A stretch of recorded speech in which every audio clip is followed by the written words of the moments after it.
of Indian sport.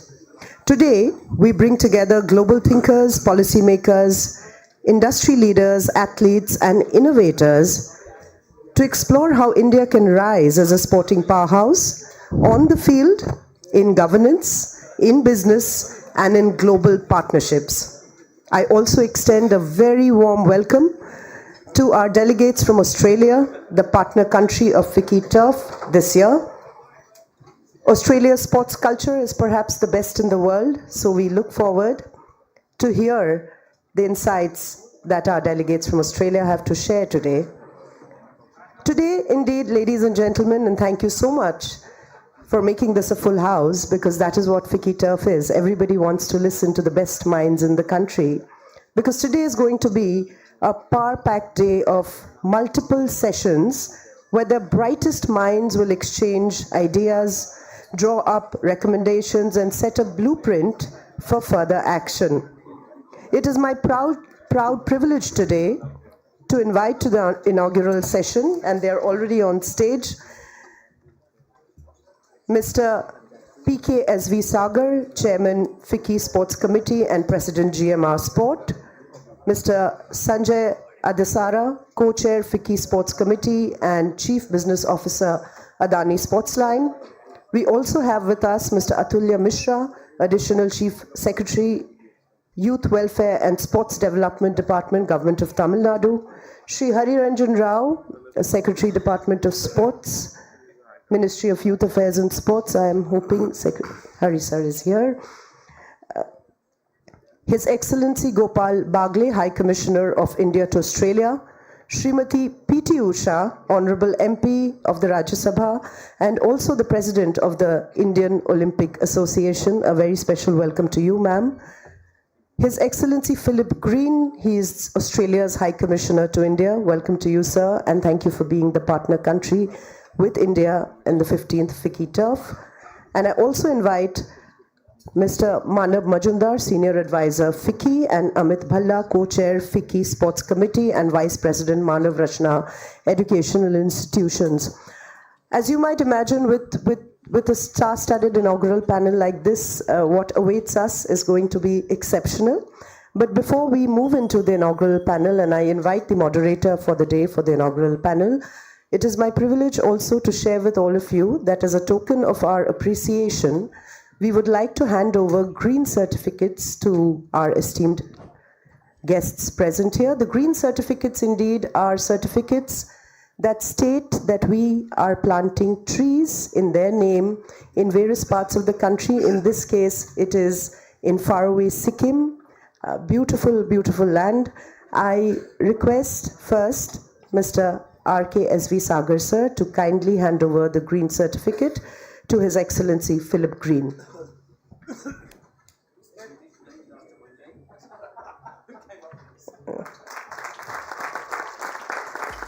I now request RKSV Sagar sir to hand over the green certificate to Gopal Bagle, His Excellency Gopal Bagle sir.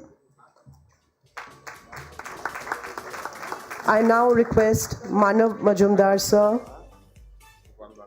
Okay, we'll wait a moment for the pictures. I request Manav Majumdar sir to kindly hand over the green certificate to P.T. Usha ma'am. Thank you ma'am for being here today. I now request RKSV Sagar sir to hand over the green certificate to Hari Ranjan Rao, Secretary Sports, Ministry of Youth Affairs and Sports, Government of India. Thank you sir for your presence today.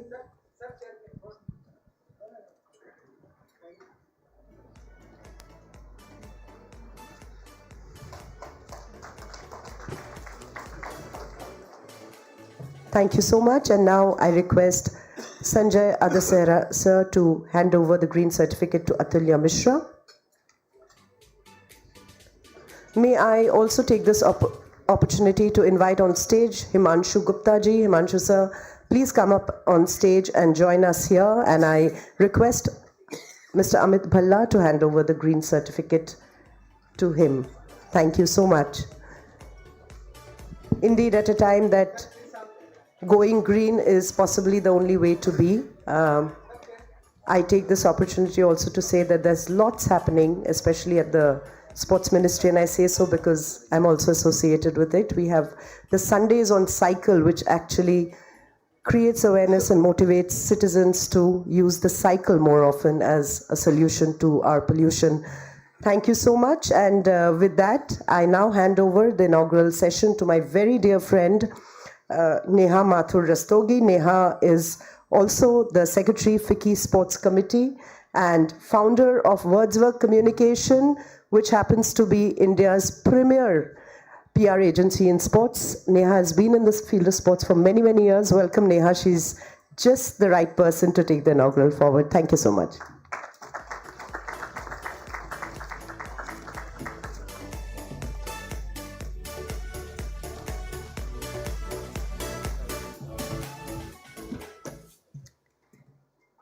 Good morning, ladies and gentlemen, distinguished guests, respected dignitaries, leaders from the world of sports, business, governance, and our esteemed partners from India and Australia.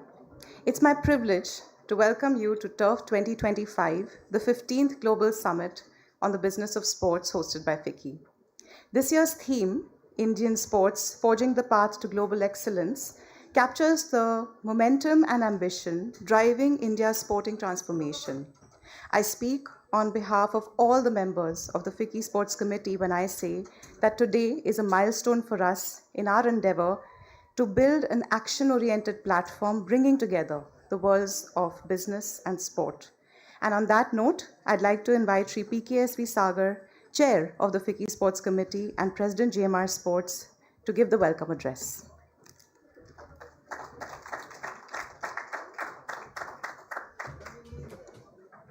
Thank you, Neha. Good morning to all. There's nothing beautiful to see a hall full when you start proceedings, and warm welcome to everyone who's here. I'm delighted to welcome some distinguished dignitaries who are gracing this occasion.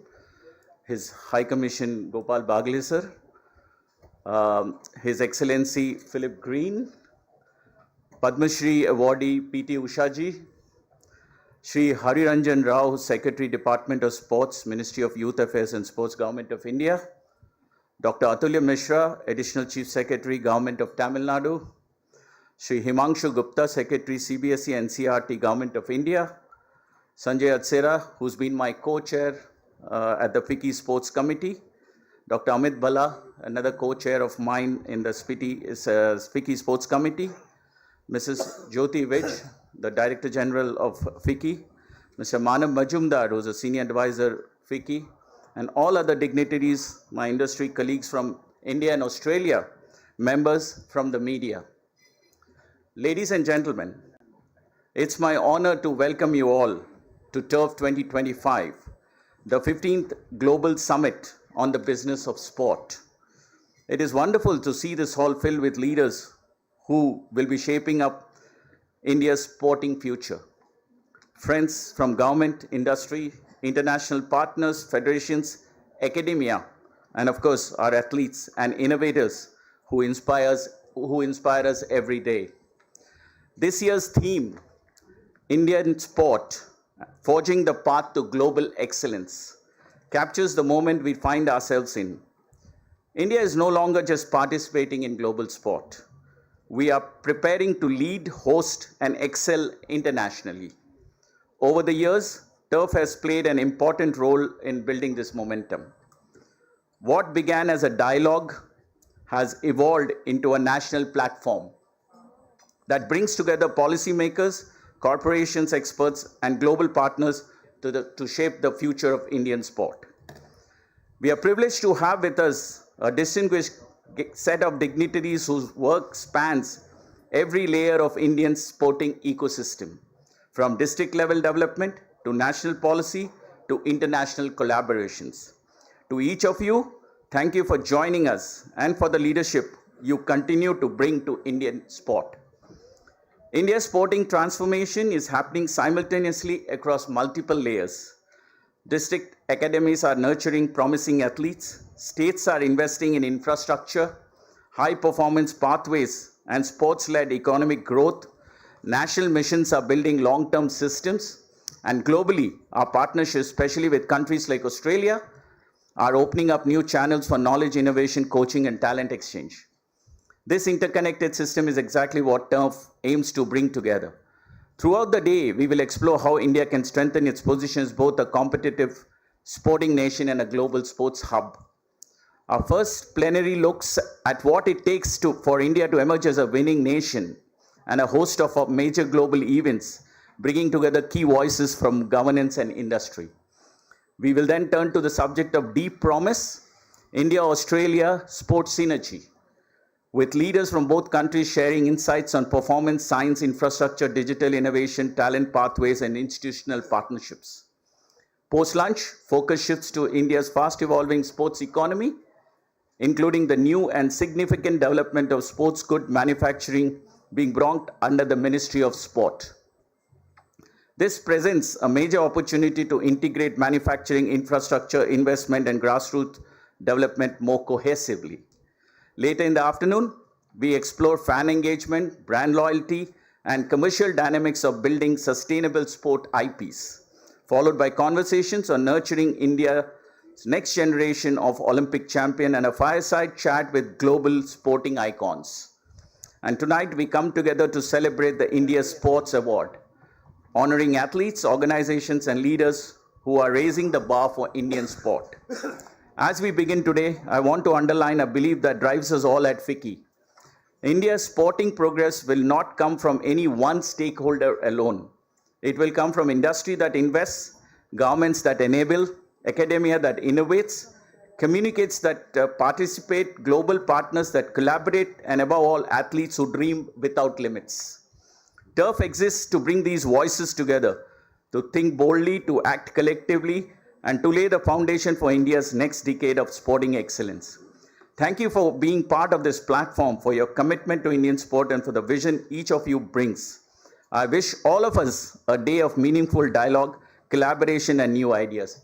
Welcome to TURF 2025.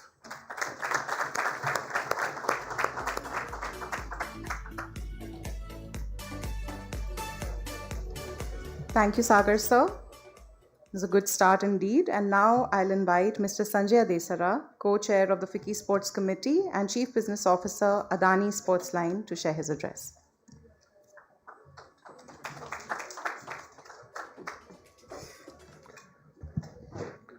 Good morning, everyone. It's an honor and privilege to welcome you all at FICCI's 15th Global Sports Summit Business, TURF 2025. Let's start with a thought. The future belongs to those who prepare for it today. Having said that, let's take a moment and let's time travel to 2037. That will be the 27th TURF Summit in the year 2036.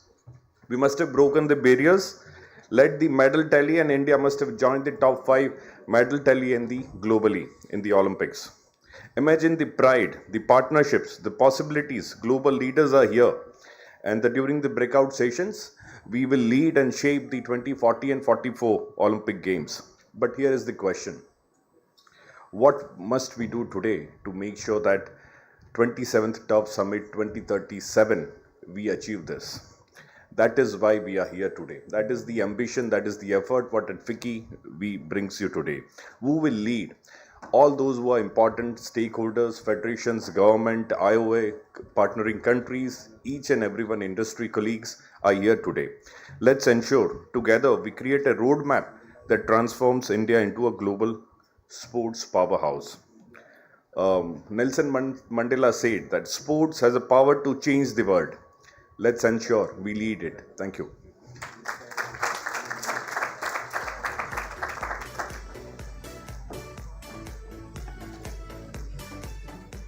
Thank you, sir. I'd now like to invite Sri Himanshu Gupta ji, Secretary of CBSE Government of India, to share his perspectives.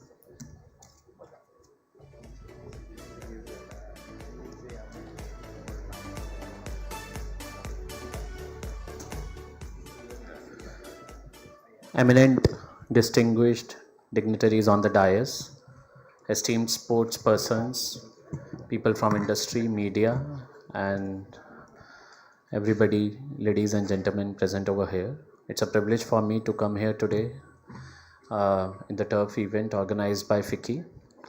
And I'll just share 2 or 3 things from school education perspective, me being because CBSE secretary and NCRT secretary. Central Board of Secondary Education has 31,000 schools and we have 2.4 crore students.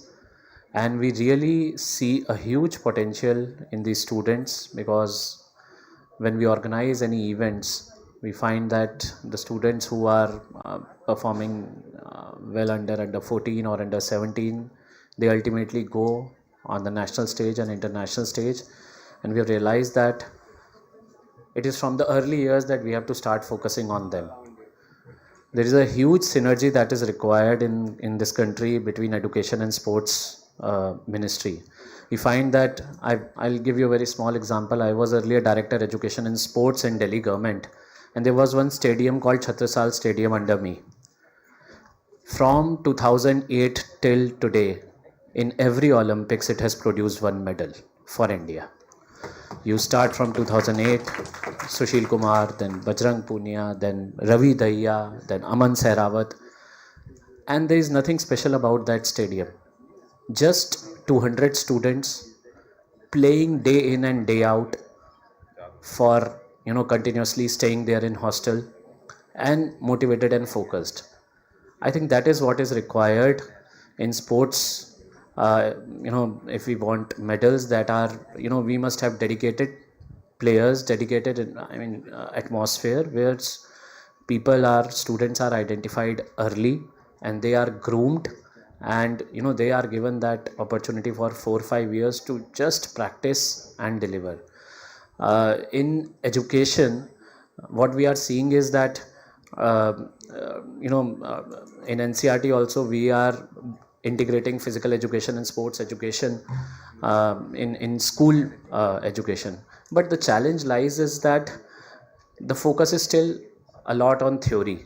We have to actually build a culture of leagues and a culture of sports activities and competitions in schools. And I think this is where the industry, sports ministry and education ministry can come together.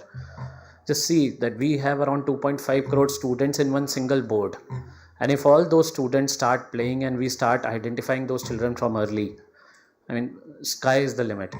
And we recently got to know about Kirti app that has been launched by Sports Ministry. There are around 2.5 lakh odd registrations. I am sure that if Sports Ministry partners with Education Ministry, with CBSE, we can take this number to 25 lakhs in 6 months. So I think there is a lot of need of coherence with the education department and sports department and industry, so that right from early years we are able to identify the talent, groom the talent, nurture the talent, create a culture of competition, healthy competition, league culture in schools itself. We in CBSE are organizing cluster level games, state level games, national level games. We just want that after that event, the children don't sit idle for an year. There should be a whole round culture of sports activities in schools. And I think that is where we in CBSE are looking for partners from industry, from various bodies, from different groups, and we'll be very happy to talk on various issues. And I think FICCI is providing a very right platform for all the bodies to come together and start thinking about sports right from early years. Thank you so much. Thank you.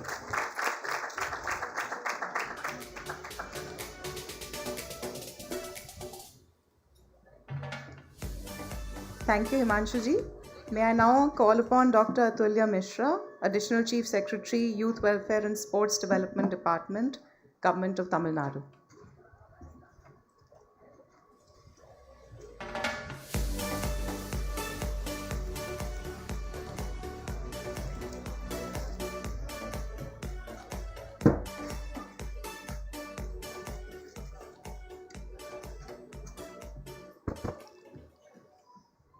Distinguished dignitaries on the dais, ladies and gentlemen.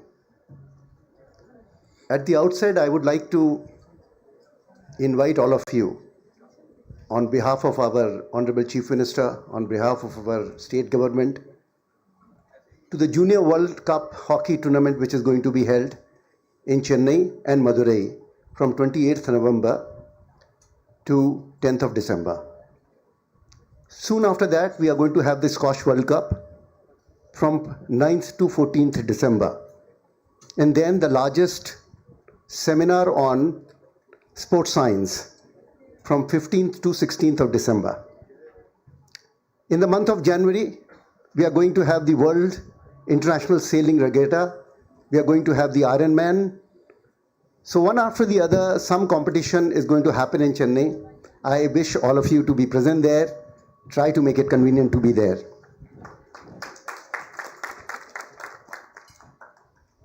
You know, in last 4-5 years, Tamil Nadu has got the award for best state for promoting sports many times.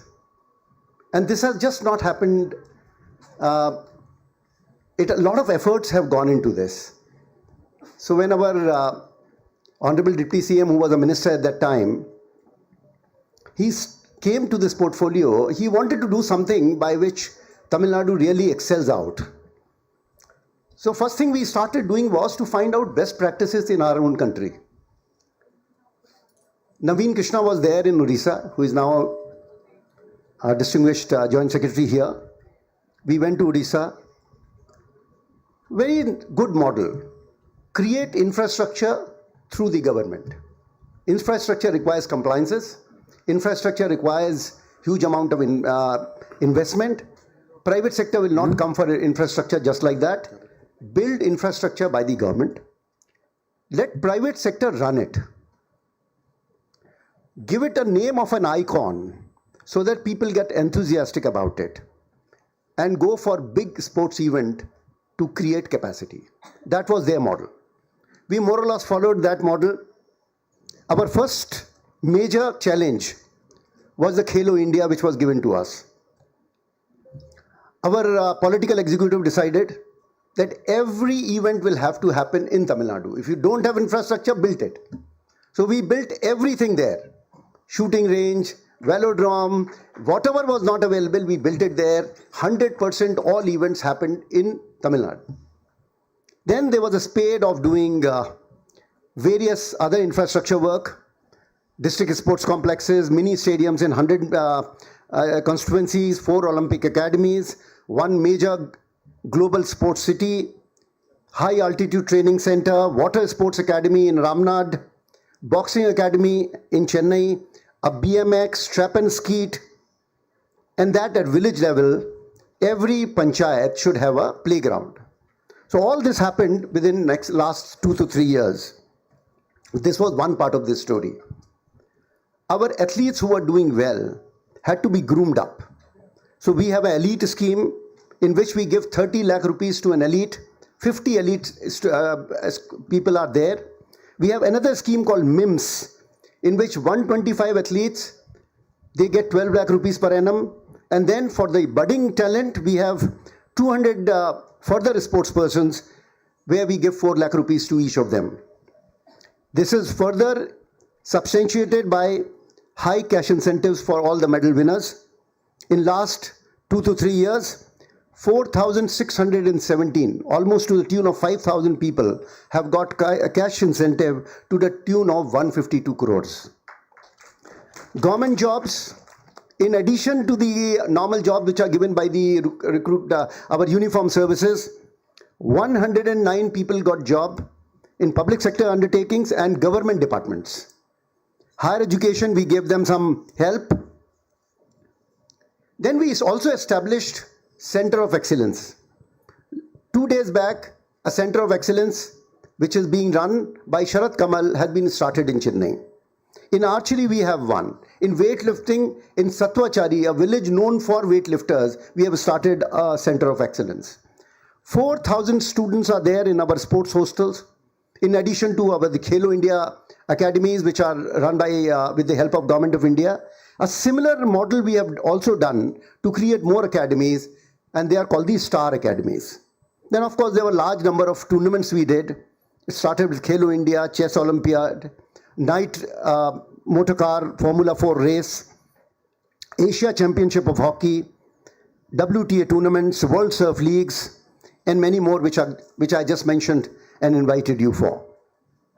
One big thing which Tamil Nadu is doing is emphasis to para sports.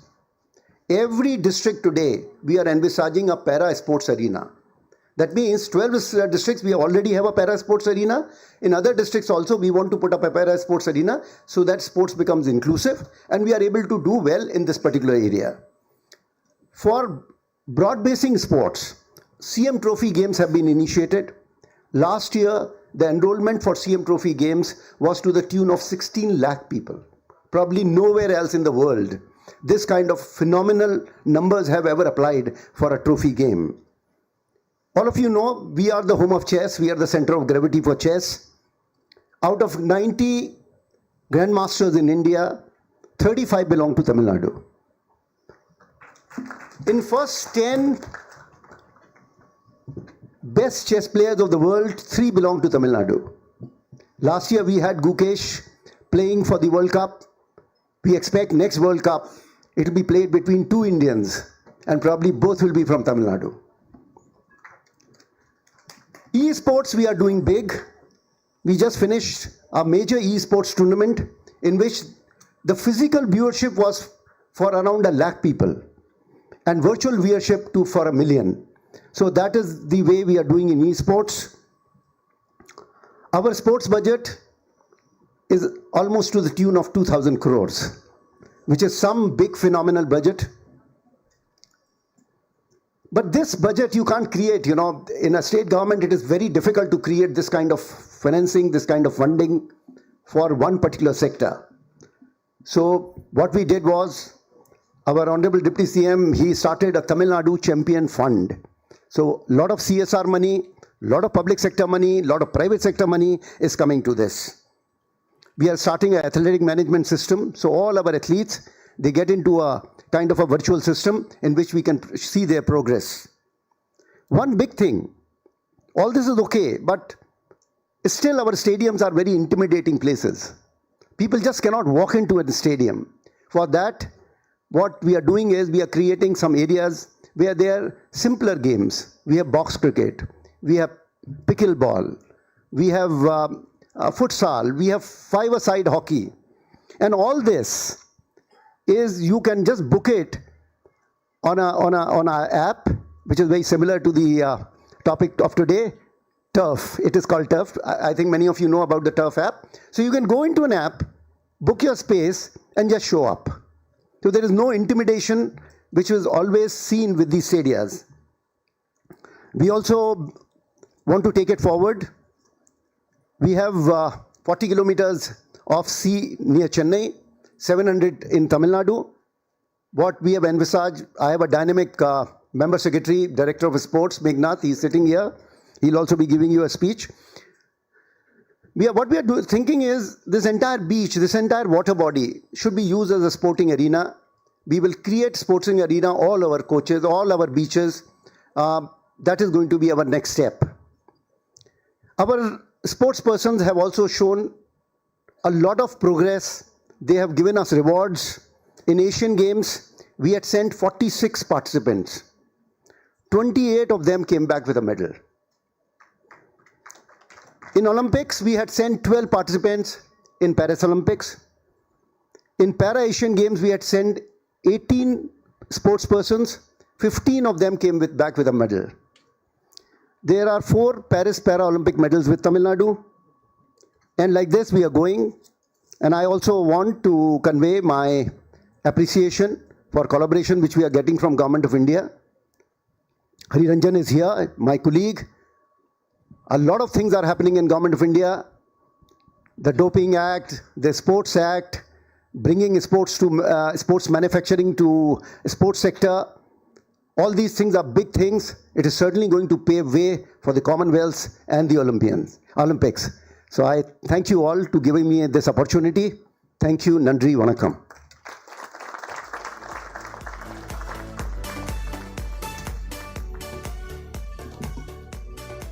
Thank you, sir. That was indeed a very impressive overview of everything that's happening in the state of Tamil Nadu. Sports Tamil Nadu is also our official state partner. And now, without any further ado, I'd like to invite Sri Hari Ranjan Rao, Secretary, Department of Sport, Ministry of Youth Affairs and Sports, Government of India, to please come and give us his special address.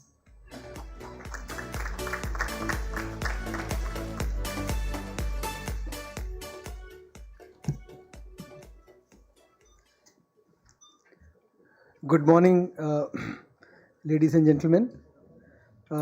First of all, let me thank and honor all the dignitaries sitting on the dais, which is really a very, I would say, star-studded presence here, and of course all the luminaries sitting on the other side of the dais. Thank you very much for inviting me here on this very high-powered brainstorming session, I would call it. We all know the subject, and I would begin by saying that whatever we want to do in the sport, at the center or the focus would remain the athlete. So we use the word athlete focused and coach led.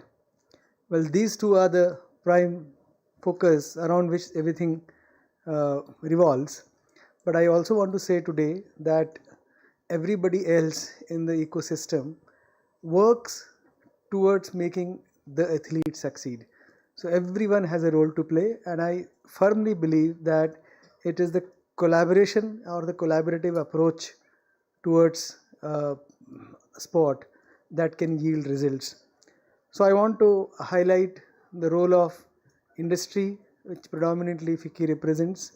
I want to highlight the role of state governments. Atul Mishra ji so eloquently explained what state governments can do if they have the willpower. Some role Government of India also has to play, which I will elaborate upon slightly. And of course the role of federations, and Madam P.T. Usha is the best example of representing Indian Olympic Association here.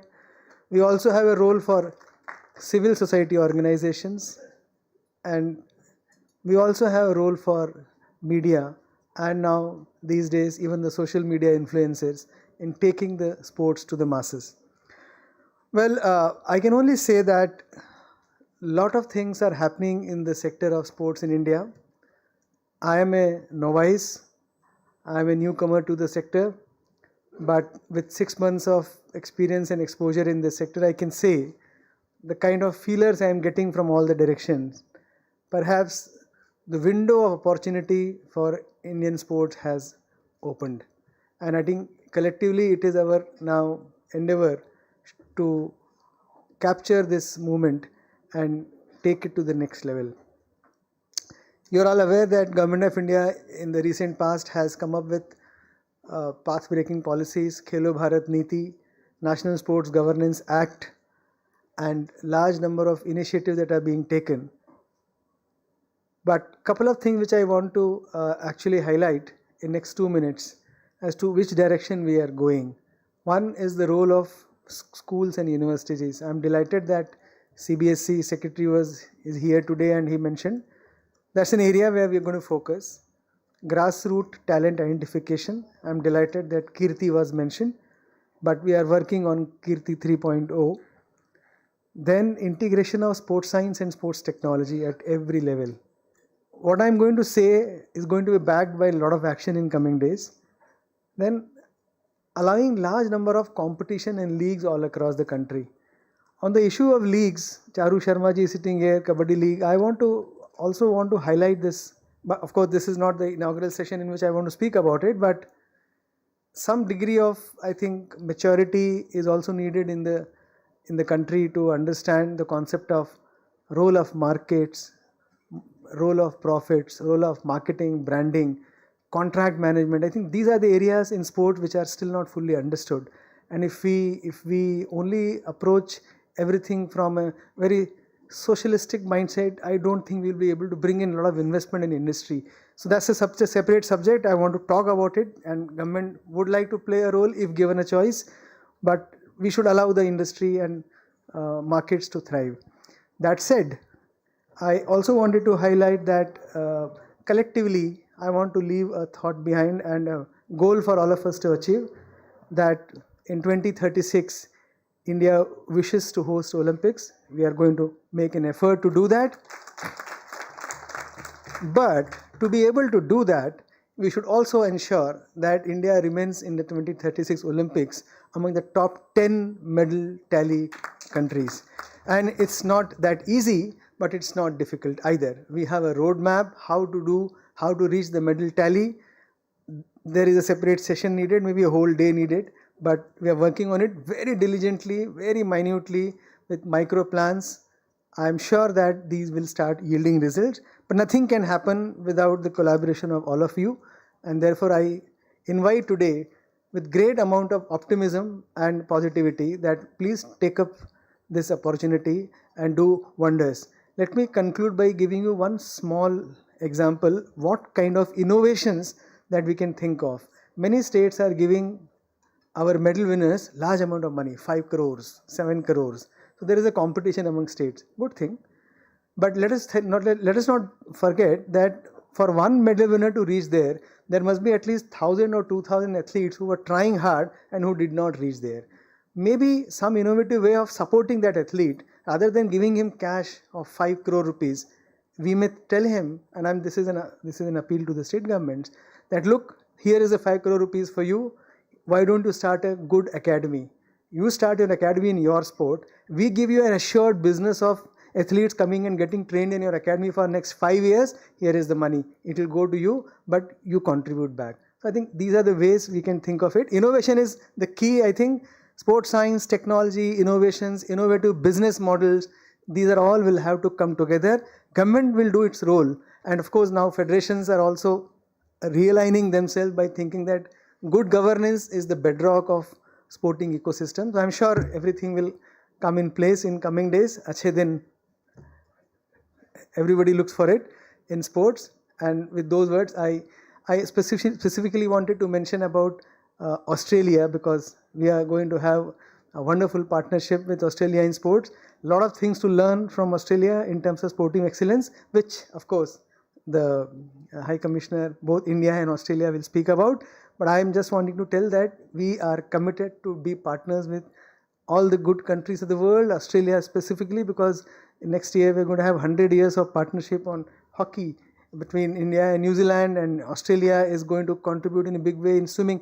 So there are a lot of things that are happening. I don't want to spill every bean here, but I just want to thank you all for coming here and giving me an opportunity.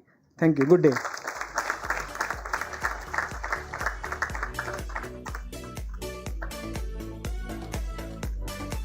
Thank you so much, sir. I'd also like to recognize some incredible faces I'm seeing in the audience today. We have with us Mr. John T. Rhodes, cricketing legend. Please, a warm round of applause and a welcome to him. Sitting next to him, we have Mr. Charu Sharma, one of the most eminent voices of Indian sports. So, welcome.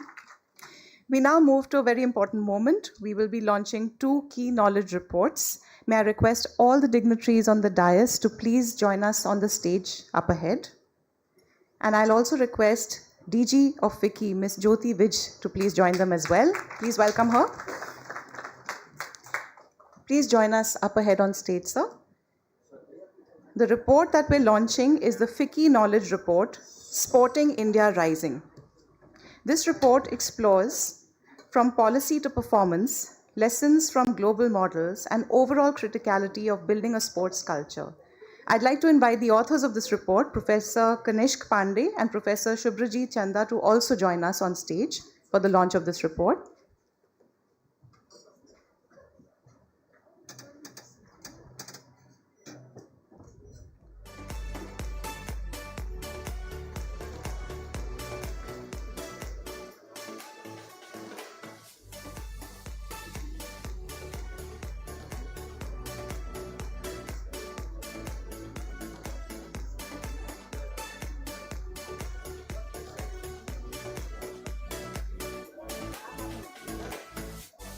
Thank you. Can we have a photo with everyone?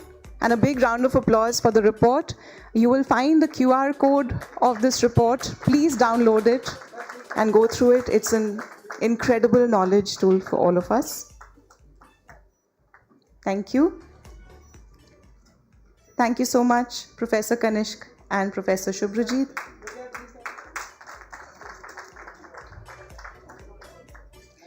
Thank you. We also have a special report by the Indian High Commission, Australia, on the strategy for sports collaboration between Australia and India. I'd request all the dignitaries to remain on the stage for the second report launch. And I'd like to invite Ms. Molina Asthana on stage for the launch of this report. This report explores the strategic possibilities for sports partnerships between the two countries for our collective success across capacity building, sports governance, infrastructure, sports science, and education. A warm round of applause, please. Thank you.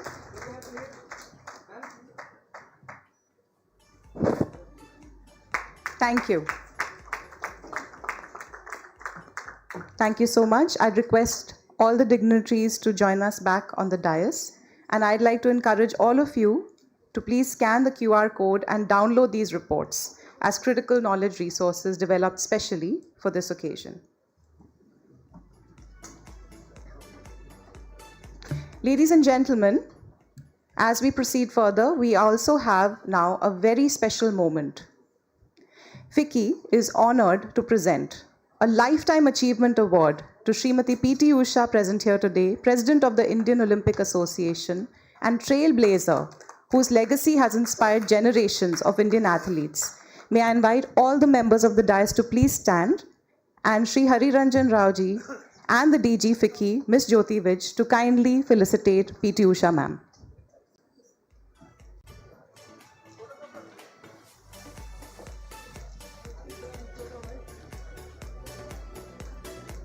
A warm round of applause for Ms. P.T. Usha, please.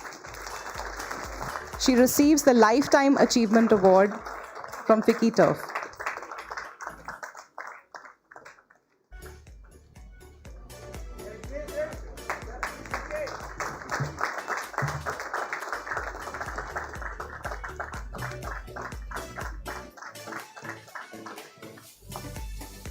Thank you.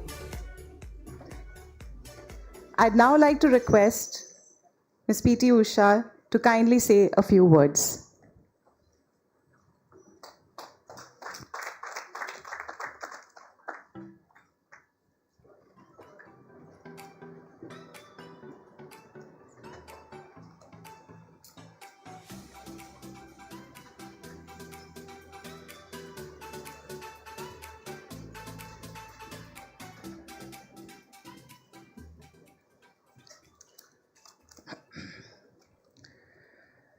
Excellencies, dignitaries, dear friends from India and around the world, good morning.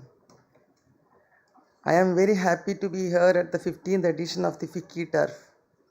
Every year, this platform brings together people who believe in the power of sport, and I thank FICCI for this continuous commitment. This year's theme is about forging India's path to global excellence. But for me, the story of Indian sport is also the story of rising together athletes, state Olympic associations, national sports federations, governments, industry, families, and entire communities lifting each other up. Let me begin with a small story from my childhood in Payoli. When I was a young girl training on the beach, I used to run barefoot on the hot sand.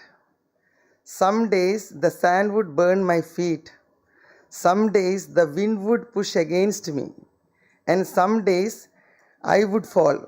But every time I fell, someone from my family or my village would lift me up.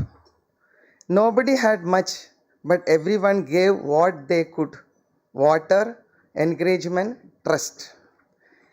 Even today, when I meet young athletes from all over India, I see the same spark, that same dream, and I realize India is full of Payolis.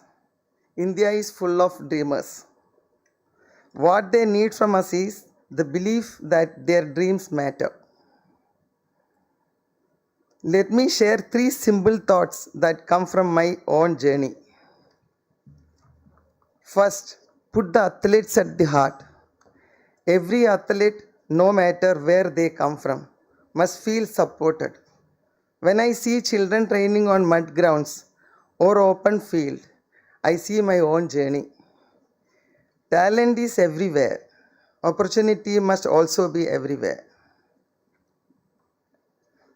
The IOA is committed to making sure every child who dreams has a clear pathway, proper training, sports science, nutrition, mental support, everything they need to truly rise. The second, build strong system for stronger champions. I learned early that discipline is not just for athletes, it is for institutions too. We need fair selections, transparent process, and ethical governance. These things may sound administrative, but they protect the dreams of young athletes. I thank the Government of India for standing firm with the Olympic movement and helping us strengthen our system and our integrity. Third, India must embrace the world. Today's sport is global connected, competitive, full of new ideas.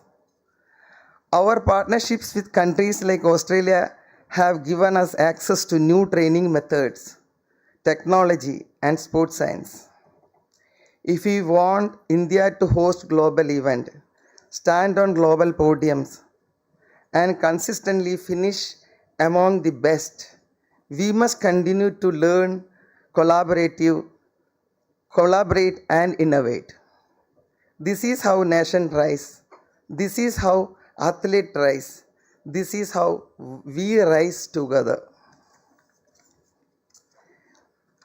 Before I close, let me share one more moment from my athletic life that stays with me even today. After my toughest races, one that I lost by a fraction of a second, I sat on the track with my head down. I felt the weight of the whole country on my shoulders. I felt I had disappointed everyone. As I sat there, a young volunteer came up to me. She did not say much. She just placed her hand on my arm and said, "Chechi, ningal njangalude abhimanamana. Sister, you make us proud." In that moment, I realized something powerful. Our athletes does not run alone. They carry the hopes of millions, and those millions hold them when they fall.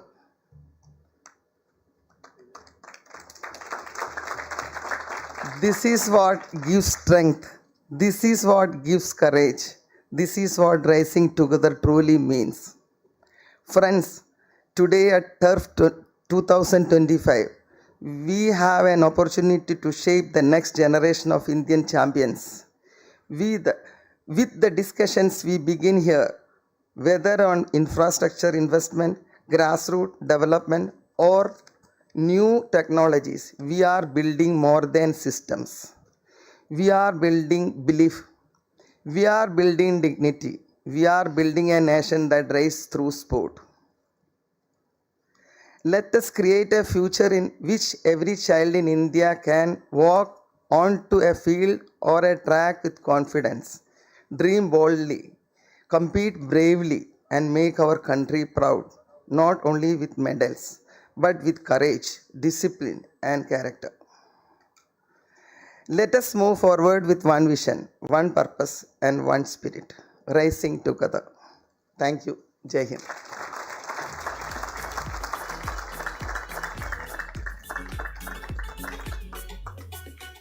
Thank you so much, ma'am. That was really, really inspiring.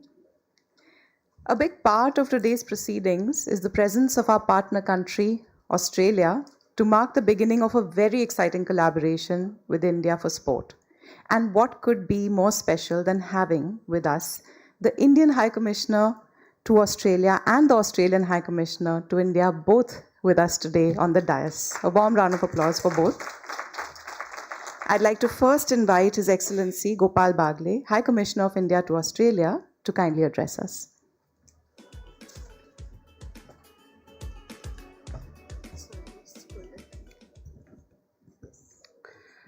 Thank you very much, Nehaji.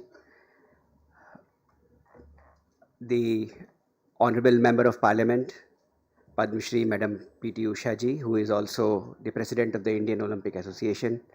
Thank you very much for sharing with us your inspiring journey. What a heart-touching story yours is, and what an inspiring story it is. My fellow dignitaries on the dais, including Your Excellency Philip Green, a good friend of mine and good friend of India-Australia relationship.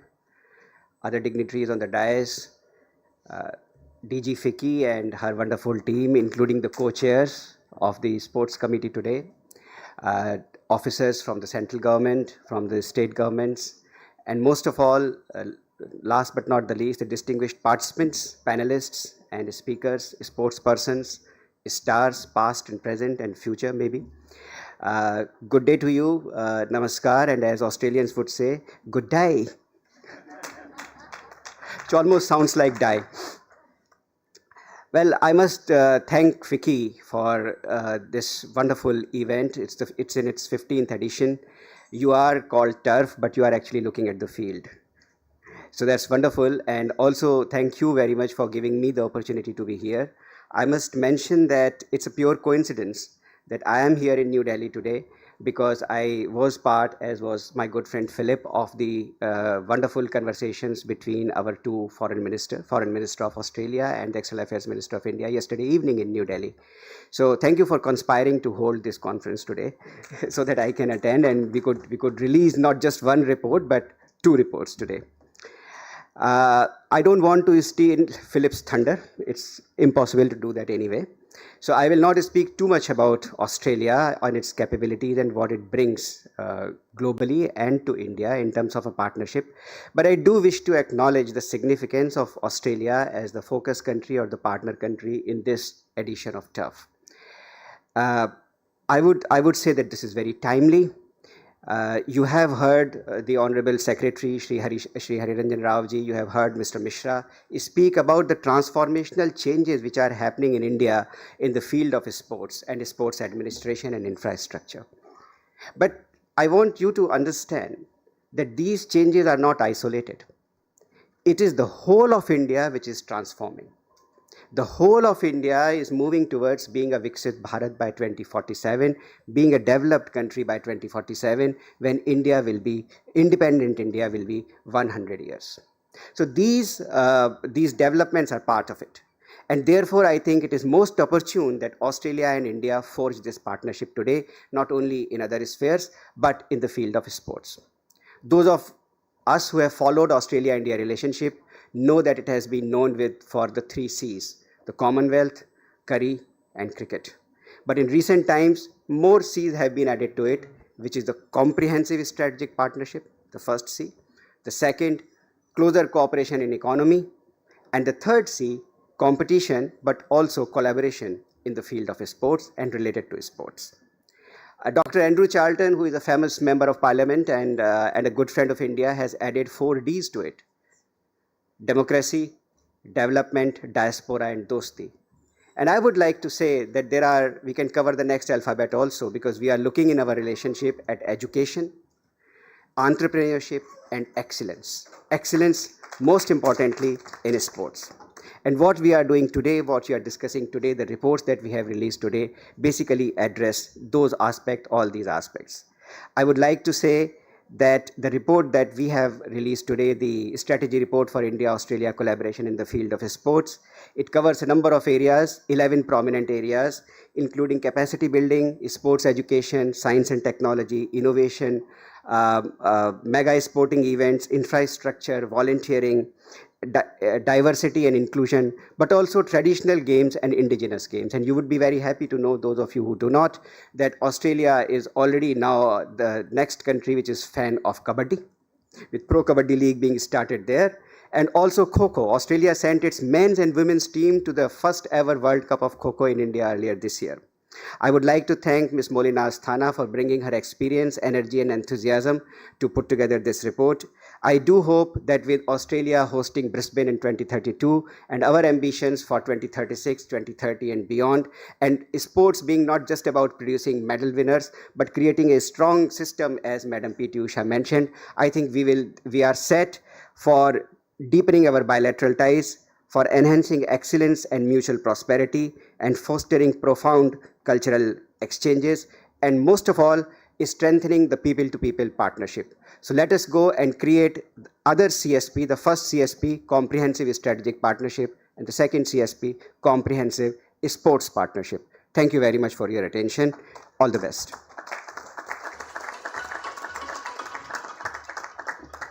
Thank you so much, sir. I now invite His Excellency Philip Green, Australia's High Commissioner to India, to deliver the partner country address.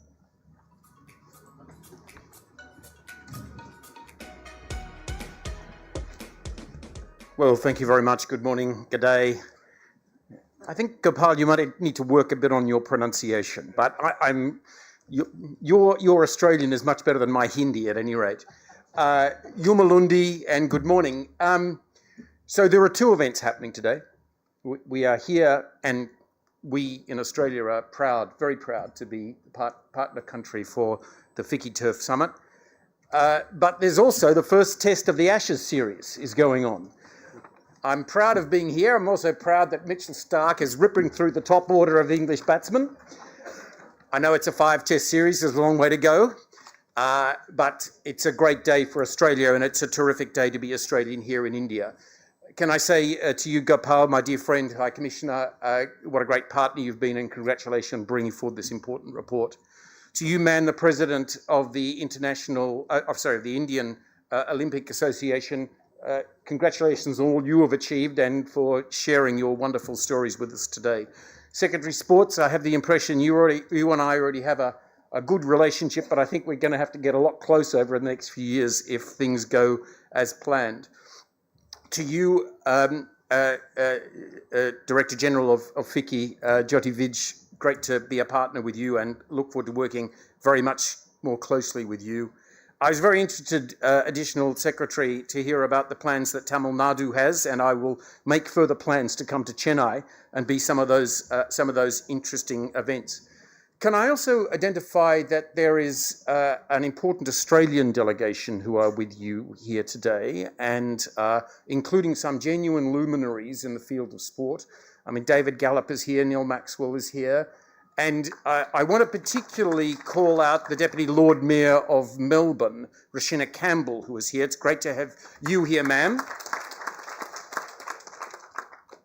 Melbourne, one of our great sporting cities, even if I'm from Sydney, and it's great that you're here, and I think there's many additional prospects between your city and this country.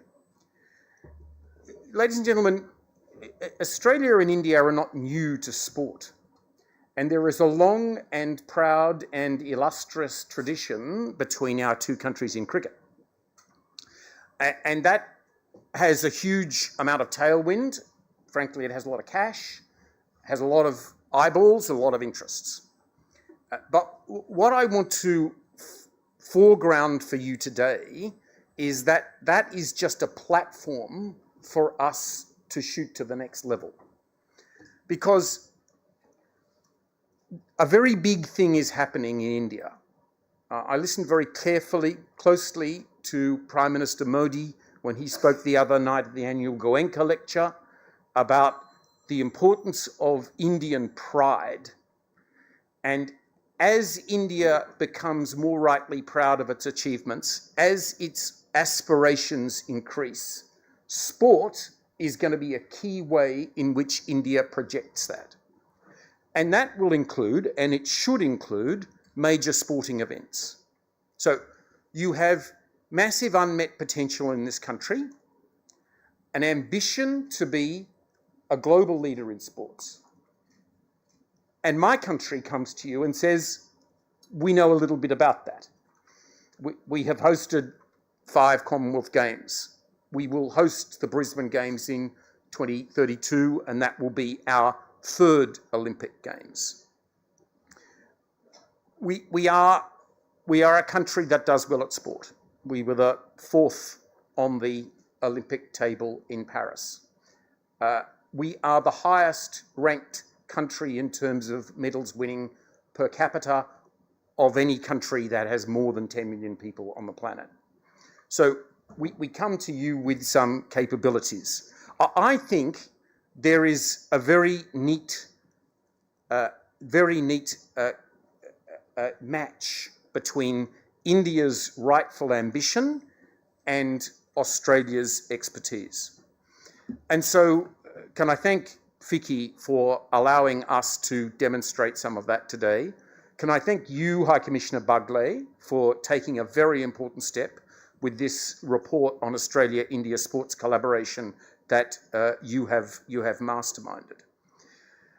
And can I say that this has the attention of very high levels of Australian government. So as Gopal said, our Foreign Minister Penny Wong was here yesterday. It is no accident that in addition to 2.5 hours of discussions with Dr. Jaishankar, she spent time to go to the Jawaharlal Nehru Stadium to meet a range of your best para-athletes, including Sheetal Devi, that extraordinary young woman whom we saw shoot an arrow in the way that she does and hit the bullseye 5 times in a row. But she went there, our Foreign Minister went and met Sheetal and others in order to say an important thing, that we in the Australian government want to drive a new and higher agenda in sports between Australia and India, and that we are making a couple of down payments. So we announced that we'll be inviting 20 Indian para-athletic coaches to come to Australia and learn from our best, where we will be staging right here in Delhi a workshop for 100 Indian para-swimming coaches, and we will be sending to our best institutes, including the very famous World Institute of Sport, and under the support of the Australian Sports Commission, we will be establishing a high-performance coaching program in Australia for your best elite coaches.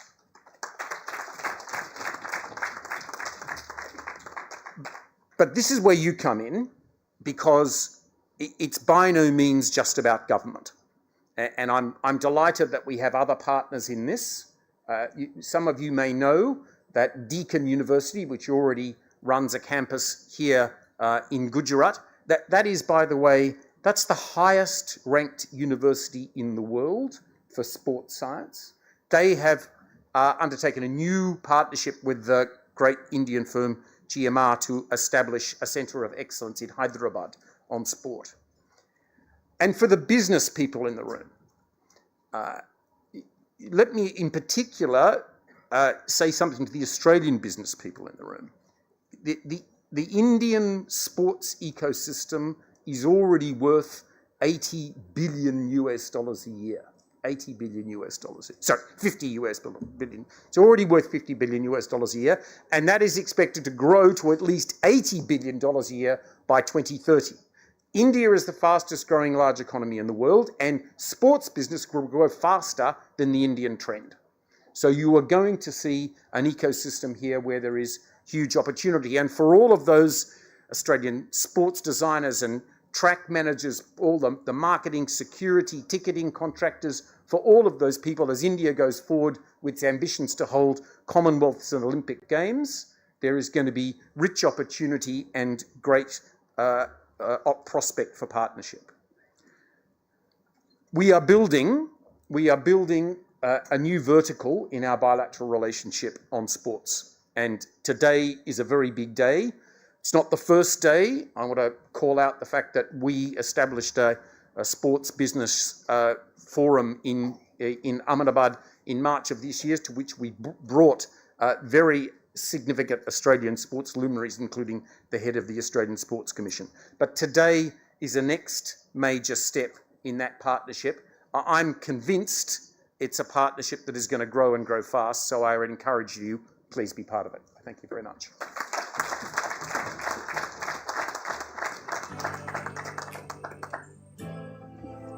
Thank you so much, sir. completely agree with you that sports actually plays a very critical role in building international diplomacy and national pride. And with that, to conclude the inaugural session, I'll now invite Dr. Amit Bhalla, co-chair of the FICCI Sports Committee and vice president of Manav Rachna Educational Institutes. So,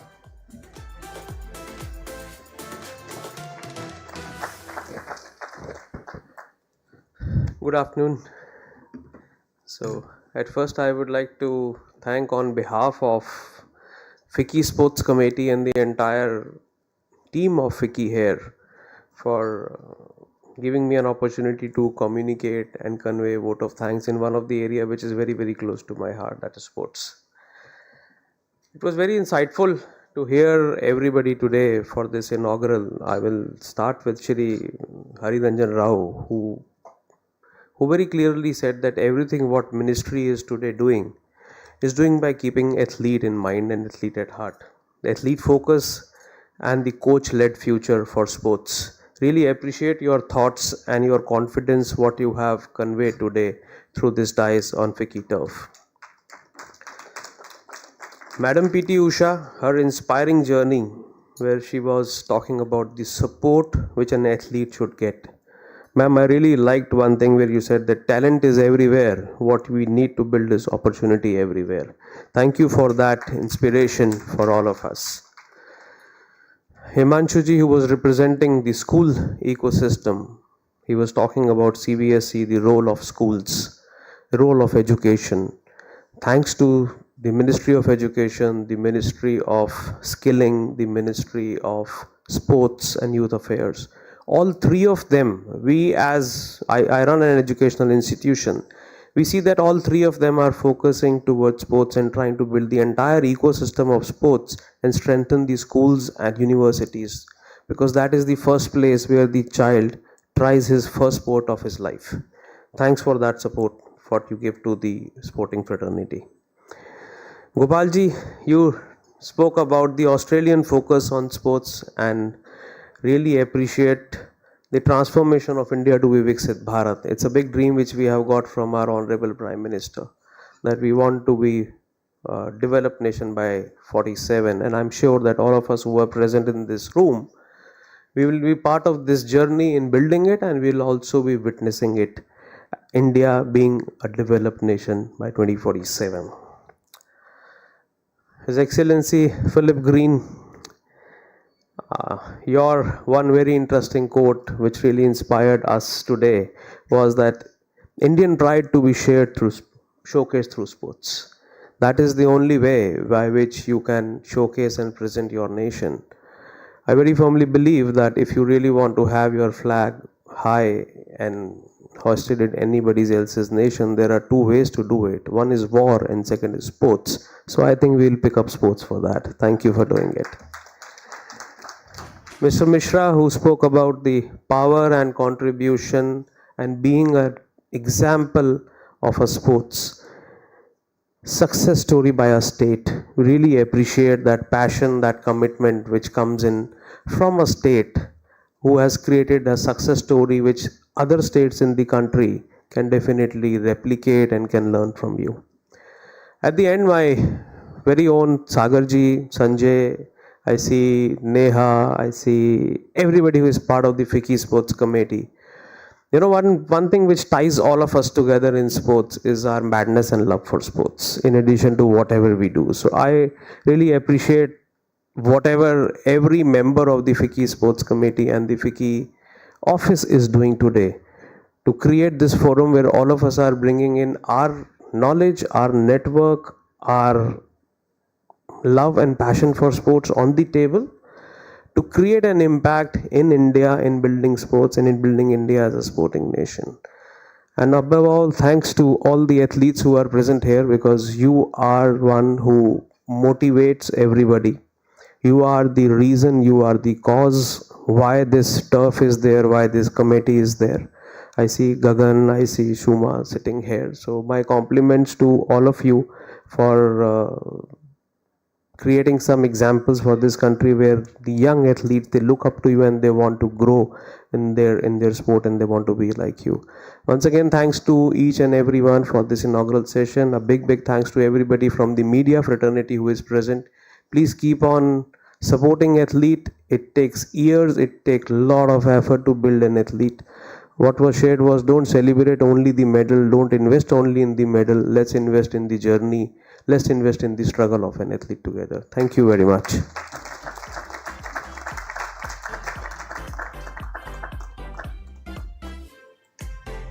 Thank you so much, Amitji. And with that, we conclude our inaugural session.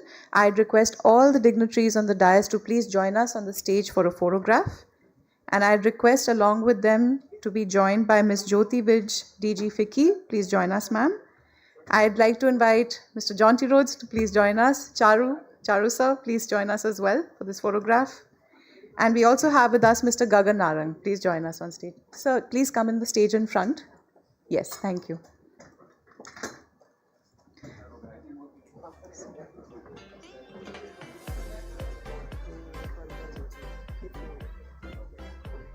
I'll also invite Ms. Preeti Jangiani from the Pro Panja League to join on stage. A big round of applause for our inaugural session and the incredible lineup of dignitaries here today. Thank you.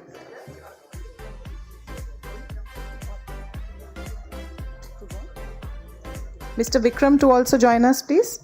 Thank you.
Thank you so much, ladies and gentlemen. That one's for the album, for the memories, for the archives.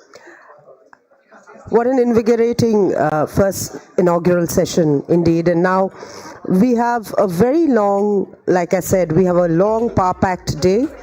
So I would like to turn your attention now to the first plenary session of the day, while I request all our dignitaries to kindly settle down on their seats, and we will allow some time to our very efficient team here to put out the nameplates, bring in the new ones, etc. I will use this time to thank a couple of people. Of course, our partner country, Australia. I would like to thank our partner state, Tamil Nadu. Thank you, sir. Whatever you said was really enlightening for all of us. Our feature state for the 15th FICCI turf is Uttar Pradesh. Our principal partner, GMR Sports. We are powered by iOS Sports and Entertainment. Our gold partner is Adani Sportsline. Our nutrition partner, Amway. Our sports education partner, Somaya Vidya Vihar. I'm sorry, Somaya Vidya Vihar. May I repeat myself? Sports excellence partner, JKC Sports. Sports tech partner, Third Eye TV. Sports event partner, Art Connect. PR partner, Wordsworth Communications. Social media partner, The Bridge. And sports merchandise partner, T10 Sports. And of course, we have our celebration partner, we'll tie them to the evening, but I still announce Johnny Walker. Thank you so much. And in the meantime, I see so many familiar faces, and I think, like Mr. Bhalla said, we're all here and all bound together by the love for sport. I request all of you to settle down so that we can start the first plenary session. We don't want to be late for lunch, because that's something, I think for Indians it's sacrosanct. We like to have our lunch easy and elaborate.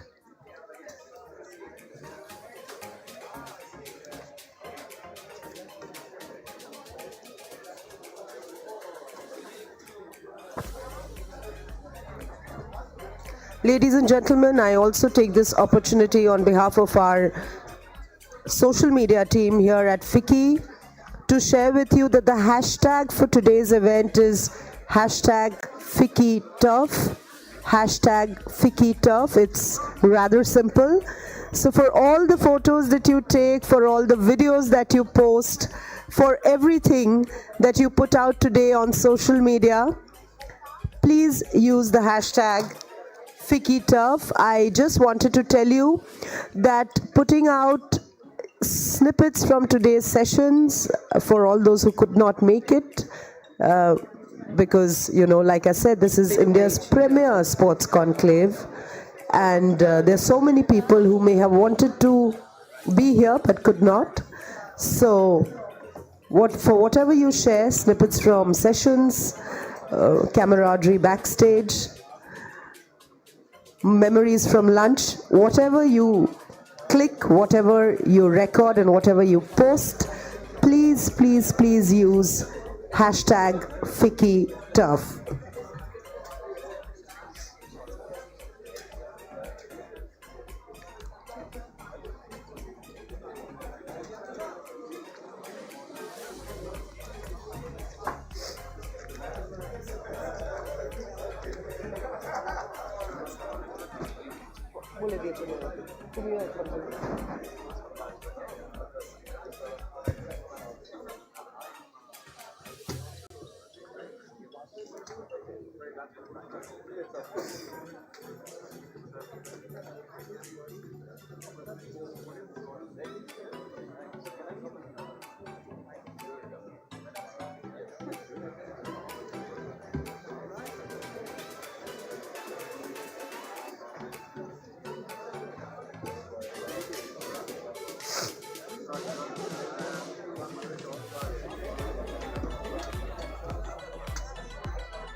Ladies and gentlemen, I request all of you to settle down, because we are going to start the first plenary session of the 15th FICCITurf. After an invigorating inaugural session, the first plenary session has speakers and a moderator that all of us look forward to hearing from. Can I request our volunteers from FICCI to request everybody here in the room to settle down, please?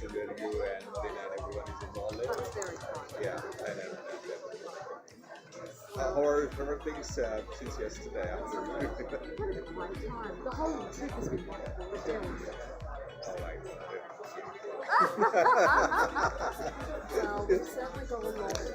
Ladies and gentlemen, I know we are, so excited to catch up with each other. It's an annual event, but I request you to hold that for later, because we want to start the first plenary session. It's amazing. I mean, even the team was like, they were very much interested to show a lot of things. The first plenary session of 15th FICCITurf is a global vision for Indian sports. Ladies and gentlemen, we now turn our spotlight to India's journey towards becoming a leading sporting nation. The Indian ecosystem, the sports ecosystem, has seen phenomenal growth in the last decade. The performance of our athletes have seen new highs. bolstered by dynamic government policies, active stakeholder engagement, and the unparalleled vision of our Honorable Prime Minister, Shri Narendra Modi ji, whose personal interest in strengthening sport in the country has led to this change. As India boils towards an upward swing, the blueprint for the future needs to be drawn up. From governance reforms and international best practices to private sector collaboration and athlete development, today's panelists will help us chart a bold pathway for India's global sporting future. May I take the opportunity to invite on stage Sri Hari Ranjan Rao sir, Secretary, Department of Sports, Ministry of Youth Affairs and Sports, Government of India. May I take this opportunity to invite Sanjay Adasara, Co-Chair FICCI Sports Committee and Chief Business Officer Adani Sports Line.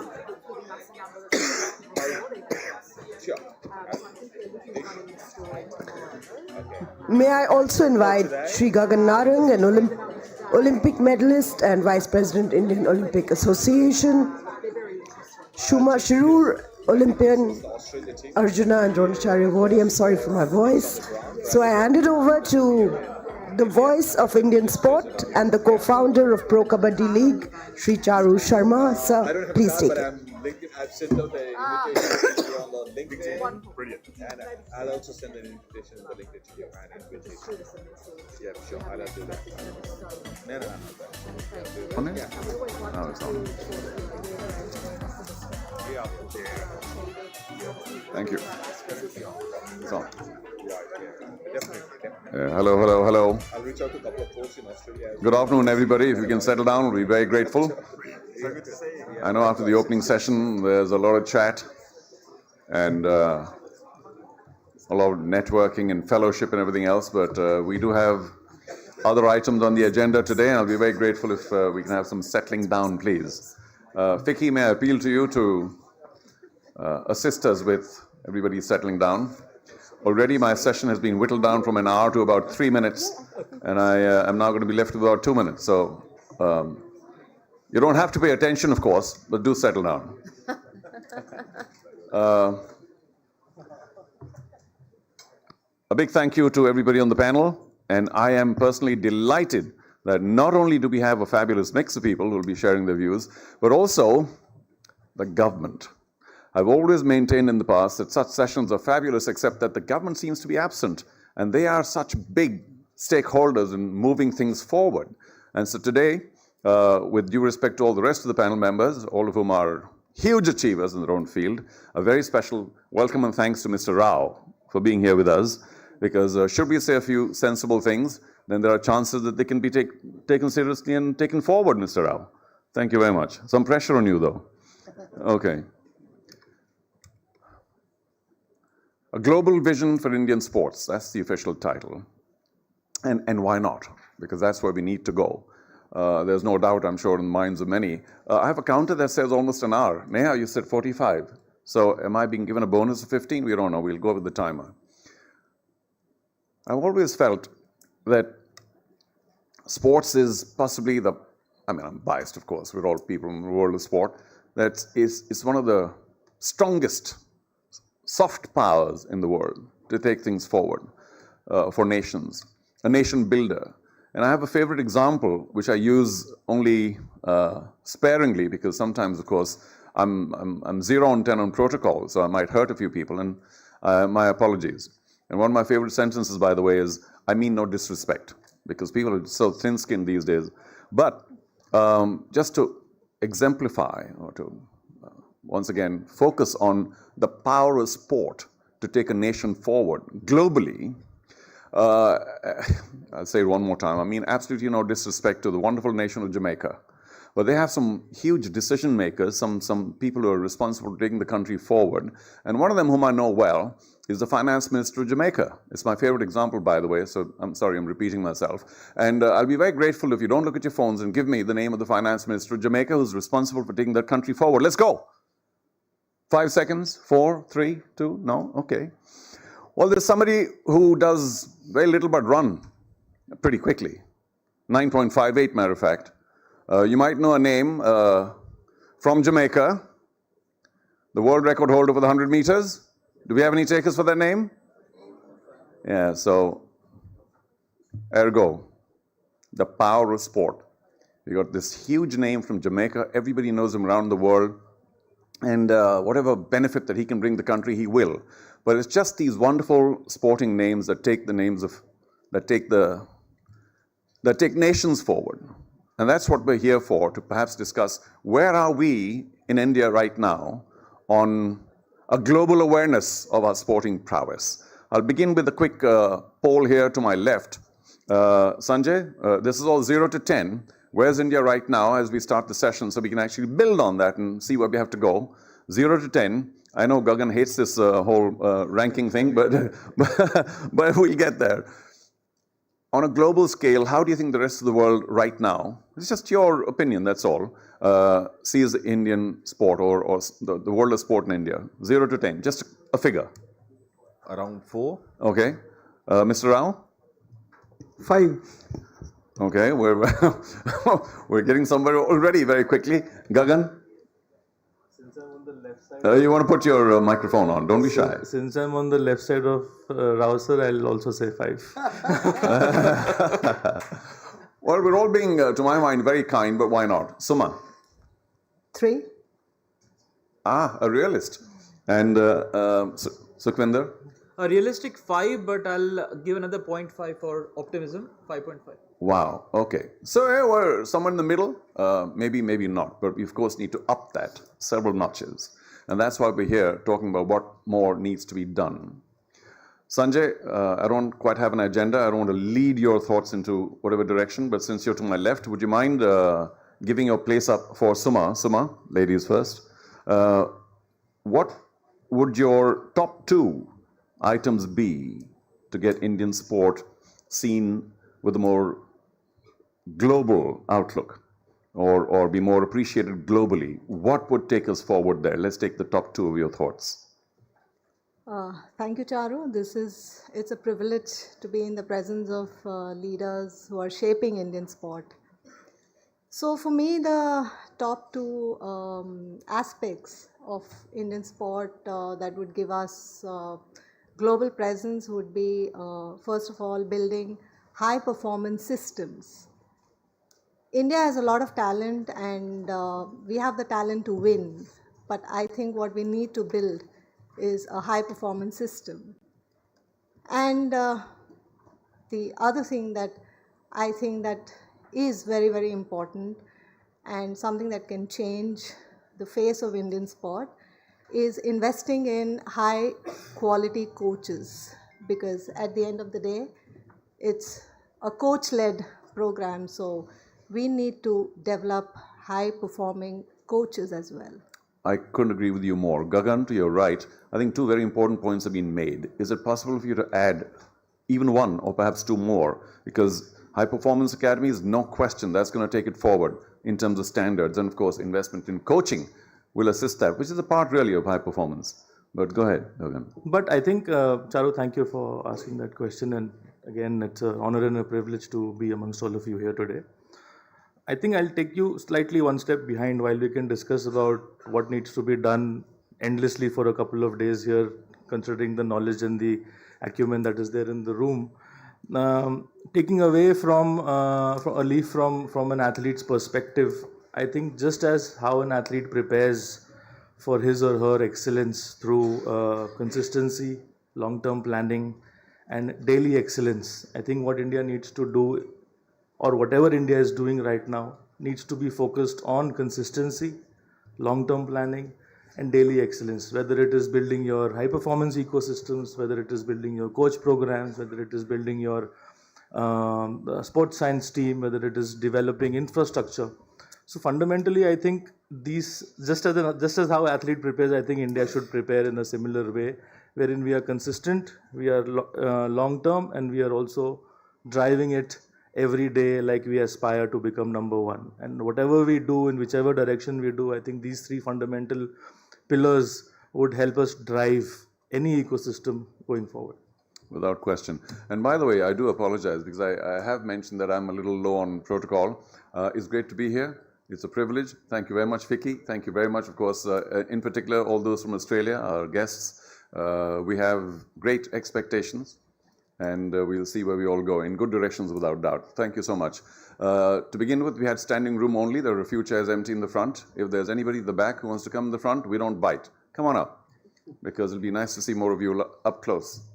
I'll say that every 3 or 4 minutes, just to encourage all of you to please join us in the front. Mr. Rao, I don't know when I'll be able to call you Hari Ranjan, but we'll call you Mr. Rao for now, unless you tell me to call you Hari. I think a wonderful point made about consistency and the regularity of effort. Do you feel that the government has reached a position where there's a consistently, what's the word here, forward-moving sports policy, or at times, if you wish to be honest, have you felt that we're stagnating a bit, we need to do a lot more, or are you happy with where you are right now as far as the government support and understanding of sport goes? Thank you, Charu. Well, you are right that consistency from the government point of view would require, first of all, political stability and then the vision at the top.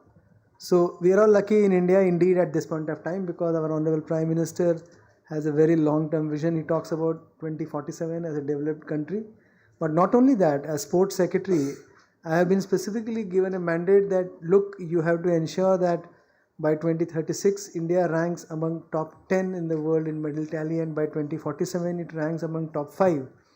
You see, it rarely happens that your topmost political leadership is able to distill down the vision into clear-cut, focused deliverables. Now that's very important, and I think to that extent we are really, really lucky. Coming to the second issue of consistency, I would say that sports is not like a sector where only government can play a role, and if the government is determined, it will be able to deliver. I'll put it slightly in a different way. Had it been a matter of defense, defense is something which is only the government has to do. You are not expected the industry to chip in, you are not expected civil society to come and start doing defense. So if government decides to do something, it will do over a period of time with consistency, because that's government's vision, focus, and yes, boom, you deliver. But in case of sports, even if government is very decisive and it wants to deliver, unless and until everybody comes on board, it will be difficult. But vision building by the leadership helps a lot, and it's going to make a lot of difference. And that is why I'm saying that what Gagan is saying, I think that momentum has started getting built, and therefore I'm extremely optimistic that what we want to achieve is possible by collaboration. Nitty-gritty we will discuss in the panel in subsequent rounds of discussion, but suffice it to say that we need to have large number of people who think alike. Unless and until everybody is thinking on the same lines with the same level of commitment and same level of passion, results are difficult to come. But on the contrary, if everybody feels confident and everybody feels aligned to the whole vision, then wonders can happen, and that is what I am seeing not only in this room, but I am seeing around in the entire ecosystem these days. Well, thank you. Of course, there will be debate, there will be different opinions, but eventually we've got to all dovetail into where we think India should be going. Now, Suma, you mentioned high performance. We've got Mr. Sanjay Adesara here with me, good friend, involved with many sporting activities in India, and we thank them, or I thank them from the bottom of my heart for doing so much for sport. Let's handle the two ends of sport. One end, of course, being grassroots development, which is in many ways thankless, because there's so much that needs to be done. The noticeability is very poor, yet we need a lot of attention there. I remember just one very quick incident when I was, now it's not about me or the Pro Kabaddi League, but when I was trying to sort of talk about that idea, which was a crusade in my mind, a lot of people said, yeah, well, great idea. Charu, why don't you try and popularize Kabaddi in schools before you start the Pro Kabaddi League? And I said, that's such a great idea. There are only about 6 million schools in India. It'll take me about 40 million years to get past them. And then, of course, we can develop the Pro Kabaddi League. So it's tough at the grassroots level because there's so much. 1.4 billion people is a little difficult to count. However, high performance is something that can be achieved a lot quicker if people only understand what high performance is. For me, I'll give you my opinion, then we'll go to Sanjay. One very simplistic way of describing what High Performance Academy is all about for me, which we probably need to understand, and it might be a little oversimplistic, but bear with me, is cost no bar. If you have a High Performance Academy and you're saying, yeah, well, I think, that we can't afford, this we can't get, that coach we can't get, this, the food diet is worth 229 rupees or whatever, it's got to be cost no bar. Then you're telling the athletes there that, listen, you've got absolutely no excuse for not doing as well as you possibly can. Of course, you can't turn everybody into world champion, but that's one of the more important reasons. Sanjay, you and your organization and you personally are doing so much for sport and so many sports. What is your thought about taking Suma's high performance centers forward? Because they are certainly one way to create champions. So there are two things to it. I think Suma covered both high performance centers for the athletes and equally important that it should be there for the coaches as well. Nowadays we talk a lot about the high performance for athletes, but I think fundamentally we see that a lot of Olympic medal winners, their coaches are international. I mean, which is great. We should have those access, and given the logic what you said, that cost should not be any constraint for getting the international coaches, facilities on everything. But why don't we have a long-term plan, or is there a requirement? There is definitely a requirement for a long-term plan to build our own coaches who are able to bring the medal and who can do anything and everything. The another thing what you said, cost no bar, Charu, there is another philosophy to it which can supplement to it, that for a medal, one medal in an international level, maybe a Commonwealth or an Olympic, you need at least 10,000, more than 10,000 participants at the grassroots level. What will happen to those 99,999 the moment you will have a cost no bar approach for those individuals as well? I think then only the overall high performance system, be it for athlete, for coaches and everything, the entire ecosystem will start shaping it up and will go upwards. Yeah, I'm not, well, maybe I am. I'm loading this on the private sector because the government has many, many other priorities, and I recognize that. And there's so many times that through my long sort of involvement with the world of sports concerned, people keep saying, well, government ne ye nahi kiya, sorry for the Greek, all you Aussies here, but the government should be doing more, government hasn't given me this I haven't got. But they have 5,000 other priorities. I'm not saying that the private sector doesn't, but when they focus on a high performance academy, I think it's entirely possible for that performance academy to be gifted with unstinting attention. But you mentioned, of course, a pyramid in many ways. And Gagan, you are currently involved with many academies, and I'm sure in your own mind you see a pyramid where there are 1,000 people or 10,000 who begin, and you keep culling, or you keep getting to a point where you take only the best into the high performance academy. And do you see that system working, or is it work in progress? Is it something that can't be achieved in a country of 1.4 billion? Where are we? Not just with one sport, shooting, which of course you do, but generally speaking. Well, I feel you started up with a high performance question, but I feel that fundamentally any high performance program or any high performance academy is built from the talent that you are getting from the grassroots. And when you talk about grassroots, everyone thinks about finding talent and then identifying the talent and then nurturing the talent. But I think the root cause here that we need to go or rather think about is also one step below, which is probably nutrition, which is a larger concern, because to find the right talent, if you address the right nutrition at the right age, I mean, everyone compares our athletes to well-developed nations, whether they are well built, whether it is in aquatics or whether it is in athletics. That's because probably that's a neglected subject right at the grassroots. So if you're able to address that, then get into grassroots talent identification and development, and then build intermediary systems to launch them going forward into high performance programs, I think that would be the key. But right now, with the kind of support that ex-Olympians, Olympic medalists, I mean, Suma is a fantastic academy and a program, are creating with the support of the private and the government, I think is working very well, and I think it needs to get a fillip going forward to kind of just replicate this model. I mean, we have a successful model in the Gopi's Academy or in so many different small high performance ecosystems. It just needs to be replicated going forward, which will eventually yield us those results. I mean, imagine in a sport of shooting, we probably have 70,000 shooters, and we have 4 or 5, 6 Olympic medals. Imagine if, and that's like 0.0001% of the population, and if we are able to build those ecosystems and just reduce 1 decimal, I mean, imagine the number of medals that a sport like shooting has. I mean, leave alone combined strength of all the other sports that we have to look at. Yeah, but only theoretically, of course. We have a really wide base of the pyramid, 1.4 billion people. You can whittle that down to any figure you want. But I think many, if not all, roads do lead to this whole grassroots development, which is, I mean, it's easy to be cynical about it, but it just is, it means time. It equals time because so much needs to be done there. So, Kvinder, if I can ask you to please touch upon the whole grassroots aspect, because sometimes it can be what's the word?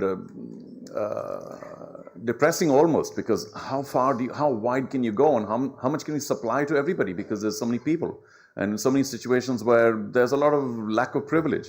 Because if we were, say, Australia, if I may say so, I don't know the country that well, it would be easier to provide at the bottom. Here, it could be a really trying exercise. But where are you with the whole grassroots aspect? Right. So firstly, Charu, I'll bring in more of the industry as well as the corporate kind of perspective, because the context that obviously the technical experts, the government, of course, we've heard Mr. Rao and Sanjay has brought in his point of view. 2 aspects, even if you look at the current context, we are looking at the 15th edition of FICCI Turf. Now what it was 15 years back essentially was an attempt to bring the industry together, because again, what was mentioned by Mr. Rao earlier, that the stakeholders definitely needs to get some bit of visibility and confidence. So I think that was an attempt. Then the fact that it's still going on, and obviously since Mr. Sagar has come into the leadership, I think we've seen a lot different energy into it, and the vision obviously is a lot clearer. So that is the industry point of view, and the 0.5 I gave for optimism essentially comes from the fact that we are still here in the 15th year. Second part of it, definitely had the privilege to work with quite a few corporate and really understand the point of view of the corporate, the industry leaders, and there's great bit of love and affection for sports for all the right reasons, and it definitely has a tonality where it needs to go to the grassroots, the high performance centers, helping the best of the athletes, achieving the dreams of the Olympics and the medals. But somewhere or the other, I think there are 2 factors which was preventing a lot of investment that possibly could have come. Now we are looking at a few bigger names. I mean, let me name them and recognize them. Be it the Reliances or the GMR, Adani, JSW, and we are a small baby, with our attempt on creating JKC Sports.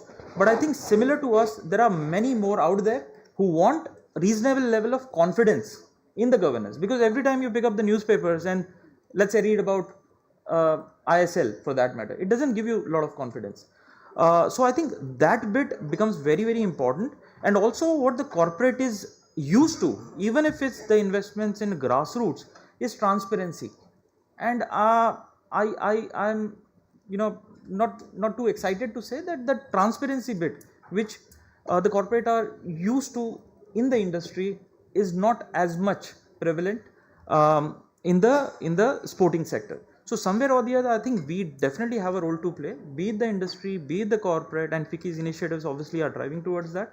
But somewhere or the other, I think if we are able to do a lot more on the confidence building as well as transparency, I think the corporate in India can achieve a lot, which can definitely fuel the vision that our technical experts as well as the government has. So that's my point of view, even if you talk about grassroots.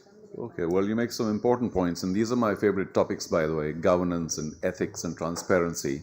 I wonder where we are with all of that right now, but we don't want to scare our potential Australian partners. We're okay. We're not too bad on that, so we'll get better. That's for sure. Soma, we're back to you, and if you want to expand on the fact that yes, the grassroots development is a sure-footed way to increasing the sporting commitment of a nation, sporting culture of a nation, but when you talk about global awareness and global appreciation, I'm afraid we have to go back to the high-performance academies to be churning out or to be facilitating the development of champions. And where are we in this mix? Are we doing enough at the highest level? Is it only random? Is it only a random nature that we find success, sporting success in India? Or is there a system that you feel is now in place and may not be the best, but it's a system that's taking sport forward? Indian athlete today is not just going out there to participate. The Indian athlete is going out there to win. And I think this is the greatest gain of this decade that Indian sport has seen, as against our times, you know. So I think we've come a long way, and obviously a lot of effort has been put in. And I feel very good about it. I feel very good to see the change that Indian sport has got from the times that we started 25, 30 years ago. So a lot has been done and a lot is being done, but I think there's a lot that can be done. And here we need to have a good partnership between the government and private. So the government brings in scale. You know, when the government does something, it cuts across the entire country, and you see that change. And there has been a lot of change because of all the schemes like the Khelo India, the Fit India, and the national centers of excellence, the state centers of excellence, the regional centers. So there's been a lot going on, and I'm so happy to see that. But having said that, we also need the private partnerships to see the speed of execution, and this is something that I think would be very instrumental in when it comes to high performance. So what we have is high performance. Yes, we have it at the camps, at the trials, but what we need to look at is high performance on an everyday basis, and I think this is where the private enterprise, you know, private partnerships are going to be very instrumental in you know, being there for all the little centers across the country that are eventually going to be the feeder centers for the center. Yeah, it sounds like a long drawn process every once in a while. I've got to check with Neha very quickly. She's here. Neha, you mentioned 45 minutes. The clock said 1 hour. What's the truth? Oh, so we minus 15 from that? Oh my goodness. Okay. Well, we're already almost to the end. So that's the problem with sessions such as these, because so much can be said and there's everybody here bubbling to come out with ideas. And secondly, may I check, can we take some questions, or that's, or we could? Maybe three, not just yet, sir, but we'll take questions the last 10 minutes or so. So, in my very limited experience, if they are valid sort of questions or, okay, perhaps even a comment, if they can be limited to 15 seconds, I'll be grateful. I mean, we'd love to listen to your stories, but maybe not today, right here during the session. So it could be a legitimate question. We'll be happy to have somebody in the panel answer it. Okay, we're back. Mr. Rao, sir, my favorite topic for many, many years now has been diluted a bit, because I felt that the public-private partnership was what was holding India back from sport, because the public, as in the government, is obviously the largest holder of real estate in India. When you start any such sporting facility, real estate is the key. And I think a lot of those who may have wanted to invest in the world of sport said, well, if that's the amount of land that I need, I can't afford it, forget it.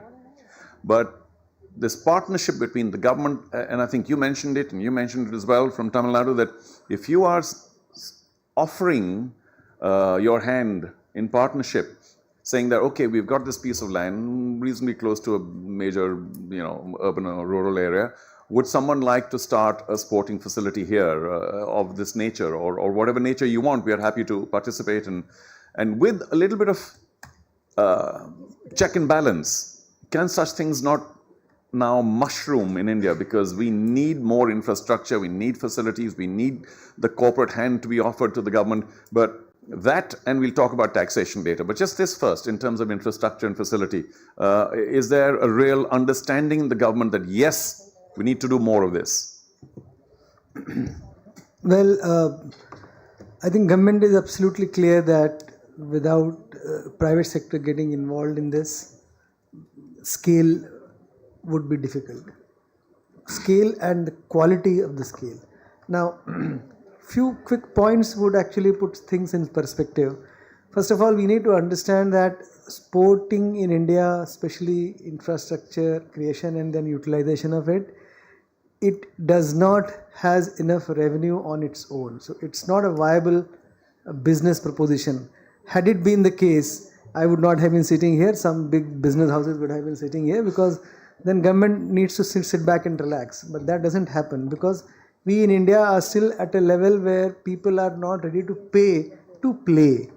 So if you don't pay, then how do you recover your investment? So making a project which is of a good sport infrastructure will also have to be sweetened with some kind of a commercial aspects to it, so that the returns are coming. There are some consistent flow of revenue from real estate, and then sporting also becomes one of the major activities around, but it is not necessarily giving you return on investment. But as you rightly pointed out, government remains the biggest landowner, and unless and until the government chips in and decides to provide land at a very concessional rate or becomes a partner in terms of giving land free of cost, it will not take off. So we are currently actively working on a very big project. Hopefully once we are through it, I will be able to spill the beans, but suffice it to say that we have full understanding of this. It will not happen in every small village because there is no viability. So we will have to, if we want private sector to come and invest money over a period of time, long term, and then recover the entire investment with a good ROI, then we will have to have many things coming together. One, land which should be made available. Two, government should be also ready to put some viability gap funding.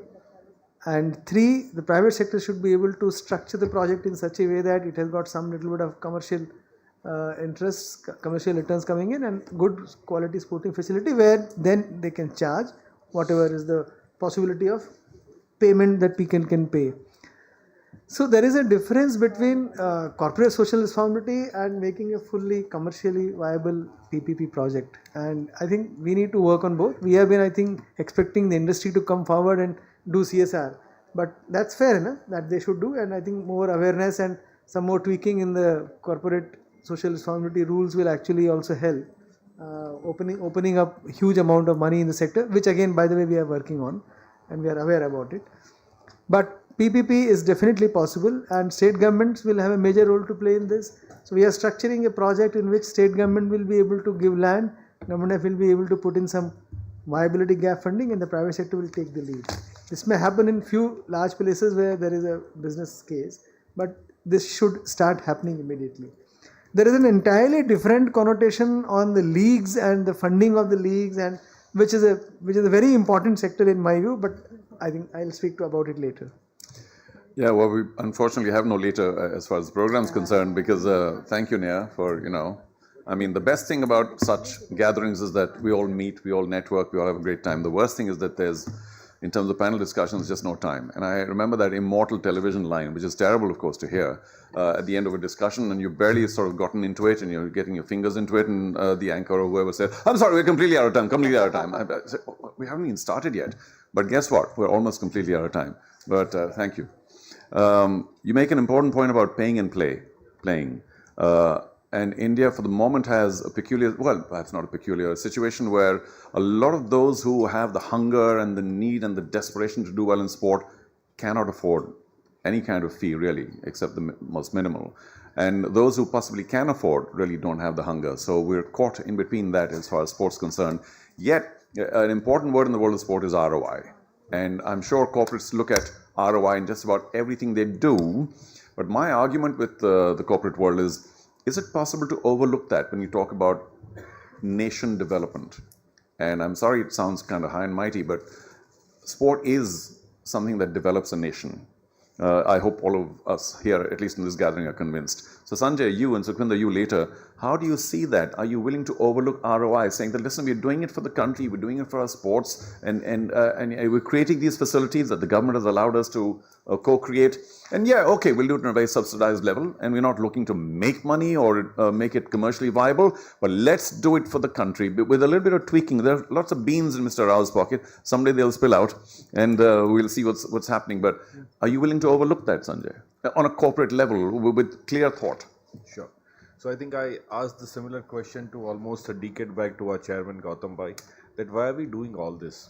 And then he told me, because both of us speak Gujarati, so he told me, but I'll translate it, that the fundamental difference between a developing nation and a developed nation, one of the biggest parameter and a sizable parameter is sports as well. So as a corporate, if we have done so far good, it is our duty to give it back to the society. Not through a CSR. Today, whatever the kind of money what we spend so far is not a single rupee we spend through CSR. It's a family office money, right? So I think to an extent, there are a few corporates like us, there are a few like-minded corporates who understand this. There is an argument also that until and unless you don't consider this as a business, it will not flourish. I think both the lenses are correct in their own point of view. But you are right, there are quite a few who are doing it and not considering straight away ROI. They feel it is something beyond the ROI, beyond brand building kind of a thing, and they are doing it. Well, I hope so. And Sukhvinder, some words from you very quickly about how you see this, because we are talking about, this topic is all about a global vision for Indian sport. And where do we go with that global vision if we're not ready to spend and spend without a sense of ROI? That's corporate India, mind you, because, Right. are you doing this for the country? Of course, CSR rules aside. I mean, I represent a legacy company, 140 years old. They built India. And again, I can say it for a lot of other corporate, Charu, where we've had those interactions. I think they will do it for sport. But yes, it's not about immediate returns. Again, that is a guarantee that I can give you from the corporate world. If not ROI, but we are definitely concerned about KPIs. What are we going to achieve year on year, period on period, essentially to make sure that we are result oriented. And that's essentially what the corporate world kind of desires. Now, if you are able to create a business model around it, even better, because then it helps the sustenance and reinvestment of those resources. Because I mean, be it the airports, be it the conglomerates, be it the ports that you're building, I think we are into manufacturing segment. And also another point of submission very quickly is that us as corporates, particularly the manufacturing side, we own premises, schools, townships, and within that, the amount of infrastructure dedicated to sports is amazing. But within a corporate, I don't think there is somebody anchoring the utilization or the purpose of that infrastructure. I do believe if the government can reach out, have those meaningful conversations, we'll find infrastructure within the corporate world itself, besides relying on what the government has to offer. So that's my submission. Yeah, thank you. I think for long the government has hesitated from partnering private corporations because of this transparency issue, and I think it can be licked pretty easily, because I mean, if we are not up on governance and ethics, we're not up on anything at all. Suma, Gagan, we have just a little bit of time, and I'm going to now openly in front of everybody here beg Neha for another 6 minutes or so for the questions, because we got Suma and Gagan here. I can't waste their time. Suma, the hosting of major international events to a country probably indicates a really high level of understanding that we need to be seen at the global level hosting these events. Yet, of course, at times they can be pretty tough commercially, because unless you provide the best, people might come for these events and say, well, what kind of arrangements are these? So where are you with that? You would like more global events held well? Definitely, I think India is ready to have global events, but the question is our system ready to have global events? So I think this is where we also need to look at the ease of procedures. Being a rifle shooter, I would say we need to have ease of getting those weapon permits, the equipment permits, and I'd like to quickly take back to my times when I needed like more than a year just to get my import license, and then by the time I got it, the weapon had already upgraded in the market. So But then the moment the government eased out on these procedures, there's a whole influx of youngsters who could easily buy weapons, and that changed the face of Indian shooting in the country. So similarly, I think now if we want to step up to a global level, we need to ease out on all these procedures so that we really have, India can really be ready for a global stage. Without question, very important point. Gagan, the Olympics in 2036, are you 100% gung-ho, or do you have some, I shouldn't use the word reservations, but do you have like some, thoughts about whether we should or not? Absolutely. I think putting India on the global stage is very, very important. And if you see, right now we just finished the World Boxing Championships. We hosted the Commonwealth weightlifting. I think there are a lot of events that have happened in the past and are going to happen in the future as well. And I think India is ready to host global events. Of course, we mentioned about ROI earlier. I think the global respect that sport can get you is beyond any ROI. I think we as Indians are performing at the world stage from athletes' perspective.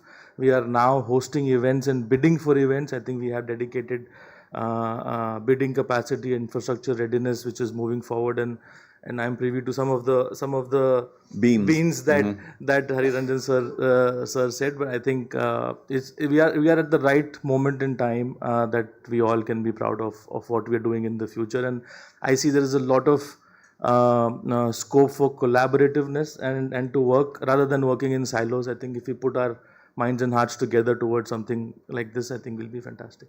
Well, okay, let's go. What, 2036 and of course 2030, the Commonwealth Games. And just a very quick reference to all the states. I've always wanted to say it again in this gathering that this very seemingly healthy competition between different states of India is just the most magical thing to happen for sport in India. Because each state now, we heard about Tamil Nadu, of course, it's genius in taking sport forward. But many other states, of course, you mentioned the Odisha model and many others, are now focusing on taking sport forward in their state as a matter of pride, which is just a fantastic development in India, but more on that later, I suppose, in some other panel.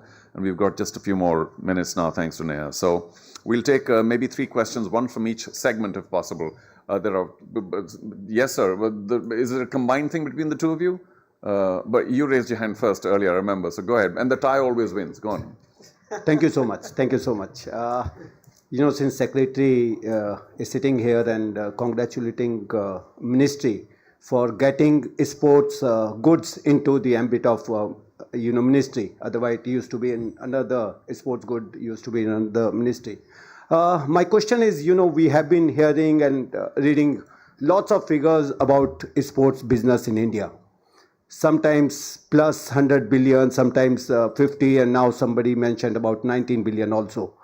What is the exact figure? We don't know. But at the same time, when we are talking about business of sports, right now in India, reality is it is not declared sports as a business. Can we do that? There is not even a definition of sports. When we really do business, we cannot, if suppose we want to start something, we cannot, go to the bank to get loan, or those kind of benefits which are available to other businesses. So my request is and also submission key when we are expecting government FICCI is working very hard towards it. Okay. So I mean, is that a bean? Yeah, another bean. Okay. I'll not spill. It's a bean. Please work with Vinil Krishna, Joint Secretary. I don't know whether he's here today or not. But we're working on a policy for sports goods manufacturing, and even apart from the helping a company to be set up and do the manufacturing scales and all, the policy related issues, how to define, what to tax, what not to tax, how much to tax, everything is being visited. And I think FICCI, as you rightly pointed out, is very actively participating in this exercise. So you please get in touch with the FICCI representative to tell us what to do. He's right here in front.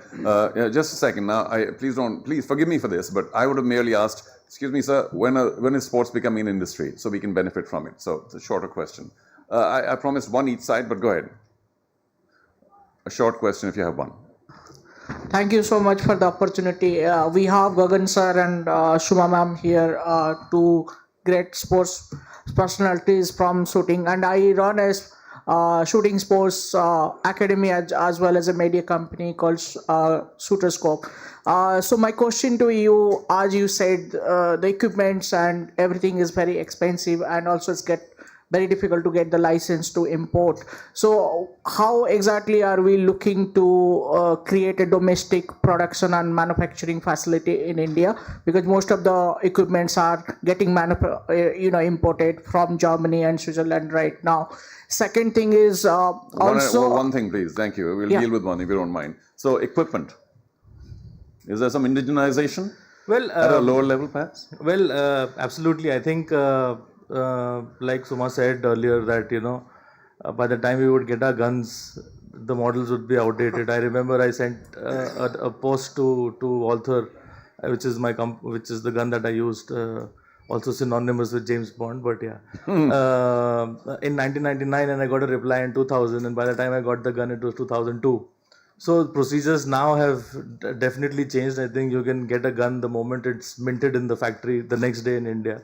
I think that's a fantastic achievement considering the. However, the is it possible to develop? And we have Indian manufacturers now, whether it's Kapapi, which is a sporting goods equipment, or whether it is Pressihole and so on. So many other defense manufacturing companies that are producing sport weapons in the country. It should happen, and it is happening. Thank you. We're getting a lot of pressure from my right side. Sir, at the back. I know you'll keep it very short. Hi. Yeah, thanks. So my question is to Mr. Rao. So do you know a thing called National Playgrounds Association? Does he know? Yeah. Can a yes or no solve that? What will make you happy? It a was resounding introduced yes. by your ministry. Thank you.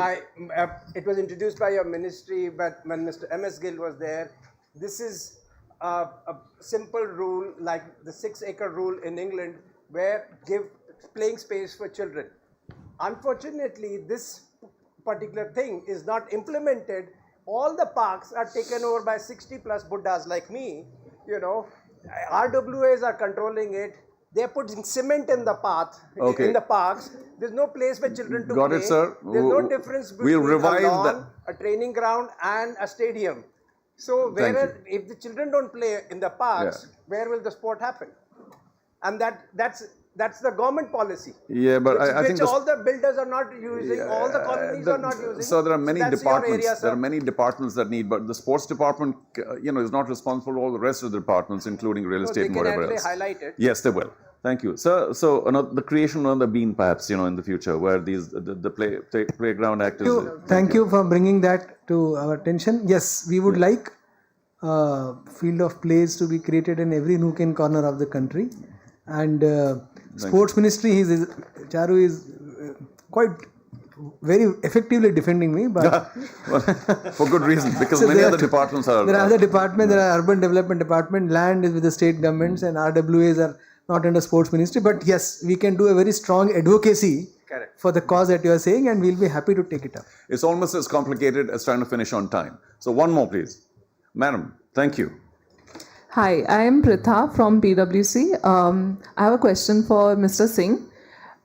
So you mentioned very rightly about KPIs and how corporate India, and you spoke a little bit on behalf of corporate India. So just wanted to understand what are the kind of KPIs, or what impact is corporate India really trying to create? Are we talking performance? Are we talking grassroots? Like what is really the interest? Yeah, thank you. Just before that though, for everybody else here, ABC, KPI, what is it?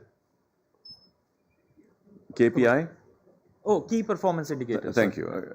Yeah, great question though. I think if you go to any corporate, I'm repeating it again, their main line of business is definitely varied, but I think they definitely are not looking at sports to overtake that business. So that remains.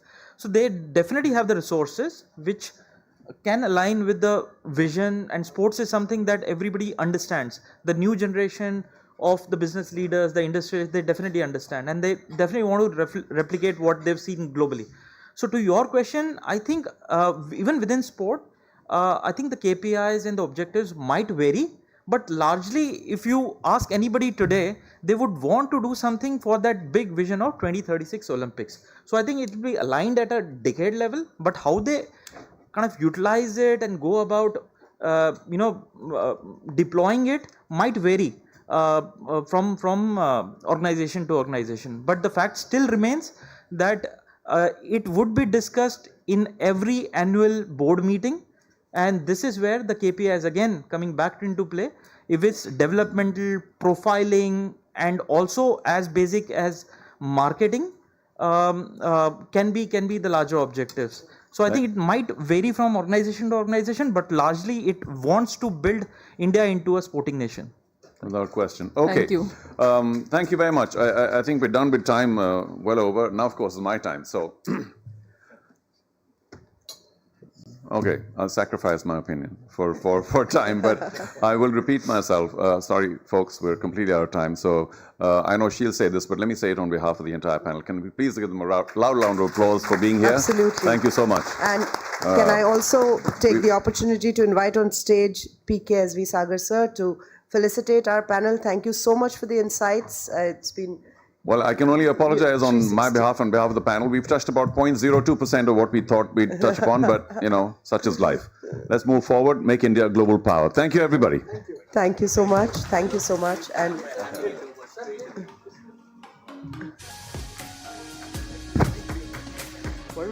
I think the photo is going to be a problem because it's almost over the edge. But I'm...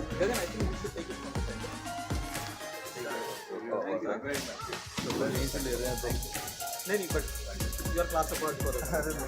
Don't. I'll come.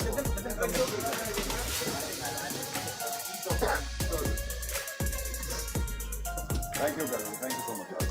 Thank you so much. Thank you to the entire panel and to Charu sir. And like Neha rightly said, he's indeed the voice of sport in India. Thank you so much, sir, for making this so fantastic, because the right questions can bring out the right answers, and I think that's what's really important. We move now to our second... Oh yes, I'm so sorry. I was requested by our photographer to ask the entire panel to be up for a group photograph, and I missed that. Apologies. I would request all our panelists to kindly be here on stage just for a minute. I think in the rush of time, one is just completely forgetting what basically needs to be done.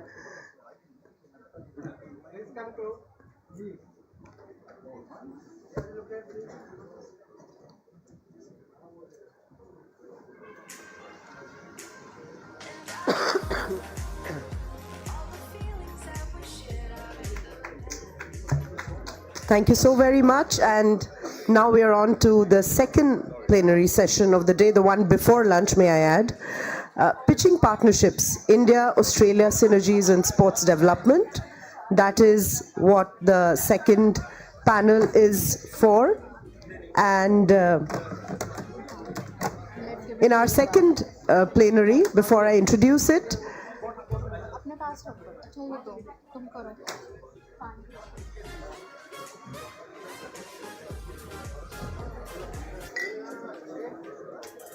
Sir.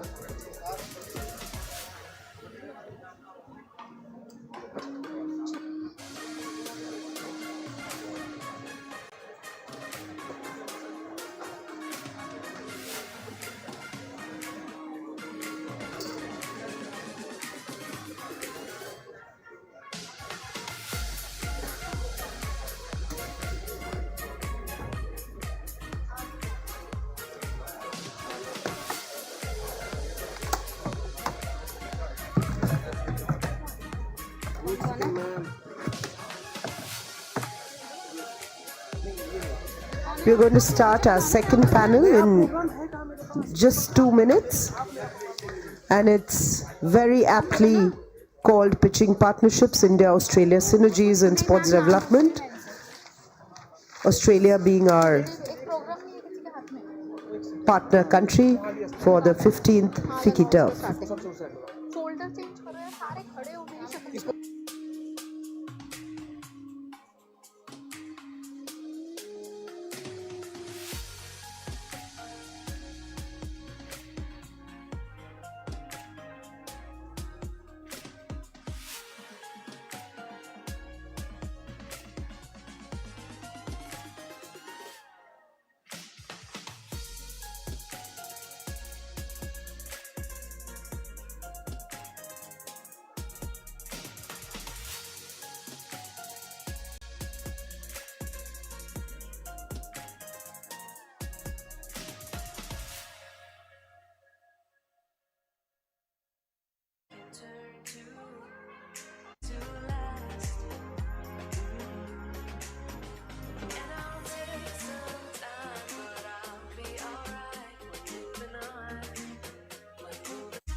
Okay, for our second plenary session, the one that I've already now announced twice, but for the sake of the flow, I shall do it again. Pitching partnerships, India-Australia synergies in sports development. And in this second plenary session, this takes us to the realm of global cooperation, specifically the deep and growing ties between India and Australia in sports. In our inaugural, we've already heard a bit of it, but this goes into the detail of those synergies. India and Australia share not only a passion for sport, but also complementary strengths.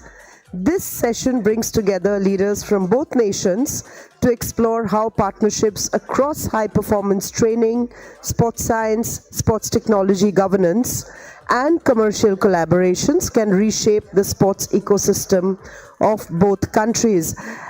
We will examine how sports diplomacy can strengthen bilateral ties, enhance people-to-people relationships, and a lot more. Interestingly, in this panel, and I'm very, very thankful to the panelists for already taking their seats for the sake of time, and thank you so much for that. I have with me Roshena Campbell, she's Deputy Mayor, Melbourne, Australia. I have David Gallup, Chair of Chair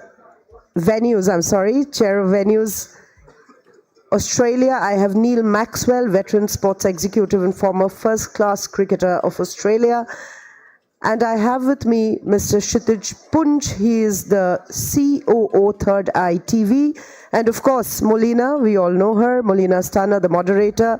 She is the founder of Multicultural Women in Sport and chair of AFLSE Regional Council of Handball in Victoria. But before we start the panel, Molina, I have the proud privilege of inviting on stage Ms. Meenu Singh Vish. She's Director Sports.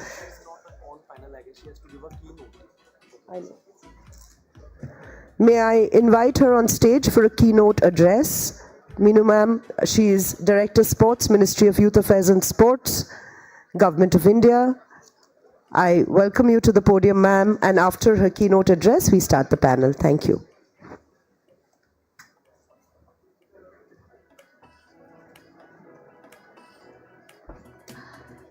Thank you, Himika. Good afternoon.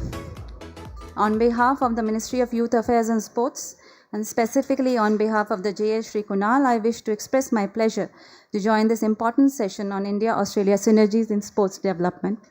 I want to thank FICCI for bringing together such a remarkable panel and for consistently championing meaningful conversations on the global sports landscape. Over the past few years, India's sports ecosystem has been undergoing a profound transformation. Through flagship initiatives like Hello India, our focus on grassroots participation has expanded dramatically. Through TOPS and the National Centers of Excellence, we are strengthening the high-performance environment for our elite athletes. We are investing significantly in coaching education, sports science, data analytics, and athlete welfare. All of this reflects a broader vision to build a pipeline where talent is identified early, nurtured systematically, and supported all the way to the podium. In this journey, international partnerships are indispensable, and among them, India-Australia relationships holds a very special place. Australia's global leadership in high-performance sport, community participation, governance frameworks, and venue excellence is well recognized. India, on the other hand, represents a young, ambitious sporting nation with scale, talent, and a growing economy. Together, this partnership becomes not only just natural, but strategic. We already have several collaborations underway, ranging from sports science and coaching exchanges to athlete exposure programs and knowledge sharing mechanisms. The release of the India-Australia Knowledge Report today further deepens this engagement. But I fully believe the full potential of this partnership still lies ahead. So, I would like to bring the attention of the panel also that there are several areas where India-Australia can take significant steps forward. They are, first, in the high-performance systems. We can have joint training camps, access to specialized coaching, long-term athlete exchanges, and linking our centers of excellence with institutions in Australia can create a remarkable impact. Secondly, in infrastructure and venue management, with experts such as Mr. David Gallup and Venues NSW represented here, There is tremendous scope for collaboration, whether in stadium operations, fan experience, technology integration, or major event preparedness. Thirdly, in sports technology and innovation, Australia's strength in performance analytics, wearables, and sports science complements India's rapidly growing startup ecosystem. This is an ideal space for co-development and investment. Fourth, in community and sports schools, Australia has a certain very strong culture of mass participation, and there is much that we can learn and build. A structured program in schools and communities across India. And finally, in people-to-people exchanges, whether between students, coaches, administrators, young athletes, sports diplomacy strengthens goodwill and mutual respect and cultural ties far beyond the playing field. What is encouraging is that both nations share the same ambition to build a robust sports system, to nurture champions, and to elevate the global sports economy. As policymakers, we are committed to enabling and accelerating this partnership. We develop deeper collaboration with Australian institutions, and that will definitely help in promotion of the cause of the sports. Let me conclude by saying that India and Australia, two countries passionate about sports, have a unique opportunity to learn from one another and to grow together. Our combined strengths can shape the future of sports in Indo-Pacific and beyond. I wish to thank FICCI again for this platform and look forward to a productive and forward-looking discussion. Thank you. Thank you so much. Thank you, Ms. Meenu Singh, for your very pertinent remarks. We've been hearing a lot about the collaboration between Australia and India since the morning, and I've actually authored the report, so I'm very excited to be here. And joining me are, we have a very fabulous panel, three of whom have actually come all the way from Australia, and one has come from the US, and if you include me, that's four of us from Australia. So it's a truly global panel. I have a very tough job because I'm following Charu, who's the voice of sport, and then and lunch follows this. So I've got a tough job, but we'll try and make this very entertaining and fun for you. So we have with us Deputy Lord Mayor of Melbourne, Roshina Campbell. Roshina was first elected to Melbourne City Council in 2020 and was re-elected as Deputy Lord Mayor in 2024. She is the first Indian Australian to hold that office in the city's 108-year history. She also works as a commercial barrister, acting for some of Australia's largest companies. I'm keeping the introduction short in the interest of time.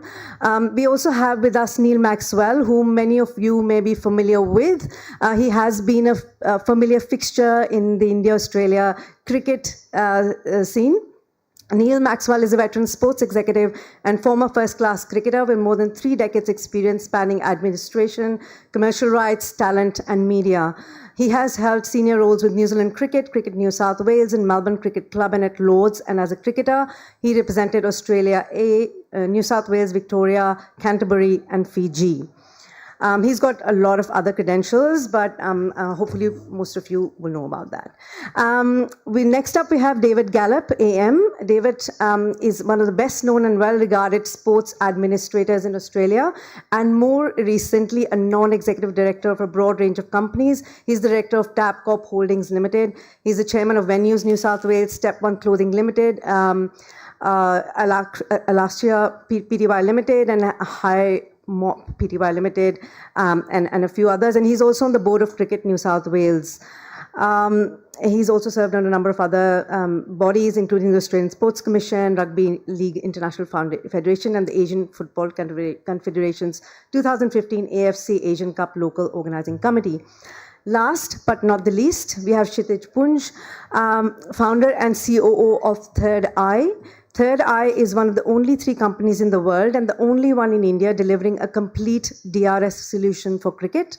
Third Eye has become a pioneer in cricket technology, offering a fully integrated decision review system that includes ultra-accurate ball tracking, snickometer, multi-camera instant replays, and advanced decision-making tools that meet national and international standards. He may be able to tell us more about his company when we talk about sports technology. So a very warm welcome to panelists, and thanks for being here. David particularly, who was not sure he's going to get here because of the visa situation late last night, and we were on email trying to get him here, so he's here. Very happy that he's here. And as I said, I'm very excited because particularly this is a very landmark historical moment because Australia for the first time is a partner country on the FICCI Turf Conference. The report was launched today, which I've authored. And the Minister Penny Wong, who was here yesterday, made an announcement regarding capacity building for Indian para-athletes and coaches, which is again historic. So the relationship between the two countries is on a high, and so is our propensity for sporting collaborations. Sport has been identified as an area of increased collaboration between the two countries in the economic strategies that we have for each other, but not only to just strengthen bilateral ties and promote people-to-people engagement, but also for increased commercial opportunities and talent exchange. The latest Google Deloitte report, Think Sport Unlocking India's 130 billion sport potential, notes India's 655 million sports fans are a diverse group representing every demographic. So that talks about the exponential growth in India's sporting system. There's another report that KPMG has launched recently, which talks about slightly lower numbers of US $19 billion projected to reach USD 50 billion by 2030. We'll go into the numbers game. We know that the opportunity is huge. And Australia has a very well-developed sports ecosystem, not only with the largest number of athletes per capita of the population, but also a very coordinated approach for grassroots participation. And we've heard that today about the combination of grassroots along with the podium finishes that we need to achieve to be a sporting nation. So India views Australia as a natural ally, recognizing vast opportunities for collaboration in areas such as capacity building, infrastructure development, sports technology, management, and partnerships of major sporting events. So most importantly, we've heard today, and we know that, we've known for a little while that India is almost set to host the 2030 Commonwealth Games and has also put in a bid for the 2036 Olympics. So Australia is hosting 2032, and India can benefit from Australia's experience, which can provide a blueprint and a legacy piece for India in its aspirations to host the Commonwealth Games and the Olympics. A number of summits and roundtables have also been held, which were mentioned by both the High Commissioners in the morning. But we can't forget cricket. So, as was mentioned in the morning, the 3 C's have been the cornerstone of our relationship: cricket, Commonwealth, and curry. For the longest time, our relationship was based on these 3 C's. In India, when we spoke about Australia, it was either about cricketers or kangaroos in our backyard for some reason, which we don't have. Australian cricketing legends are revered here in India, and Indian cricketing legends are very well respected in Australia. Cricket has been the bridge between the two countries, but more recently, Indian cricket has had a significant influence over Australian cricket and cricket worldwide. So when India comes to play and tickets are sold out in a few minutes, and Indian fans fill up the stadiums. IPL is one of the wealthiest franchises in the world, and ICC leadership is currently Indian. We also have cricket. I'm an ambassador for Cricket Australia. Cricket Australia has a multicultural action plan which talks about the biggest growth of cricket coming from the South Asian communities. So we have a number of people on our panel today who have an expertise in that space. So I would love to hear from them how, if they can throw some light on how Indian cricket's influence over Australia and how it can be a catalyst for our engagement in other sport as well. So we can start with you, David, if you like. Thanks very much, Melina, and thanks to FICCI for the invitation. It is indeed an important part of the relationship. Only a few Saturdays ago, there was a one-day international at the Sydney Cricket Ground, 40,000 people, a huge amount of Indian fans in the ground that day, and a reminder that with the wave of Southeast Asian immigration, the importance of cricket, and indeed for Australian cricket to foster that relationship has become more important than ever. The growth of the IPL is another factor in that, such a huge part now of world cricket.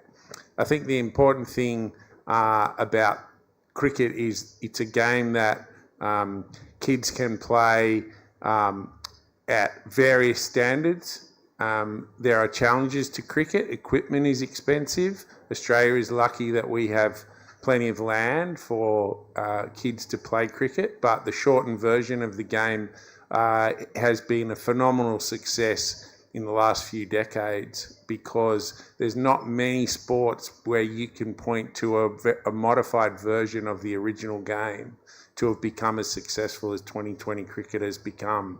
Test match cricket, which is still exciting for all of us, but 5 days is now a real challenge for people's time, and there's really not another sport in the world that has come up with a format to shorten its original game with the success that T20 has. So I see the relationship between the two countries across many things, but of course cricket will always be important.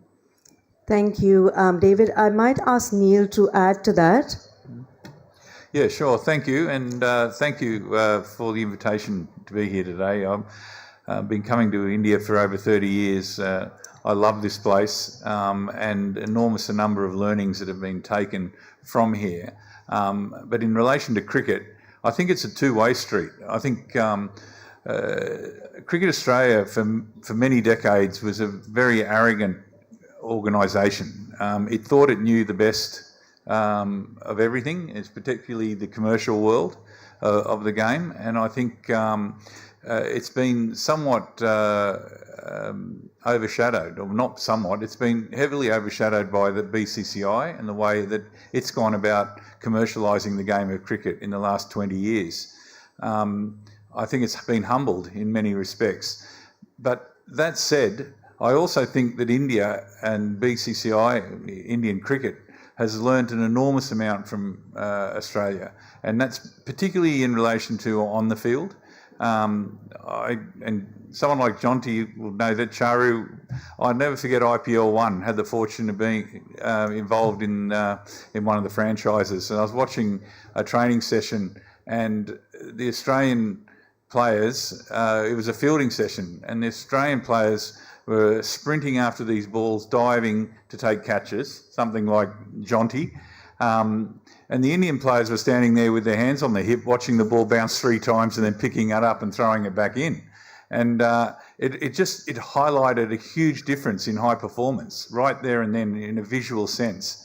And it didn't take long for India to embrace that. And now you've got Indians that are some of the best fielders in the world, your Jadejas and others. But that's just one microcosm of where I think the learnings, and I probably emphasise this across Indian culture, is that in the last 2 to 3 decades, or I'd say the last 2 decades, you've seen a growth of confidence in Indian sports and particularly cricketers. You've seen a confidence that's, it's a true belief in the fact that they go out to now win a cricket match. When I first started playing India, it was, pardon the expression, but it was like kicking puppies. They were so humble, they were so, meek and mild in the way that they approached the game. And to see that belief grow, it leads me just to the last comment that Sukhinder made about return on investment. And I think corporate India has supported cricket enormously. You've seen a cultural shift in the way in which cricketers have approached the game now with confidence, and I think that pride has flowed right through the nation. And now that so from a return on investment, you're not necessarily seeing a dollar here and there, but indirectly you're seeing enormous growth because there's a genuine pride and belief in the Indian population now that I don't think was there 10, 15 years ago. Thank you, Neil. And we'll come back to that question of investment and the role of the corporates in sport as well. But first I want to go to Roshina because she is in the city of Melbourne has a mecca for India, which is the MCG. So everyone who comes from India wants to go to the MCG, and you've seen an enormous growth in the number of Indian people who are actually going to the MCG to watch these matches with their drums and the food and everything. Do you want to talk a little bit about that and what it's doing for our, the people-to-people links and the diplomacy? Absolutely. Well, first of all, thank you so much, Melina. You are such a wonderful ambassador for Australia and for also our sports industry. And can I say, as the politician on this panel, it's always humbling to be surrounded by such legends of sport. So it is a real honour to be here. It's particularly an honour to be here as a Melburnian. So we're here in Delhi, the capital of India, and Melbourne is the Indian capital of Australia. We have the largest and fastest growing Indian population out of any city in Australia. And that does carry through to our identity and our sport. And two great moments that I think really captured that. Looking back at 2022, the T20 at the MCG. Tickets sold out in just 5 minutes. But you know what was incredible about that? Australia wasn't even playing. It was a match between India and Pakistan. 5 minutes and the tickets were gone.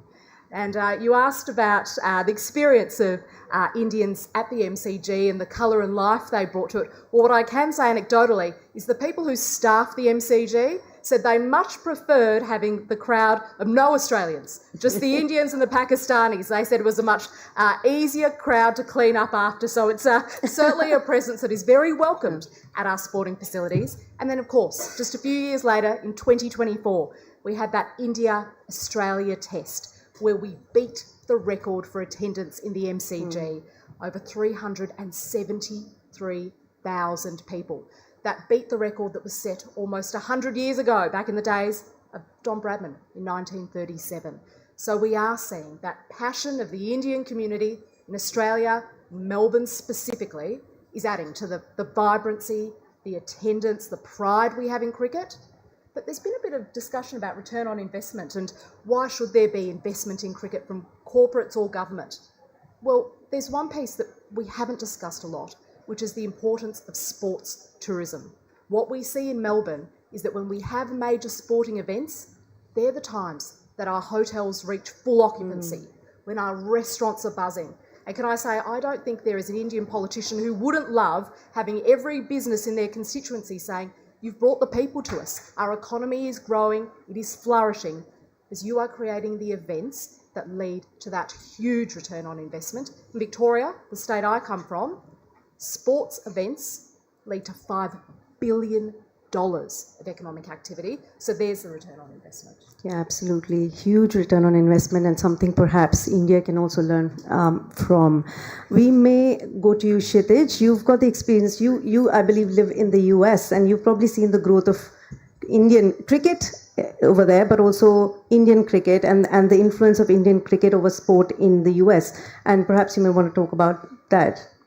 Yeah, definitely. Again, thank you for all the FICCI organizers too. It's great to be a part of such an event where all these sports minds come together and we all have a dialogue starting amongst different topics. So, again, I've lived in the US for the last 10 years now and work on developing the sport in both Canada and US.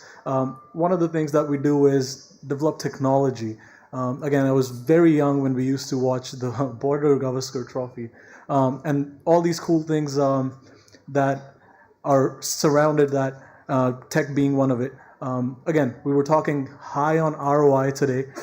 We were trying to find a technology that is budget friendly and then all these discussions about ROI, the actual investment part. If we can bring the investment down, we can come up with a technology that is similar to what we see on TV being used in all these cricket games. So again, it was the vision of our CEO that we are now forefront leaders of the DRS technology in cricket. Again, it's a learning curve all throughout different countries. When you go to US, Canada, now we have an agreement with Oman Cricket. You learn different dynamics of cricket being played there. So there's all these things. Again, cricket is a vast growing sport all around the world and technology being a big part on it. So we're working really hard on bringing that investment down in the ROI when we talk about it. So it's budget friendly and again, all the youth can take it, state government, local governments, all these players can take up this technology and can be very fruitful in the future. Thank you. Technology democratizing sport. Great. So moving on to from the IPL, which is the most profitable league, but that has not translated into growth of other sport and leagues in India. For example, the Indian Super League currently is in limbo with commercials not adding up. We spoke about investment in sport and different structures. The secretary before spoke about why we need to think about innovative systems in sport for it to be profitable. It's not like it's an India problem. We have the same problem in Australia as well. Not all the leagues are profitable, and I chair a number of Olympic sport, and we don't have money. We run the smell of an oily rag. What can work? What are some of the things that we have seen in Australia and some things that we are doing over there that can be translated into something that can be done in India to grow the sports ecosystem here beyond cricket as well? Who would like to go first? Well, I think the Indian Super League is a good example that people will be attracted to the very best. And the same problem has happened in Australian football, soccer, that there's been decline in the A-League. Because the ability for people to, by streaming or other means, to watch the best football in the world is so readily available. That's one of the reasons the IPL is so successful, is because the best players in the world are playing and people want to see the best.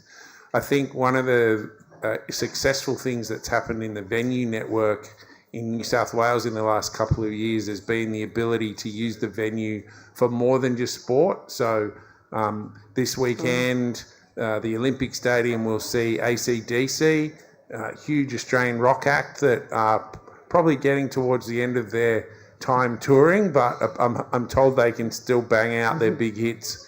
70,000 people in the stadium, and you need to be using these assets more than just for 12 football games a year for one club to be using. You need to be running community events, making sure that conferences can be held in your facility. So one of the things that I think has been successful in the use of the infrastructure for more than just a game of cricket or a game of football once a week, you need to be using them to make the kind of money that the maintenance of these facilities is costly, the ability to continue to upgrade technology, all of those things cost money, and you can't rely on one or two sports once or twice a month. You need to be using them more, and I think we've done a pretty good job of that in recent times in the New South Wales venue network. So, Rushina, did you want to add to that? Yeah, I would absolutely agree on the importance of using sporting facilities for other purposes. So, in Melbourne, the MCG is frequently used for other major events. We see Marvel Stadium used for concerts like the sold-out Oasis and Metallica. But I would also say, as governments are starting to look at building new sporting facilities, location matters. So what we see time and time again in Melbourne is that when sporting facilities are built close to the city, as they are in Melbourne, that's what creates a great economic ecosystem, because you have people who go to a sporting match, then they go shopping in the city, they go to Melbourne restaurants, they stay in city hotels. That is what leads to that wider economic impact. But as to your question of how do you build that wider success beyond cricket, I do think that comes back to the grassroots sports development. So absolutely. Governments in particular investing in community sport, making sure that you see representation both from young boys and young girls from a young age. I think that is where you build the passion, you light the flame, and it takes a while to build that fire, but that is what leads to sports beyond cricket taking off in a country. And we see that in Australia with the AFL, and now the power of the women's AFL teams. That was a long grassroots process that is now incredibly successful. Yeah, I completely agree. Grassroots and also the investment by government, not just through money, but through policy making. The City of Melbourne, of course, funds a lot of programs for sport in the city, within the City of Melbourne. The Victorian government has a number of programs that are supportive of women getting into sport, or there's funding associated with a lot of diversity initiatives and grassroots initiatives. So I think that role of the government becomes extremely important, whether it's local, state, or federal government. Absolutely, in the same way that if children didn't have access to food or shelter, the government would step in. In Australia, the Victorian government provides sporting vouchers, so children from backgrounds who might not be able to afford to play a sport get a voucher that allows them to do that for a term. And that's what, it's a good health outcome. We want our kids to be active, but it also it builds that love of sport. Yeah, thanks, Neil. I just comment, just to give you an indication of Australia's love for sport. We're a population of roughly 25 million. We have nearly 120 professional franchises. 120, and that's within what, Delhi? The population of Delhi, is that about right? Yeah, 120 professional teams that are being serviced, and players, athletes are being paid full time to participate in their sport.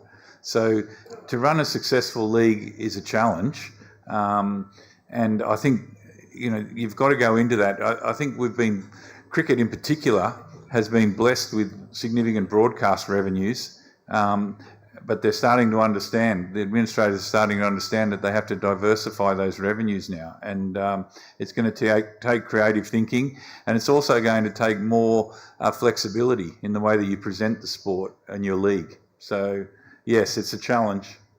Thanks, Neil. And perhaps sports tech, as we spoke about before, can democratize the process and maybe take it wider, particularly in India. I think everything happens through a phone. So those are some of the ways in which you can actually, take the sport to the grassroots. But your technology, perhaps we would like to learn a little bit more about how your technology is changing sport and whether those technologies can be used here in India, and maybe they're already being used to grow other sport as well. Yeah, definitely. I mean, talking about tech in sports on the grassroots levels, it's obviously, when we were talking about investment, it has to be budget friendly, especially in an economy like ours, which is developing and moving forward. We work very closely with, for instance, Himachal Pradesh Cricket Academy. Even the practice games of the under-16s, boys and girls, we're doing a very good job on keeping all that data with 6-camera technology, getting all that data, working on biomechanics, pre-match and post-match analysis, which is helping coaches, umpires, referees, even on that level, for a fairer, better game, and the improvements on that. And I think when we talk about leagues getting better across the board, it has hugely to do with the management of it and how we can expose to different communities in India. You see IPL happens in 10, 11 cities.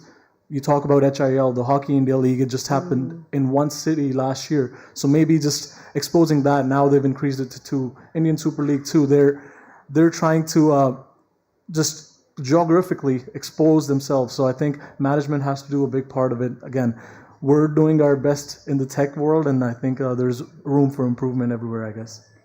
Thank you. There's a few Indian technologies that are being utilized in Australia. For example, Sports Watch, Stupa Sport. They've got partnerships with table tennis. I'm the deputy chair of table tennis in Victoria, and we're utilizing that technology. And we've been told that they've been very easy to work with, much cheaper, and very easily accessible. So I think there's that exchange can happen through sports technology as well between the two countries. But I want to touch a little bit upon capacity building, train the trainer model, coaching, because that's something that has been spoken about a lot today in terms of high performance. Would anyone like to talk about that? With Neil or David? Do you want to start off the conversation on capacity building? I think there's already been today some fantastic comments on the various pieces of the ecosystem that need to be funded.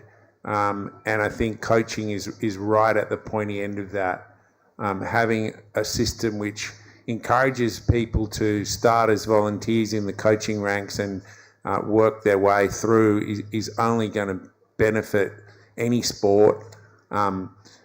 Feeding the funnel from the top and getting kids active is obviously a big benefit to the community health-wise, but it's also going to provide the opportunity for the small percentage who are high performers to find themselves playing at the elite level. So I think that that commentary today has been really impressive from a number of people about the need to feed both the grassroots part of the system, get kids active, run programs after school. Australian sport benefited a lot a few decades ago from a program called Active After Schools, which gave kids 6 to 8 weeks at different sports. And I think it was the first time that many young girls got to play different sports. Lo and behold, some of them turned out to be fantastic at the sport and went on to become the likes of Sam Kerr or the players who are now playing in the AFLW or playing women's cricket. But they were given that chance through those active after-school programs. So I think that stuff's important. But I was impressed today with the commentary around the need to continue to encourage good coaching systems, because kids want a good experience. They want to, if possible, play in a good facility and be coached by a good coach. Thank you. I think Can I just Australia, comment on that? Because yeah. I think just my learnings, not my learnings, I think Australian sports learnings in this regard, there's two really generalised statements I'll make. The first one is, just because you're the best player doesn't make you the best coach. And I think I just caution India on that, because it seems to be a philosophy that you have here, is the best player becomes the best captain and then the best coach. It doesn't work that often. Normally it's the hard-working player, the thinker, the one that has to get more out of their limited talent, they become a better coach. The second one is that one of the learnings we've had in cricket in particular is that school teachers make wonderful coaches, because of the way they're trained and the way in which they can extract and deliver information, and their understanding of just what's the word, individuals in that regard. So two generalised statements, take them or leave them. Yeah. Roshina, you wanted to add something to that? Well, I mean, given we're here talking about the great partnership between our two nations in a sports context, I did want to talk about the Melbourne Cricket Academy, which launched in Mumbai. That was in partnership with Cricket Victoria. And not only is that about grassroots player development, more elite player development, it is also providing that coaching training, training the coach. So I think when we talk about things that we can learn from each other, Australia is already playing that role, and I would love to see more of that. Yeah, and Australia is actually playing a role in India as well. For the Leap Gymnastics Academy that JSW runs, there is a number of Australian coaches that have actually created the program for Australia, and they're the ones who are running the gymnastics program, and I think that's going to expand more, with hopefully more Australian expertise flowing in into India. So I think Australia has a really important role in this area, and which has been emphasized a lot all day and since the morning, and in my report as well. So we'll hopefully see more in that space, and various foundation sports like swimming, gymnastics, and perhaps athletics as well. I want to move on back to sports science and technology. With Roshina, I believe the city of Melbourne is creating a hub for sports technology. Would that hub be able to house Indian sports startups as well? Well, we are always interested in providing those sorts of opportunities. We are very mindful of the huge opportunities in sports tech. So at the moment, Melbourne is the sports tech capital of Australia. It's got the highest number of sports tech businesses, but we want to make that bigger. So when we released our economic development strategy this year, sports tech was one of our key pillars of an area we want to grow.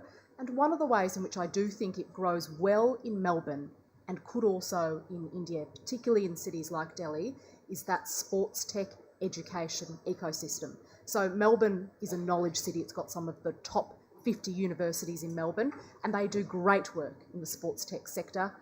We've seen it from the University of Melbourne, from RMIT, from Deakin, and of course, Deakin here, RMIT in Gujarat, RMIT offering their dual degree process. We do part in Australia, part in India. I do think that is how you build up that sports tech capability.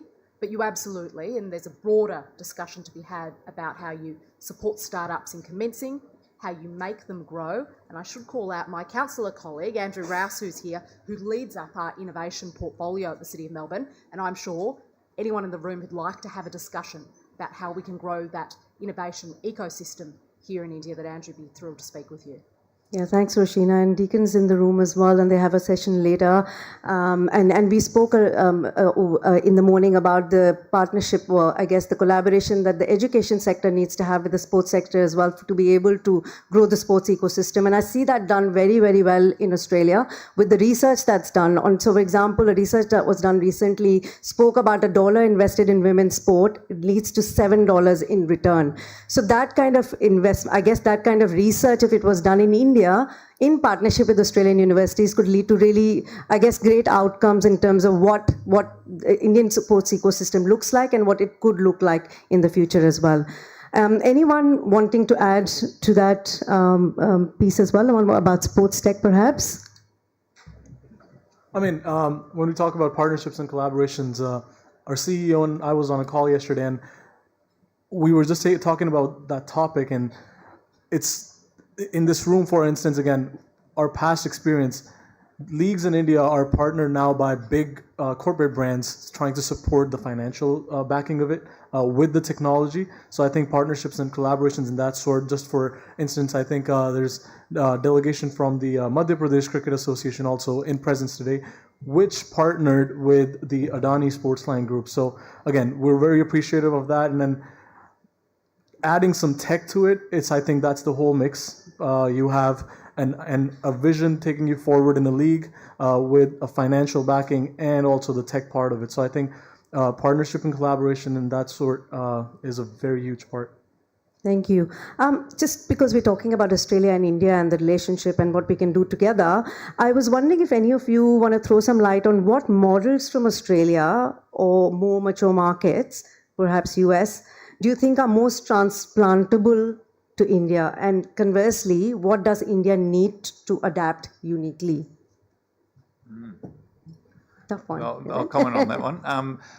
I think it's been discussed a number of times here, but I think the adoption of high-performance programs and truly understanding what that means, you have to be committed to it. I'm not saying, like Charu suggested, that it's a bottomless pit of money, but you do need to commit to it. And I think it was 1972 Olympics where Australia didn't win a medal, didn't perform, which was just considered outrageous in Australia. And they invested heavily in the Australian Institute of Sport as a result of that. And that's just led from, to enormous successes for a country our size and a population our size. But it's the sport can be a glue that can bind a country, and I'm not going to go into the political sense, but just to purely emotionally. I mean, one example that I've heard regularly, having worked in New Zealand for 3 years, is that when the All Blacks lose a test match, it has an impact on their stock market. It drops. and so you see the correlation between sport and emotion and culture and belief and all of those other human elements. So, your ROI can be far more than just a bottom line. Thanks.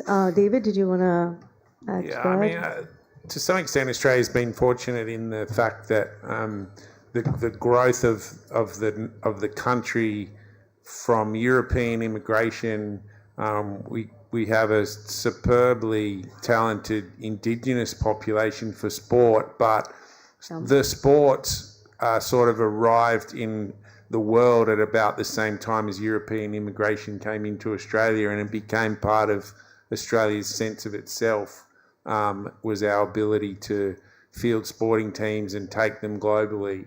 So I think, Australia's been fortunate in that regard. When you add in climate, space, relative affluence, there's a whole lot of reasons why the Australian sporting system has got much more, it's an easier success recipe, or has been, than for a huge country with limited space, a huge population. The cost of these sports, I think now is a challenge even in our country, but sporting equipment for a cricket team at junior level is into the thousands of dollars. When I worked in football in Australia, we used to always say you just need a ball and a bit of grass and you can play. So, I think there are challenges even in Australia getting people involved in a lot of sport, but we've been lucky in a way that our country sort of arrived at the same time as organised sport arrived, and our sense of being and belonging is attached to sport. And I think we've got really good programs like Little Athletics for getting young kids into athletics. We've got AFL, the OSCIC. So I think you need to develop those kind of programs where you start at an early age, and maybe it's run by a league or it could be run by a federation. But starting early is, I think, really important. Has been important in Australia. Every kid plays sport. They put into the pool the minute they're literally born. They're going to either do gymnastics or swimming or something else that is a foundation sport. So I think that is really important. And also the government has been doing a lot of work. I'm on the advisory for the Australian Sports Commission on the Play Well program, and that's a deliberate measure on the part of the government to increase participation beyond the Olympics. So we're not looking for it to plateau at that point. We want it to keep growing. So there's systems in place that have been put in place to make sure that happens, with all kinds of advisories, plans, infrastructure plans, and research and education that's been implemented for that long-term kind of growth of sport. But I think, Roshina, you wanted to add to that as well. So when I think about what we can learn from each other, I am so proud that Australia has hosted some of the world's best sporting events. Melbourne is host to the Australian Open. We are so proud to have that Grand Slam in our city. But when I think about how India can grow its capability, I think it's great to have events like the Commonwealth Games, to have the Olympics.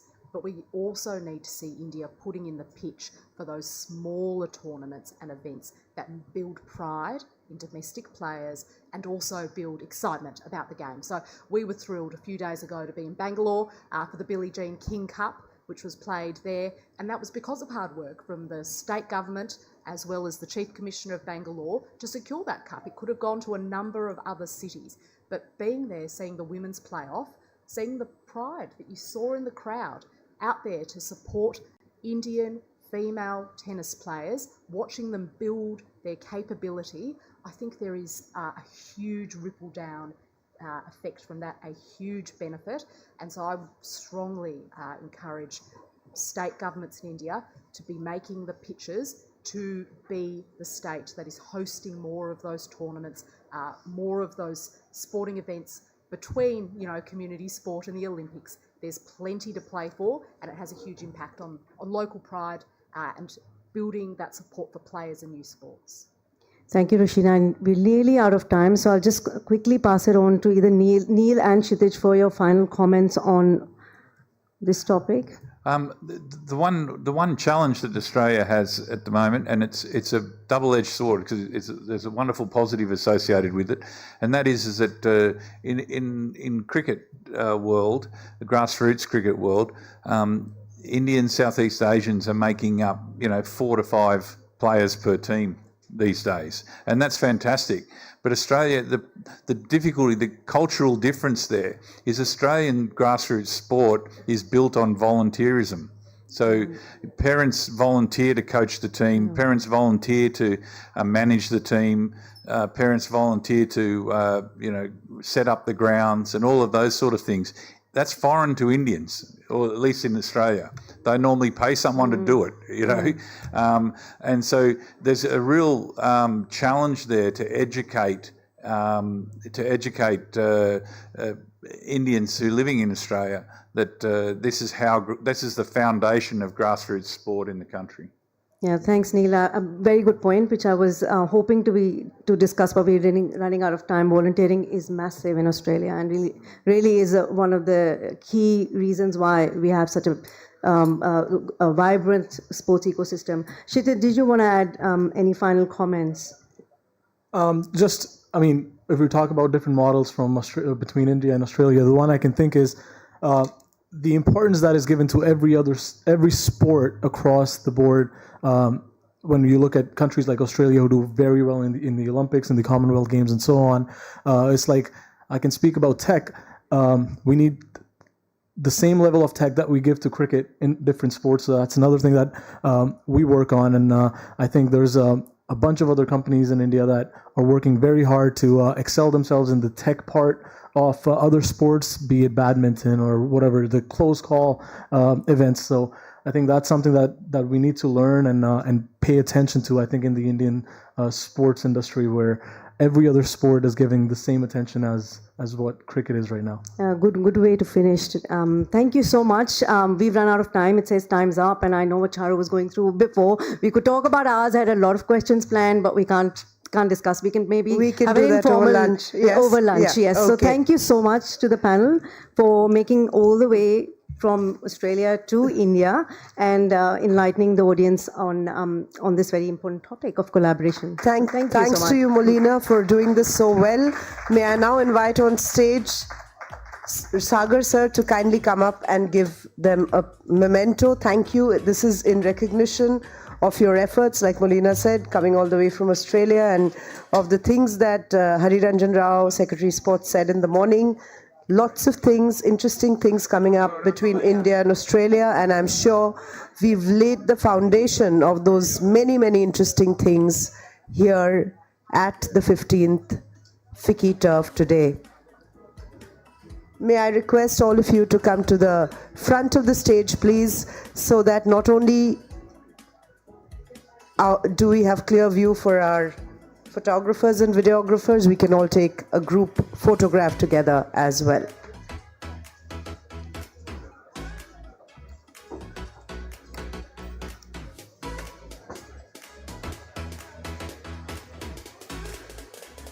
Thank you so much. And some quick things that I need to mention here is that at 2:30 today, just after lunch, and we're breaking for lunch now, as I already said, there's a masterclass on powering the next generation of Indian sport leaders, and that's being taken by Professor Pam Phillip. He's the Director, Sports Management Programs, Deakin University, Melbourne, and that's happening on the second floor. So anybody who wants to be part of that masterclass, please kindly go to the second floor. However, we will start the masterclass starts at 2:30, so to put you on a timer, you have exactly 26 minutes. And we will start here also at 3 o'clock. Sorry, in 30 minutes at 2:30. Thank you so much.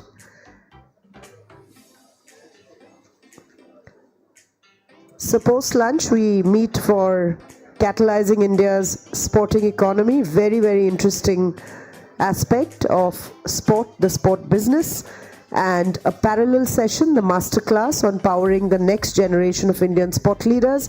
That's going to take place on the second floor, and the plenary session, of course, continues right here. Thank you so much. Have a great lunch and see you very soon.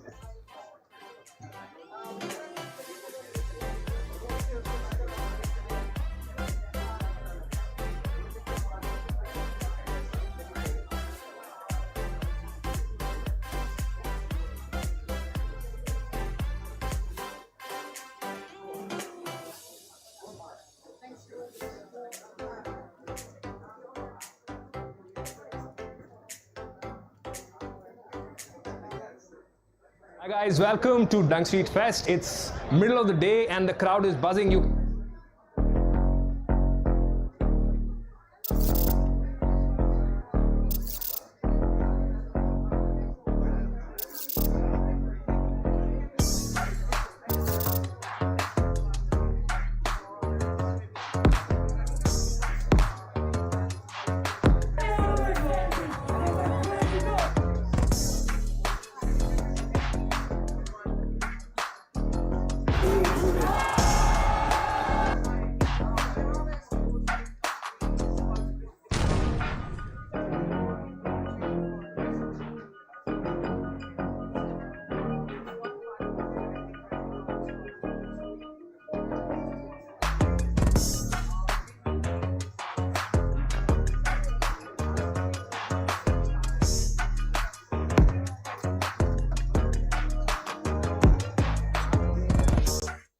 Hi guys, welcome to Dunk Street Fest. It's middle of the day and the crowd is buzzing.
plenary session here.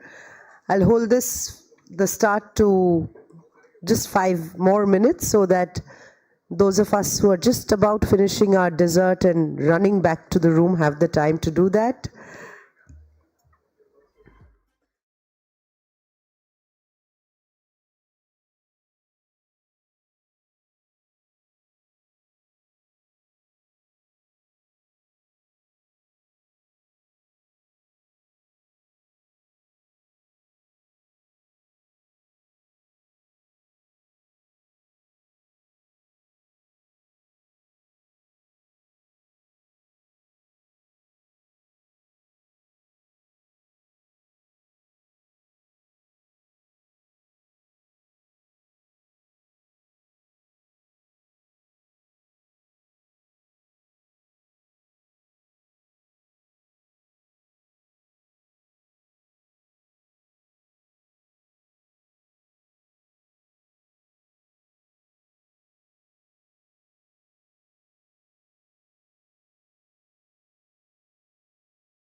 I'd like to thank our nutrition partner, Amway, our gold partner, Adani Sports Live, our principal partner, GMR Sport. We are powered by iOS Sport and Entertainment. Our sports excellence partner, JK Cement Sports, our sports education partner, Sumaya Vidya Vihar. And of course, there are lots and lots and lots, many more partners. And, as we go ahead through the day, thanks are in order for each one of them. As you all know, that media plays a very important role in taking the message from within this room to the masses. And I thank my friends from the media, all known faces, all supporters throughout the year who are sitting here and to be part of this and to take the message from here to a larger audience. And in that same strain, I would like to thank our social media partner, The Bridge, and our PR partner, Wordsworth Communications. Thank you very much for fueling this promotion.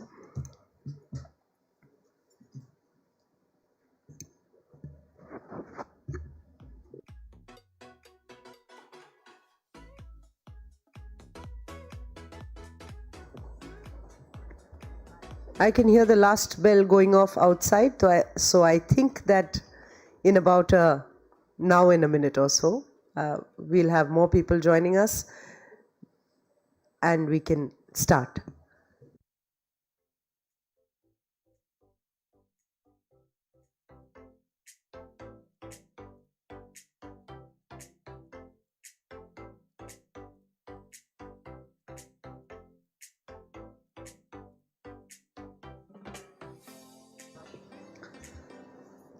Okay, ladies and gentlemen, we are now finally starting. And as they say, you know, when we want to start something nice, we want to ensure that everybody is part of it. Welcome once again post-lunch to the 15th FICCI Turf. It's the premier conclave, the one that everybody wants to be in. And so glad that today we could all come together to witness some unbelievable discussions that will forge the way forward for sport in India.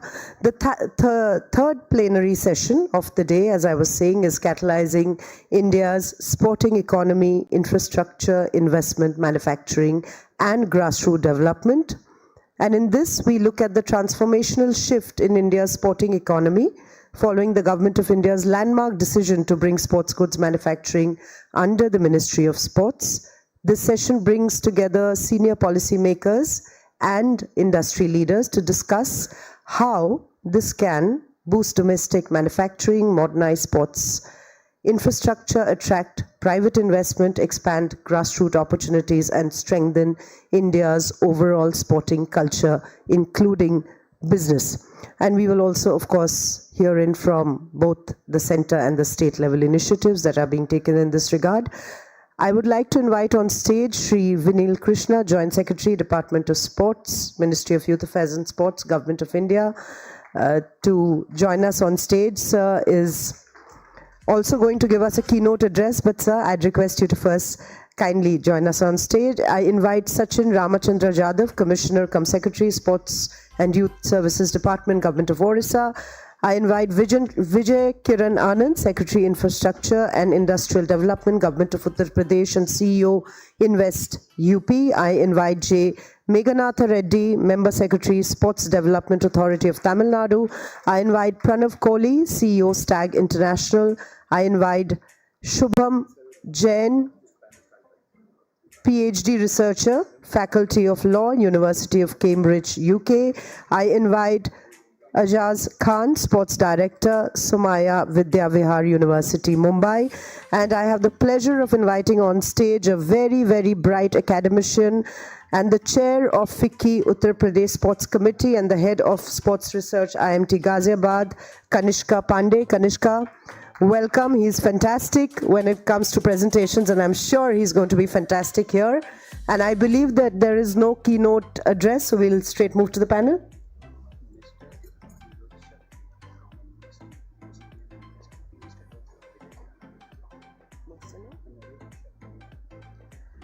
Okay, I have just been corrected. We are joined by Mr.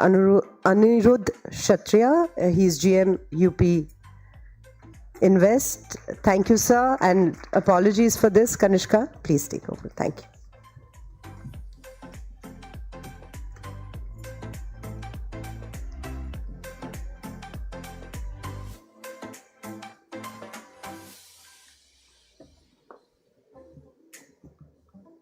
So good afternoon, everyone. Now, it's an absolute privilege to welcome you all to the plenary session on catalyzing India's sporting economy. And I believe it's a theme which is very, very timely, very apt, and very transformative. You know, these are exciting times for Indian sports, and a lot has been happening over the past few months. We have the announcement of sports goods manufacturing being brought under the Ministry of Youth Affairs and Sports. We have the latest announcements on refurbishment of Jawaharlal Nehru Stadium. We also have the much anticipated National Sports Governance Act. And you know, it's a clear message, it's a clear indication that these aren't merely simple administrative rejects. It's a clear declaration of intent. It tells the world that India no longer views sports merely as a form of entertainment or as a medium of organizing competitions, distributing medals and giving away prizes. Rather, it views sports as an engine of economic growth, something which can effectively contribute to the Honorable Prime Minister's vision of India becoming a $5 trillion economy. And to deliberate on this topic, we have with us an outstanding and a sumptuous panel.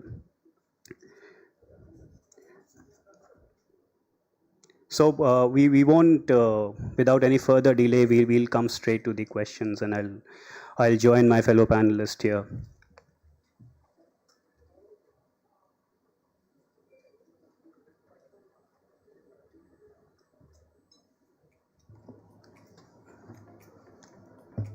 Now I'm told that we are no longer having any keynotes, so I'll start with Vinil sir. Sir, we are curious, and I can vouch for my fellow countrymen here about the latest announcements on the sports goods manufacturing sector being brought under the Ministry of Youth Affairs and Sports. So, we would want to know what exactly prompted the decision to bring the sports goods manufacturing sector in the MYAS, and what transformation do you envision with this policy shift? So you know that earlier this year there has been a new Khelo Bharat Niti. So overall there has been a lot of thinking about further strengthening the sports sector in the country. It's a declared aspiration that we want to bid for the Olympics. We are going to more or less the formal decision is about to come regarding the Commonwealth Games. So over the next decade or so, there is going to be a lot of momentum for sports in the country. So as part of it, the policy has outlined that the economic impact of sports sector, sports events and sports related activities is going to be quite huge, which actually has been seen in terms of commercial aspects in other countries, in the West, the US and all. And even to a extent, we have experienced it through the IPL, cricket. So there is definitely a big market, big commercial aspect that is attached to the sport, and which can boost the economy as well. So in that context, one of the main pillars on which the policy is related to how to make it impactful for the economy as well. So one of the main aspects in this regard is also the sports goods sector, the manufacturing. Earlier it used to be in the department of DPIIT. So after this policy, there is a rethinking that to give it a better focus, it could be anchored with sports ministry. And therefore in August we had the notification whereby this subject has been shifted to sports ministry. Thereafter we had a conclave. We had been having consultations with all these stakeholders, the industrial bodies, the manufacturers and everybody. A task force has also been created under Niti Aayog, and we are expecting the report also in the coming month. And the thinking in the ministry is also about how do we come out quickly with a scheme to support the Indian manufacturers. Currently, if we see, we are hardly anywhere in the global sports manufacturing sector. While we have certain elements where we are decently good, but still we have a long way to go when compared to countries like China, Vietnam and others. I think it's around 0.5% is what is our current share in the world. And you can all appreciate that with such a huge youth population in the country and the growing population, we are going to be one of the major market for sports goods. And in our journey towards the hosting the Olympics in the country, so there's going to be a lot of market for that. And if you look at the example of China also, while they were hosting the 2008 Beijing Olympics, during that period also over that decade towards that 2008 Olympics is when they also focused a lot, and they supported their manufacturing sector, and most of their utilization was from the domestic manufacturers. So therefore, similarly, even in the recent past also we see a lot of such examples. So therefore, we would like to give a big boost to the sports goods manufacturing sector. We have good clusters in Meerut and Jalandhar, and there is huge potential. Keeping all this in view, the government is thinking very seriously on how we need to support in expanding this sector, and not only taking care of our requirement of sports goods, but also how we can become a major exporter across various segments in this sector. Thank you so much for the words, sir. Now next I'll come to Shri Sachin Ramachandra Jadhav from the government of Odisha. So we believe that Odisha it's a perfect case study as to when a state starts promoting sports, to what levels it can take it up. We would love to know, I mean, what are the key policy innovations behind the Odisha's successful sports model? Thank you, Kanishka. Odisha started its journey to the innovations and leadership in sports about 8 years ago. The gentleman sitting left to me is my service senior and my predecessor in this department of Odisha. And it started in 2018, sir, right? 17-18. 17. It was this Asian Athletic Championship. It was hosted for the first time in Odisha, and in sharp 90 days, a full-fledged state-of-the-art Kalinga Stadium, athletic stadium, was erected from the scratch. And from then, Odisha conducted 2 back-to-back Hockey World Cups, various national and international events, the kind of infrastructure that is created, and we did not stop at that. Under the leadership of my predecessor, we created 11 high performance centers in PPP mode. So various corporate houses, they were roped in. Infrastructure was provided by the government of Odisha, and across 11 important disciplines, HPC was created, and this HPC does not cater merely to the ODI athletes. The search for excellence is not limited to any particular region. So athletes from across the country, from various states, they are also admitted to this HPC. Odisha government has realized in this journey over last 1 decade or so that these 3 important pillars of infrastructure, competition and coaching, they go hand in hand together. And new elements are getting added to it. Search for excellence in the form of HPC. Then sports manufacturing industry, as Vinil sir has already mentioned, Odisha government is also keen to attract such investment to the state. The state has a very vibrant industrial policy with lot of fiscal and non-fiscal incentives. And in coming days, we expect lot of interest of sports manufacturing industry in Odisha as well. Over last 8 years, on yearly basis, we are organizing not less than 30 marquee events, national and international level. Even from now, if we see till March, that horizon, we will be organizing at least 8 national and international events across various disciplines, including rugby, badminton, table tennis, tennis. Plus, we will be having state games on the pattern of national games.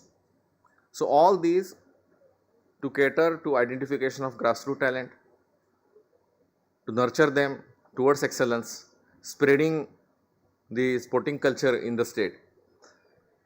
And the government has also come to realize that sports is a sector of multiple facets. On one side, it offers an excellent opportunity to connect to the youth, providing aspirations to the state, new generation, projecting soft power of the state in the form of excellence, and also it offers great economic opportunities. The economies of sports is something that has attracted the attention of big corporates in the country, and the state has also realized this potential.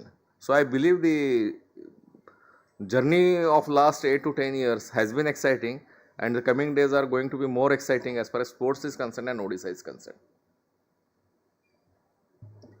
Thank you, sir, for beautifully laying out the key policy initiatives in Odisha. Next, I'll come to Shri Thiru J. Meghanatha Reddy from the Sports Development Authority of Tamil Nadu. So, like Odisha, I believe Tamil Nadu sports model is pretty salivating for us researchers. Be it the way you organize the Chief Minister's Cup, be it the work for para athletes, and be it the inclusion of sports in the CSR initiatives. Now, we would love to know if you could deliberate that how exactly does Tamil Nadu balance grassroots inclusion with the pursuit of excellence in the sports domain? First, since we are speaking on the sporting ecosystem, the important decisions to bring sporting manufacturing into the realm of Ministry of Sports, I'll throw a little light on that first. I'm coming to this conference against a backdrop of two important events. 2 days ago, Honorable Deputy Chief Minister and Sports Minister of Tamil Nadu, Mr. Udayanidhi Stalin, flagged off a scheme called Dr. Kalaignar Urban Sports Kit, which would deliver a comprehensive kit of 30 sports goods to all the urban wards of Tamil Nadu, of all urban areas. That would constitute around 20,000 kits going to each and every ward, so to the ground level. And tomorrow we are inaugurating a greenfield, a brand new international hockey stadium at Madurai. So on one side, you have this initiative to take equipment to grassroots and ensure that our next generation have an access to quality equipment at the ground level, and at the same time you're creating world-class stadia so that you can create champions. So speaking from a state's perspective on sporting ecosystem, the manufacturing of sporting goods and equipment that this country really needs, I think we are in for a huge revolution in the next 1 decade.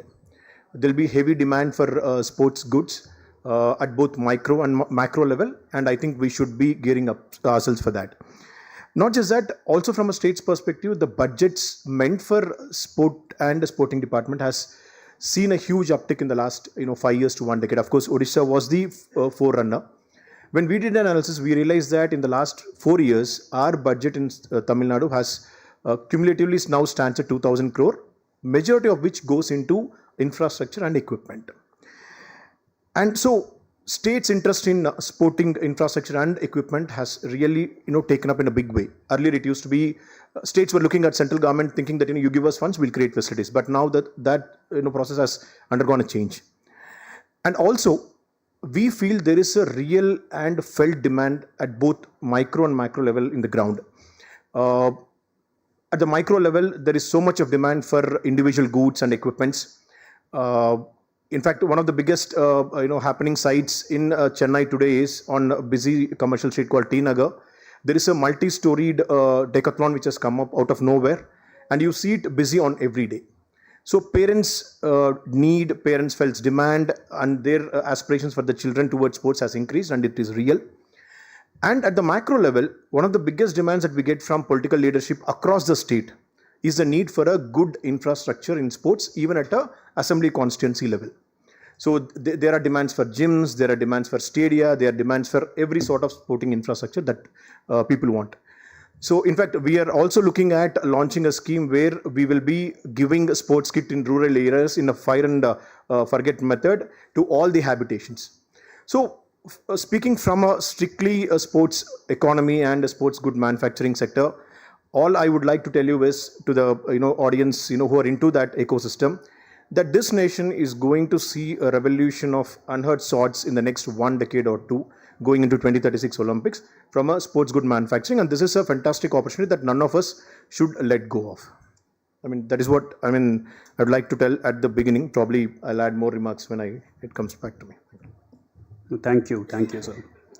Now from Tamil Nadu, we would move somewhat north to the state of Uttar Pradesh. We have Mr. Anirudh Kshatriya, the General Manager for Invest UP and UP Industries Department. Any questions specific to the sports sector won't do justice here. So, sir, UP seems to have a huge potential, be it in terms of land resources, be it in terms of finance.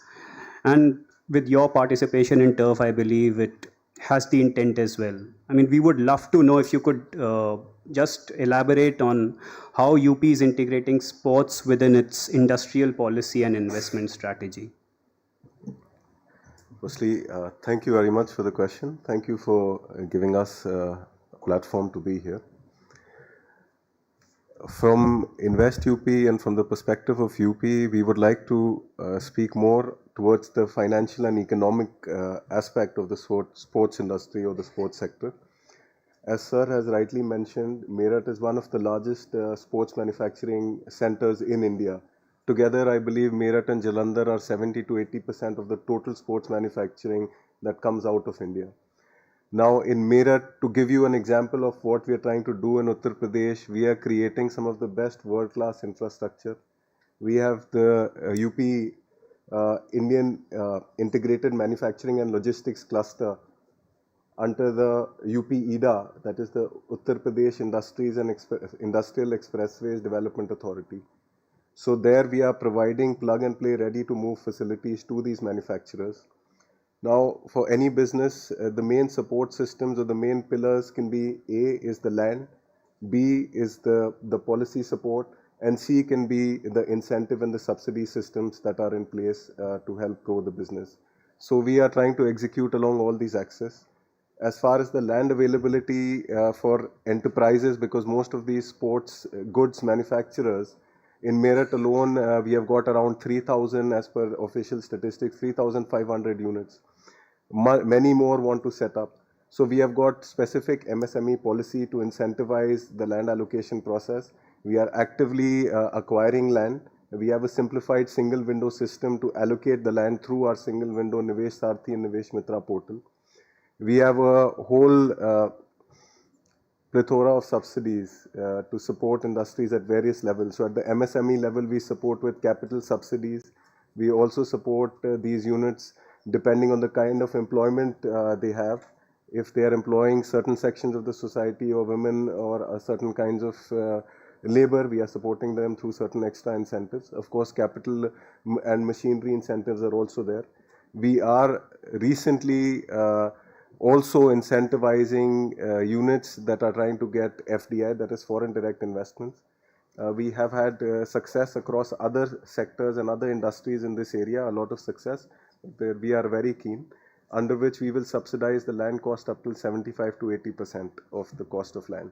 And specifically when we speak about areas which have a tradition of sports industry, they are closer to the NCR region where land cost is a major factor.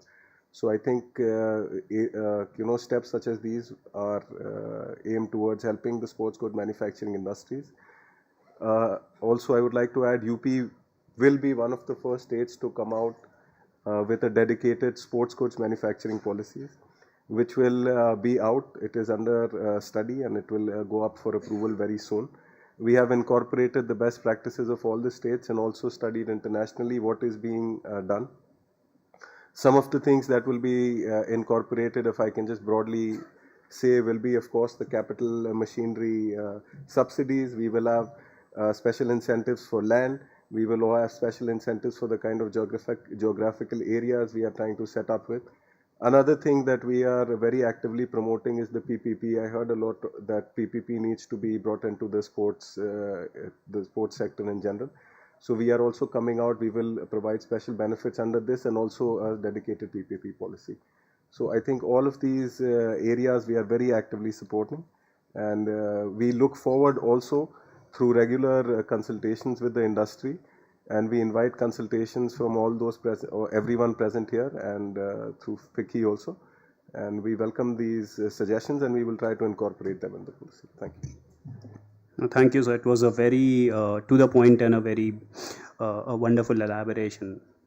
Next we'll come to the educationist amongst us, Mr. Azaz Khan from the Somaya University, a university which boasts of one of the top-notch sports infrastructure in India.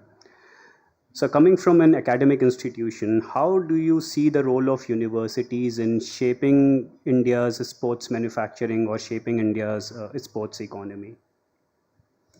Thank you, Mr. Pandya, and thank you, FICCI, for bringing us all together on this platform. And I feel this is the right way. I think we're going in the right direction as far as building a sustainable career for our sportsmen and athletes. As education, I would say, Somaya has taken the first step. Like Tamil Nadu, Odisha, they have set an example for us when it comes to a state, what people can just replica us. So we as a university, we decided to make sure that we have 40,000 students on board. And as Charu sir said that, going to the mass and will be too many quantities to look after, like when you go into grassroots. So that's one of the reasons we picked up 21 sports, and out of which squash was one of the sport. We built a whole pathway, and we got the best of the best in the country, and we are the national champion right now. And we set an example for the country that this is how you host an event. And that took us, which got highlighted, and FICCI, the world body who hosts the World Sports Universities tournament, where India, for the first time in Johannesburg last year, we won the bronze in singles and as a team. And that is where we got highlighted, and India got a chance to bid for a squash World Cup at the university level. And God is kind to us, and then we are going forward, and we got the bid, and we won the bid. Actually, we got awarded August 2026. Mumbai will be hosting the squash University World Cup. So we started with making sure that our grassroots also is involved in sports, where we made sure that every student of Somaiya has to take the first semester of sports, and which is of credit, and that is it's compulsory. And keeping that in mind, making sure everybody gets into sports. The biggest thing that we did is next 5 years, we're looking at every graduate from Somaiya has to pass a swimming test before they get their graduation degree. So that is something which is that we are all working together. Coming back to sports equipment, where I feel yes, it's high time that we need to set standard of the equipment that has been used by our by the grassroots also, or by the athletes who are there competing at the national level, because there are lots of discrepancy when it comes to the type of football that we use, the type when you're using a running track, the type of track that we are using here, the quality of the track, and when you go to international level, the track quality is completely different. The performance varies from lots of all these things. And I feel when we set standards like this, I'm sure we are following the footsteps, as I said, Odisha and Tamil Nadu. So at least in university level, we want people to follow us, and I'm sure we'll not disappoint people. No, very, very aptly pointed out. Now we also have amongst us one of the top-notch sports goods manufacturer of India, Mr. Pranav Kohli, who's the CEO of Stag International. Now, any words coming from you will be like coming from the horse's mouth. So, what are the key policy, infrastructure, or market reforms do you see are needed to take forward the India sports goods manufacturing sector? Yeah, thank you, Kanishk, for having me on this panel, and thank you, FICCI, for having me here. I think one of the key things, before I get into that question, I think what we need to recognize, and I think everybody here at some level recognizes, is that we're at the cusp, from a sports overall ecosystem perspective. The direction that we take from here defines kind of where we go in terms of overall sports and how India is seen at a global level from a sports perspective. We're at the cusp on the manufacturing side. Yes, the base is low, but that also means that the opportunity is much bigger. If you look at the IP side of it, we have the second largest league in the world when it comes to the economics of it. So there are things that work.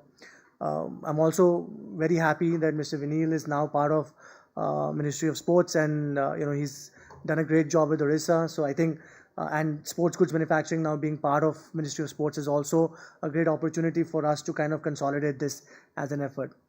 Similarly, with respect to what is happening in Orissa and Tamil Nadu from a domestic consumption standpoint is also a great testament to how we can actually grow this across the country. I think we have to look at sports in two buckets in India. One is our domestic consumption, which is, and I talk about manufacturing primarily, right? We have to look at our domestic consumption, which is a huge aspect of how this as an industry is going to grow. And then we have to look at the export side of it, both of which are very, very important, and both of which are very critical in terms of how we go and where the direction that we take from here. I think domestic consumption is largely state dependent, but also initiatives at the government level in terms of Olympics is a massive boost to that domestic consumption. Something Mr. Vinil mentioned is 2008 Olympics in China and how that transformed China's manufacturing when it came to sports. There are companies, local companies in China, which actually became global giants like Li Ning, Taishan, Anta, which, or even domestically, Anta became huge in that sense. And I think that is what is required when we get the Olympics, is that we look at local brands as the heroes for that kind of event. And I think that would really help in boosting our domestic consumption. As far as policies are concerned, I think I'm going to sound like a broken record because we've interacted, sir, on multiple occasions now. I think production-led incentives, sports goods needs to come into that category. We need to have, like Mr. Anirudh was saying, that you have your crown jewel of manufacturing for sports in UP, sir. So Meerut is there. I'm glad that today I can travel from Delhi to Meerut thanks to the infrastructure which has been developed.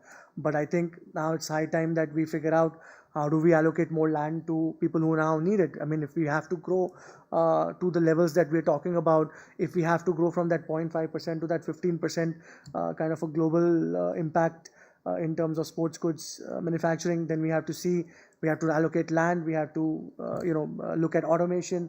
We don't have to think just labor intensive, but we have to think employment through automation.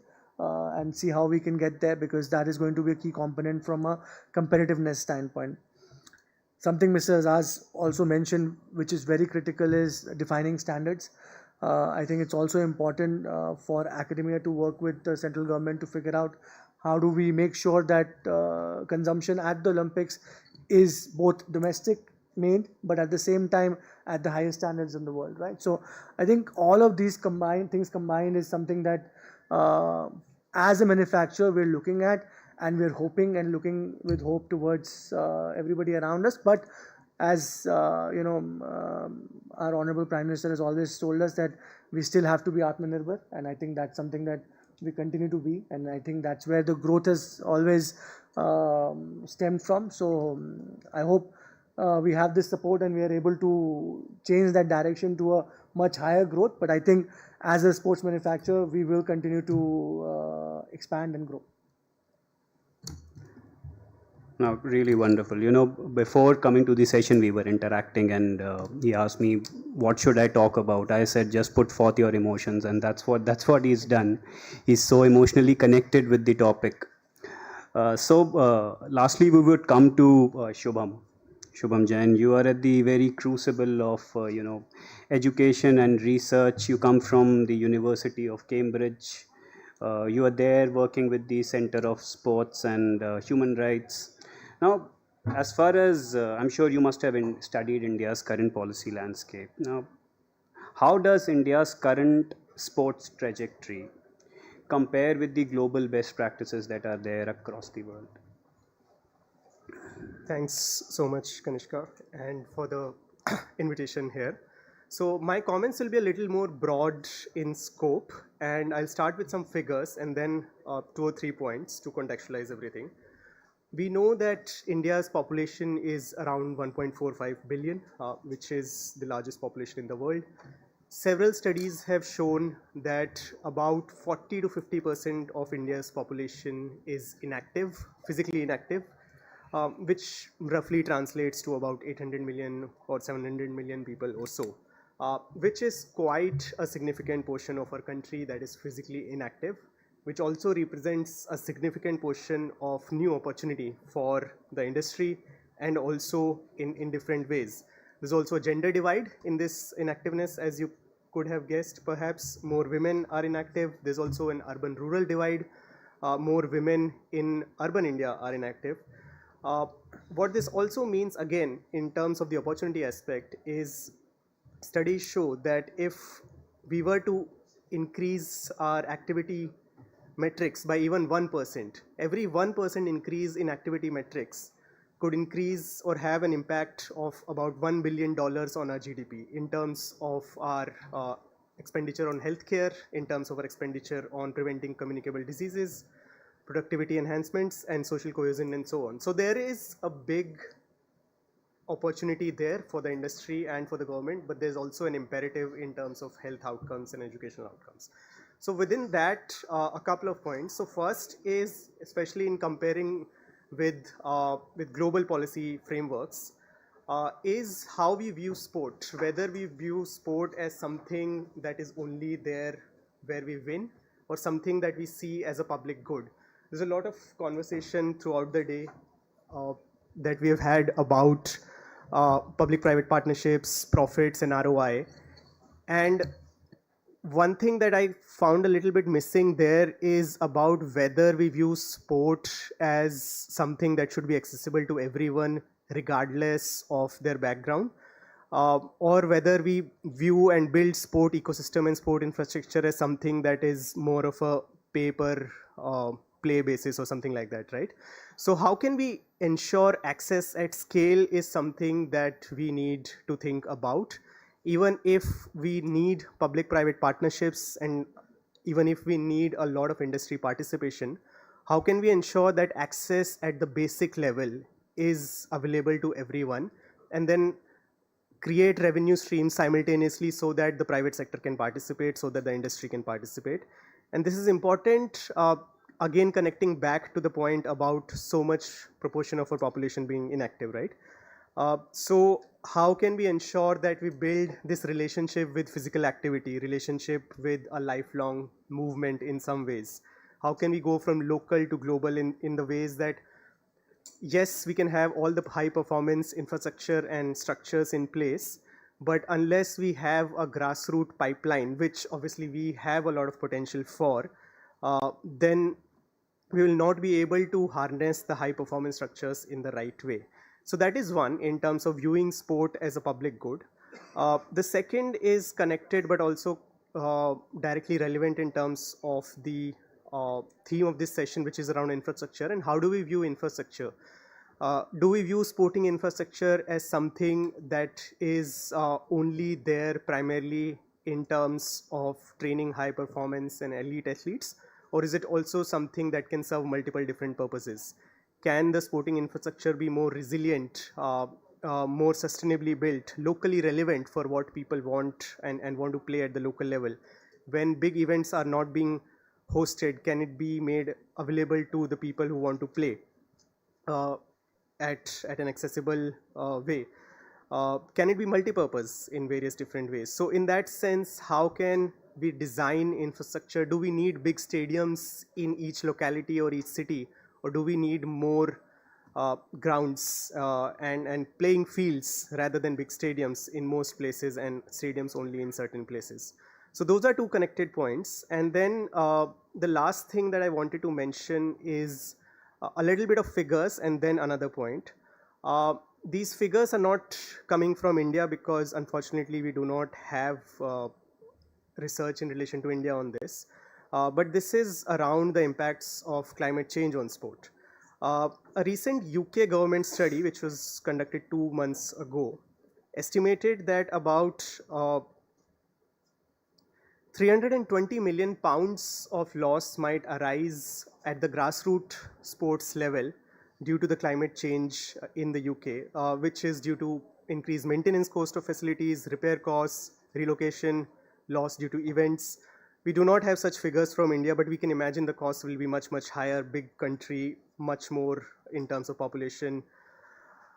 So in that sense, that is something that I believe we need to start considering, which is the bidirectional relationship between climate and sports, both in terms of the impact of climate change on sports and also the impact of sports on climate change. We might have heard about the Khelo India Games recently, which were postponed due to the lack of snow, which is again one of those impacts of climate change. IPL last year, which is something that we all follow mostly, almost 50% of the matches during the tournament were played in conditions of extreme or cautionary heat, which is not an ideal environment for players to be playing or fans to be watching in the stadiums. So in that sense, how do we think about these impacts that we're having, and how will this again impact access at the grassroots? So there's again a huge opportunity as well as a potential for us to work. also be a leader in this space, both, again, coming back to the theme of this session in terms of manufacturing, investment, infrastructure. How can we build equipment that is sustainable? That is something that more and more the world will need. So how can we take leadership in that is something that we can perhaps consider while we are designing and investing in new manufacturing facilities for equipments. Similarly, for infrastructure, we have a long pipeline of new infrastructure that we want to build. So how can we do this in a way that it is resilient for local communities in terms of climate, but also sustainable, and again, be a leader in this and show to the world. So there's a lot of opportunity in many of these things, and a lot of place where we can work both for the country and be a leader for the world. Thank you. So just adding to your point about climate change and sports, we also have an ongoing case pending in the, I guess it's in the Supreme Court about shifting these sporting activities out of NCR or New Delhi for these couple of months when the pollution levels are soaringly high. So now from here we can take the discussion forward in two ways. Since we have paucity of time, either we can open the floor for questions. We can invite 5 questions to any of our panelists, our esteemed panelists sitting over here. So I mean, can we do that? So we have a room for 5 questions.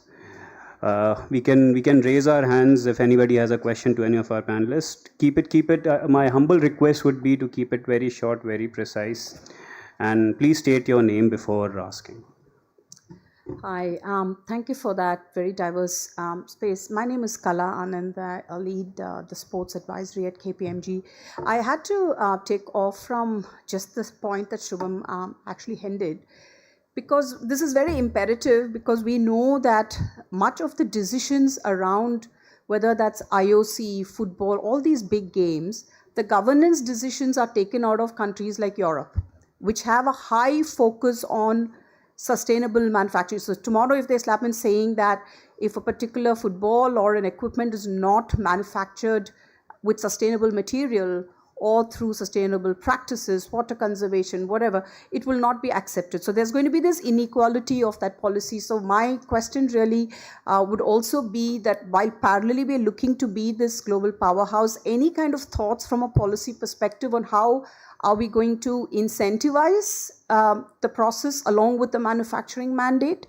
Or are we still far away to think about that before we get the mandate itself going? So my question would be, from a state level, what's the state might be taking any policy change in that? And Mr. Vinil, just more broadly, has that been a part of the thinking process as well? It'd be great to understand.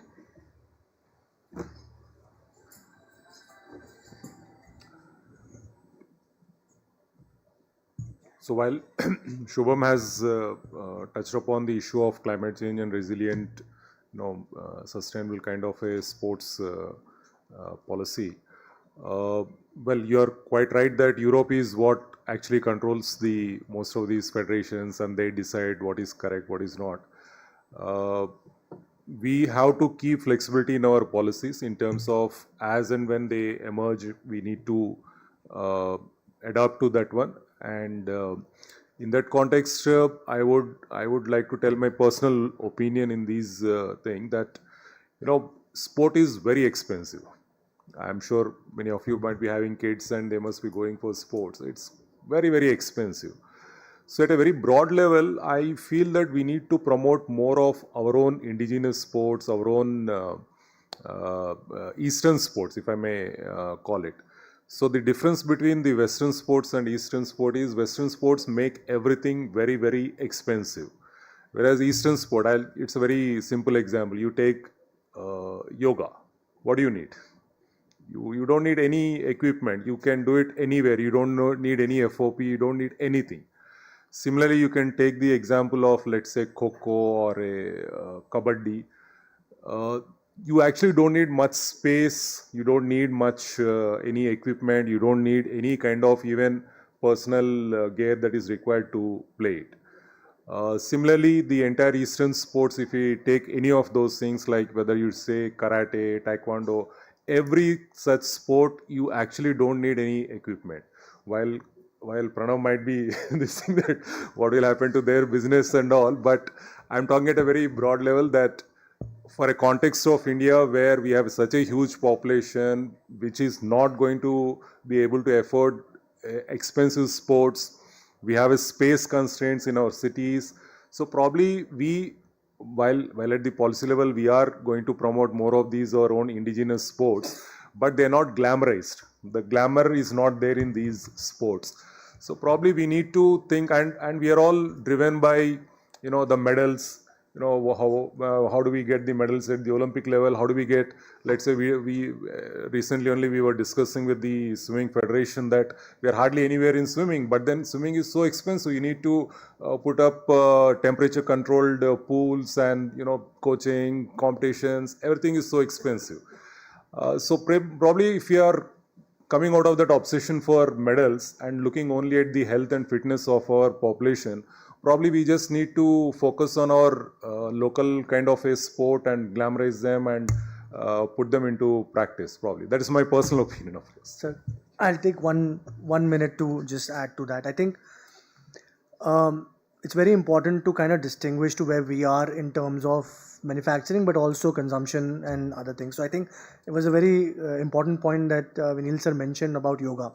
And as an organization, we kind of led that space from a yoga mat perspective for a large, I think about 2 years or 3 years. And what happened was there was accountability at our end where a lot of our European buyers were asking for lead and phthalate free yoga mats. And that's where we took a conscious decision and a call that if we're going to supply lead and phthalate free in Europe, we're going to supply lead and phthalate free in India. If that affects our business overall, and it did from a yoga match perspective, then be it. But I think accountability is also a privilege, right? Because at the end of the day, everybody is trying to grow the business, and I think for me to come and say that everybody needs to be accountable, I come from a place of privilege, so I can't do that. So I think it's a step-by-step approach to first giving access to sporting goods. I think what's happening with the toy industry is very important because the plastics have dramatically changed. If you look at the BPA free material that is available in the market, and also the awareness that is there in the market. So from a consumption economy, the demand is going to come from the consumer, but the eventual accountability is going to come to the manufacturer. And I think the state is going to, and the government is then going to come out with policies to make sure that if that demand is there, that accountability is there, then we have to be sort of like the vigilance inspectors to make sure that nothing is flooding the market that negatively affects that. So I think that's my take, is we are not at a position to take a mighty call on this that we're gonna, but we are at a stage where we can take certain conscious decisions without that privilege being in every section. So that's just my take. Yeah.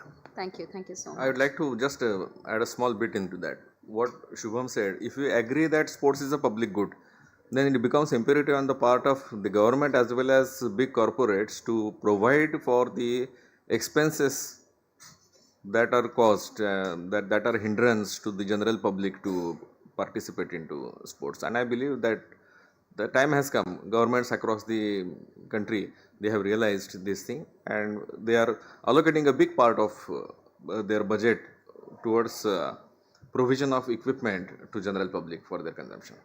Thank you so much. I'm sorry, the question came from also IOC's new agenda mandate, right, which insists on sustainable Olympics only, which is one of the reasons why Australia won it. So I'm kind of just worried that this pressure is going to come from Europe. Yeah, Mr. Reddy, thanks. No, strictly speaking from a state's perspective, I think we will not be able to focus on the sustainability aspects at this point of time, not out of disregard, but we find a huge gap between the demand and supply.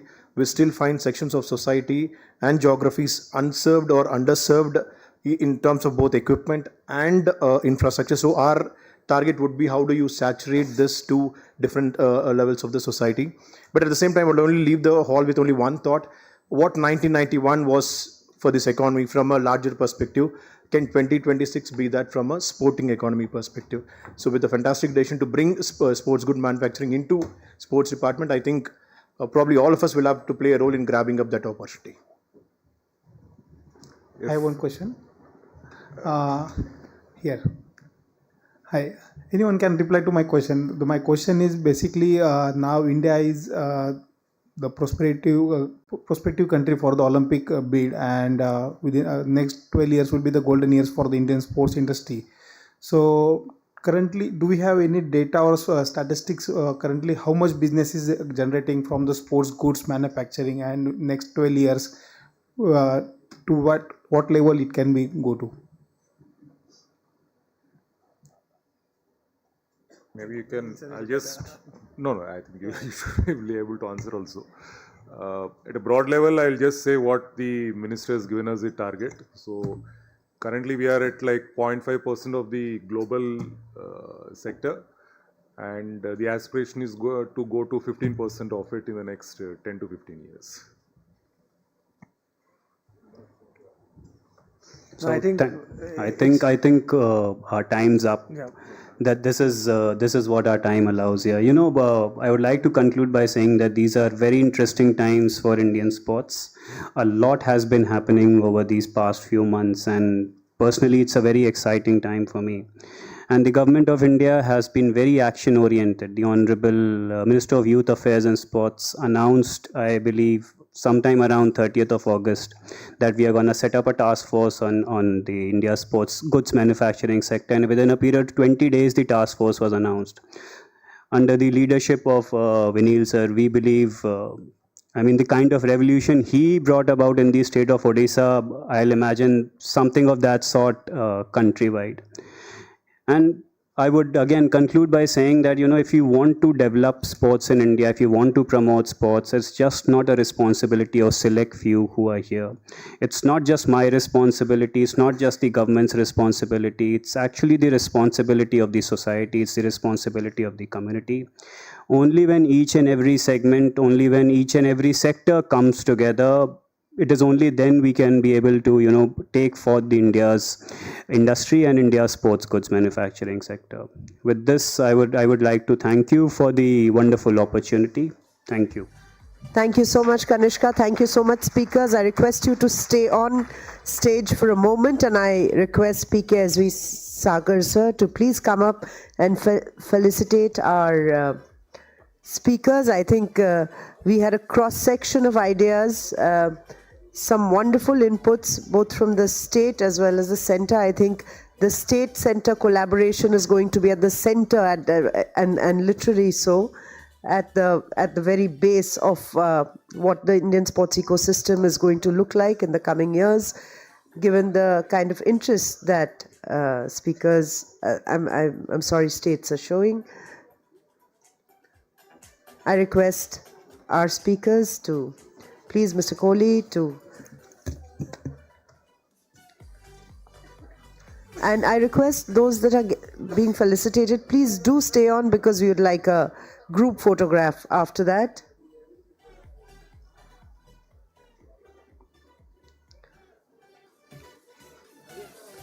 I'd request Mr. Yadav. Thank you. May I now request Vinil sir to please come up. Vinil sir.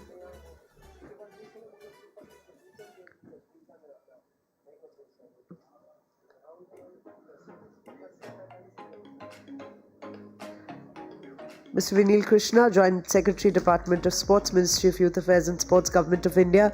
It's totally clear from today's inputs from various people that, sir, the magic of Odisha now, I think,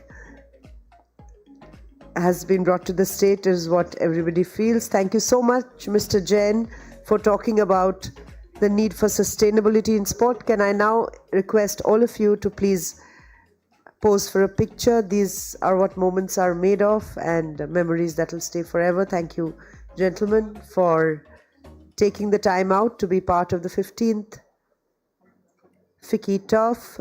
It's been a wonderful day of intense discussions and lots of recommendations, and I'm sure we'll all come together to give shape to the recommendations that all of you have made. The weather, thank you so much. Thank you, sir.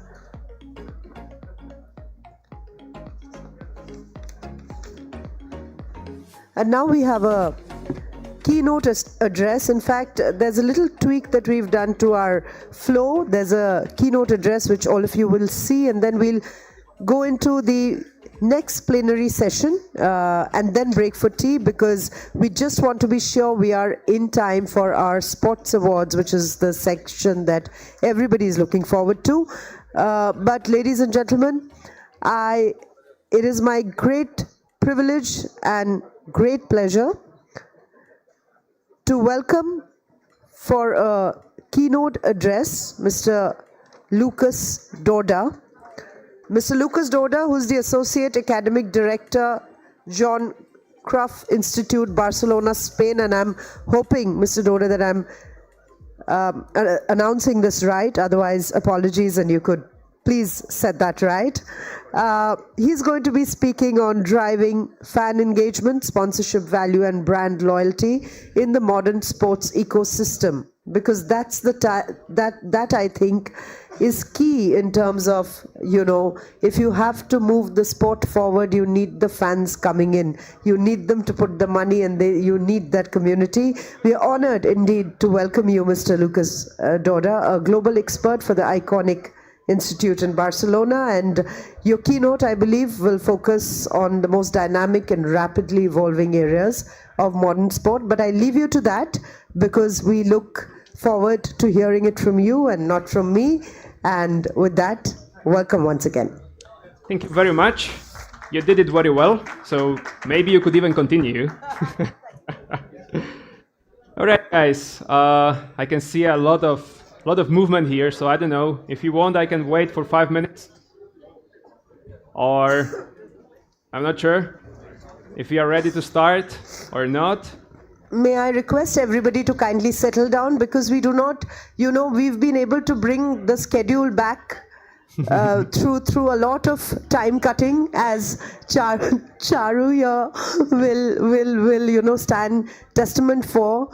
We had to just slash off lots and lots of minutes from each session to ensure that we are back on track with time, and which is so critical, because the evening program, which is actually the highlight of the entire day, honestly, because it's the Indian Sports Awards and everybody wants to be there for that, and we want to ensure it starts on time.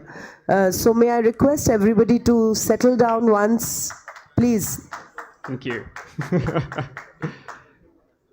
All right, guys, thank you very much. That's the bell. Thank you, gentlemen. Thank you. Yes, I think we are ready to start. Thank you for trying to make the order or put the order in the room. So, those of you that are basically sitting and trying to listen, thank you very much for that, guys. Those of you that would like to network, feel free to go out and continue with your debates and discussions. From my end, I would like to honestly say that I am very proud to be here, and I would like to thank to the organizers.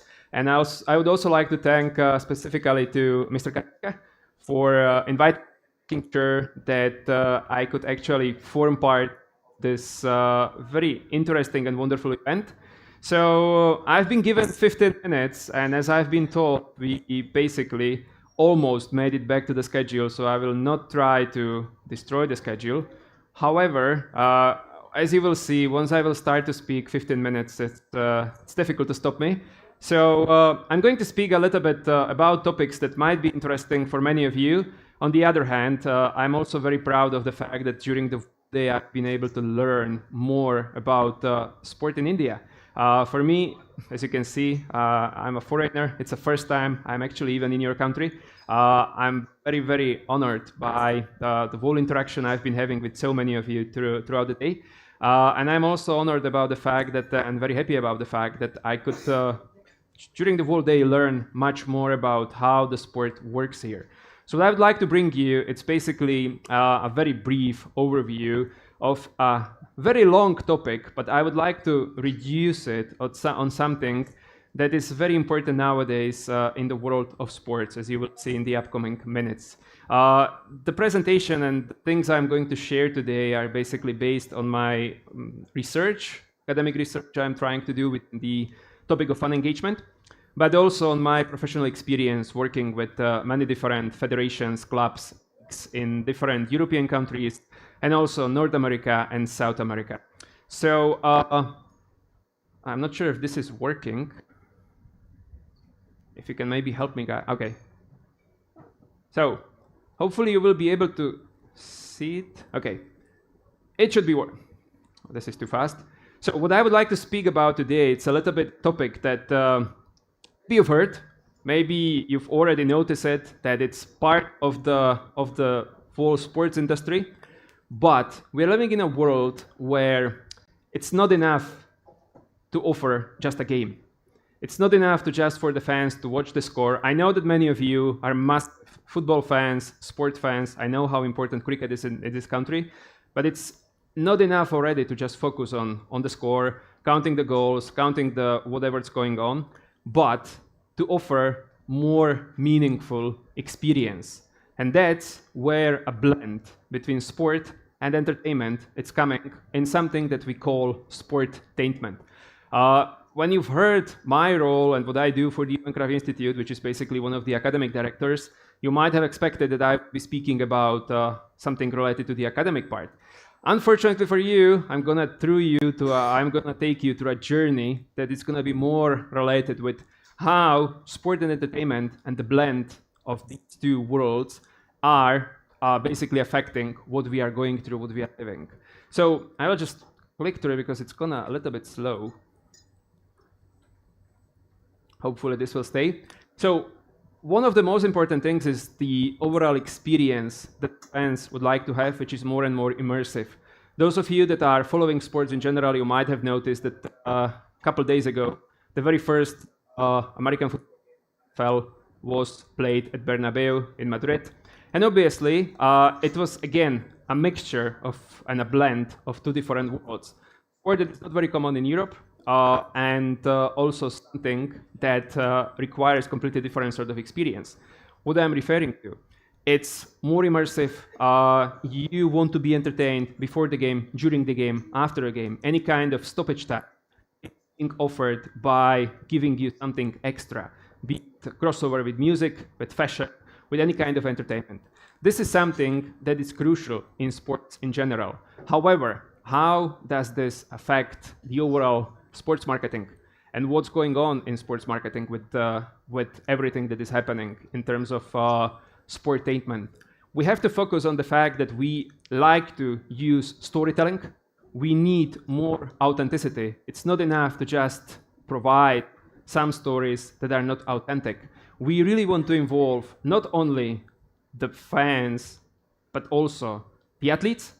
Athletes are crucial and they need to be authentic, but more and more important are becoming those that we call content creators, those that are, I would say, even more than fans, that really like to do something, create content, share it, because they are becoming part of the whole entertaining business. Then obviously, it's also very important to not forget about all the different techniques we need to focus on when we want to drive the engagement, because that could help us to obtain more data. So, when we're going to focus on one of the most important aspects in the world of sports, which is the fan, consumer, or customer, we have to focus on one thing. I know that many of you are Man United fans, so I hope that in the recent years you haven't switched to the blue side of the city, and you are still Man United fans. If you were United fans before, yes, I'm looking on some of you. I know it was difficult for you, but we live in a world where volatility of fans is a thing. Younger fans especially, they don't mind to go from a team to a team in a span of few weeks. It's not only because or about supporting a team. Sometimes it's more about supporting a specific player, particular player. And this is something that the sports teams, they have to be aware of it. Because if they are not, they could lose fans very, very quickly.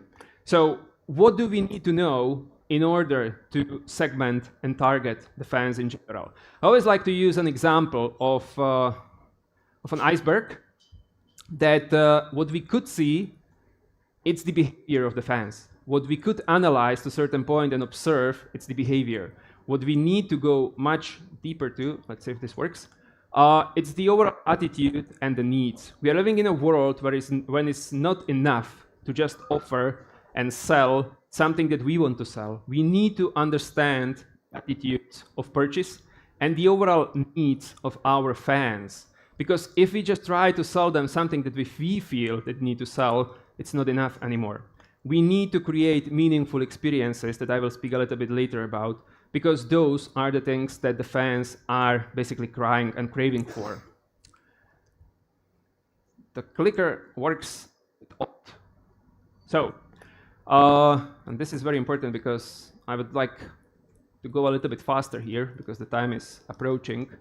So, before I will speak about something that I call the vicious circle of fun engagement, I would like to very briefly offer you a possibility to understand what is the customer engagement about. It's about interacting, it's about understanding or connecting, it's about going a little bit deeper to interact and to basically have some possibility to try, meet, to advocate, to engage. I'll show you a very simple example, the first one, which is basically me as a user. I'm not going to do any product placement, but before, I was not the user of the beaten Apple brand. Now I am. Why? Because many, many years ago, I got a working phone from the company, the agency I was working for, which was an iPhone. So for me, the first basically connection through the iPhone was because I knew they were existing, I didn't use them. So the interaction came by using it. The satisfaction came by what? Started to be more or less happy with the product. So when I needed to buy my own phone, I went for it. So then I started to be retained by that. So my commitment came when I started to look for more products from the same brand. And I would basically advocate for it when somebody asked me, how happy you are with that? I was like, okay, I like that, why not? So that showed my engagement. If we will apply something similar, a model that I'm applying, and I've been working with my clients in the recent years, with the clients I'm wearing football clubs, leagues, and federations in Europe, it's about connecting. We need to stand out from the crowd.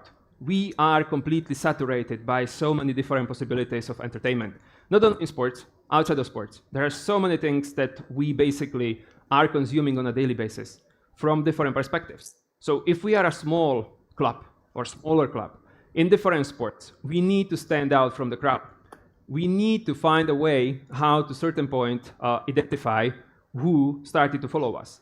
Be it through social listening, through social media, be it through analyzing the data from our e-commerce, be it through whatever options you have, CRM, etc. The more information you will have about your fans, the more possibilities to personalize and tailor-made the fan experience you will have. Once you personalize the fan experience, be it online, be it digital, be it in person, be it match day, non-match day, whatever it is, more possibilities you will have to monetize. And this is the point where, especially in Europe, many sports entities are basically stopping and they are satisfied with the fact that we already monetized. We sold something, we sold a ticket, we sold a hospitality, we sold an experience, a stadium tour. It's not enough because the retention and the loyalty are the two crucial aspects where you need to work in order to make sure that your fans will come back and will stay. So if you will be losing, like United have been losing, my apologies for that. I'm a massive Liverpool fan myself, so you can expect that I will make some of the jokes. I can see already some enemies over there. So obviously, when the tough times are coming, if you work properly on the loyalty aspect, on the retention aspect of your fans, they will stay. Doesn't matter the fact. Obviously, they will be displeased, they will be not satisfied, but they will not turn your back on you. So, speaking a little bit more about the overall consumer, fan, or customer behavior, we also have to live with the fact that especially the younger generation are having shorter attention span. What does it mean? When I was a kid, I was born in the late 80s. I'm that old. So what I want to say with that, I could have watched a full game of football, which was 0-0, 0 goals, 0 chances, 0 opportunities. For me, it was absolutely mesmerizing. I love that. Try to convince kids nowadays, watch a game of 90 minutes, sometimes with stoppage time, 100 minutes, with no opportunities, with no goals, with nothing.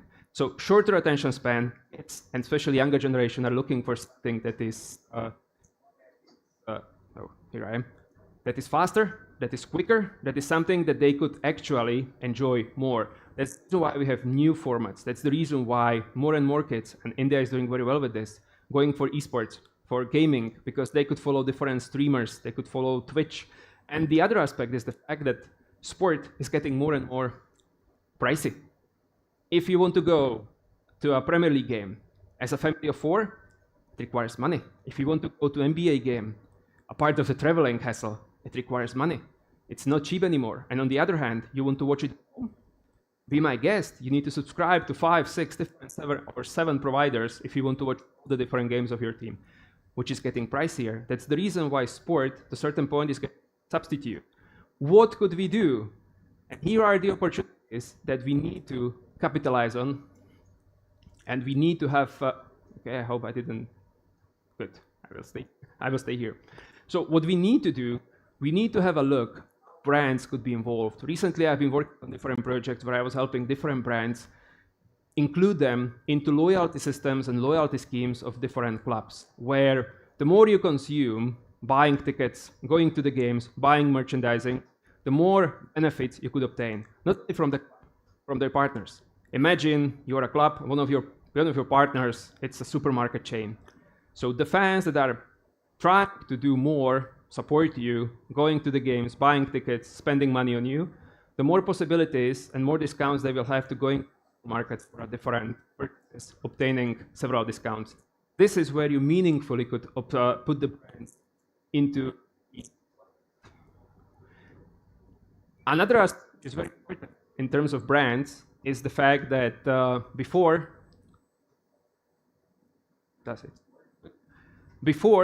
we were living in a world where I just put the logo everywhere. I will put logo, logo, logo, logo. So the brand pays me money. I'm a football club. I will just put the logo wherever it is. Nowadays, it's not like that. You need to work with the brand to activate properly, to look for the opportunities where you could do it in a meaningful way, to look for the ways where the brand could be put strategically, and also try to create experiences. So the aspects that we were implementing in the different projects I've been working on Europe in the recent year. If I'm a football club, what are my main assets? This, coaching staff, players. What the fans want, meet their heroes. How? As limited time. There is a fly that's attacking me all the time. I think I'm going through all like a full experience right now. The clicker is not working well. Now it worked, but I didn't want it to work. The fly. So what I want to say, we need to create.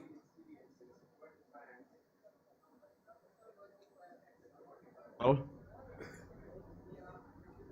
Can you hear me? Or thank you. This is a blessing. If you can guys switch off this one and just use this one. Oh, now this is much better. So I wanted to say is the fact that we need to create experiences where the fans could actually meet their heroes, having a private experience of going to the facilities or going to the stadium in a small group, watching a training session. That's something that they will be able to participate in different competitions, different raffles. I know my time is up, but because of the technical issues, I need like 3 minutes more, guys. Come on. I know I can have that. And I'm not sure why this is going on its own, because I didn't want to move any further, but I'm almost at the end. So what is important nowadays and what we have to really look at, once this will go and this will work, hopefully it will stay here, we need to have a look how we could incorporate more meaningful experiences, more immersive experiences where the fans, doesn't matter if it's a match day, non-match day, doesn't matter if it is a simple training session. I'm not sure those of you that are Barcelona fans, you might have seen it. One of the things that Barca has done recently before testing to open the Camp Nou for games, well, the part of Camp Nou that is working, was to have a training session. Have you noticed it? Have you seen how many fans they got? They got almost like, obviously, the full capacity of the stadium for a training session. So this is something that in a more limited space, in a training center, you could invite hundreds of fans to participate in something like that. That's the unique experience. That's where the fans would be more and more entertained. The more and other aspect that we need to look at is the fact how we could do the crossover with culture, with fashion, with music. One of the slides that basically went off, not because I wanted it, but again, Barca, what they have done recently, they have the Spotify partnership. So when they were playing the last Clásico in the last season at home, it was the edition that they basically used with Travis Scott and their own, his own I think it's like a brand, which is the Cactus Jack.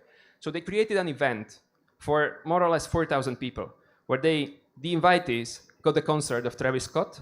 It was players, it was influencers, it was partners of the club, it was some fans. But you create a very unique environment where only those chosen one could be. And this is the fact where you could use a crossover between culture, music, fashion, and sports. So obviously, this is the future. We need to look at what we could, and with what we could reward the fans, and not just expect, I offer you the game. Come, pay, watch the goals, and that's it, go home. We need to give them more. We need to offer them more possibilities. And just to show you how and where we are going, and this is basically from the last Champions League final.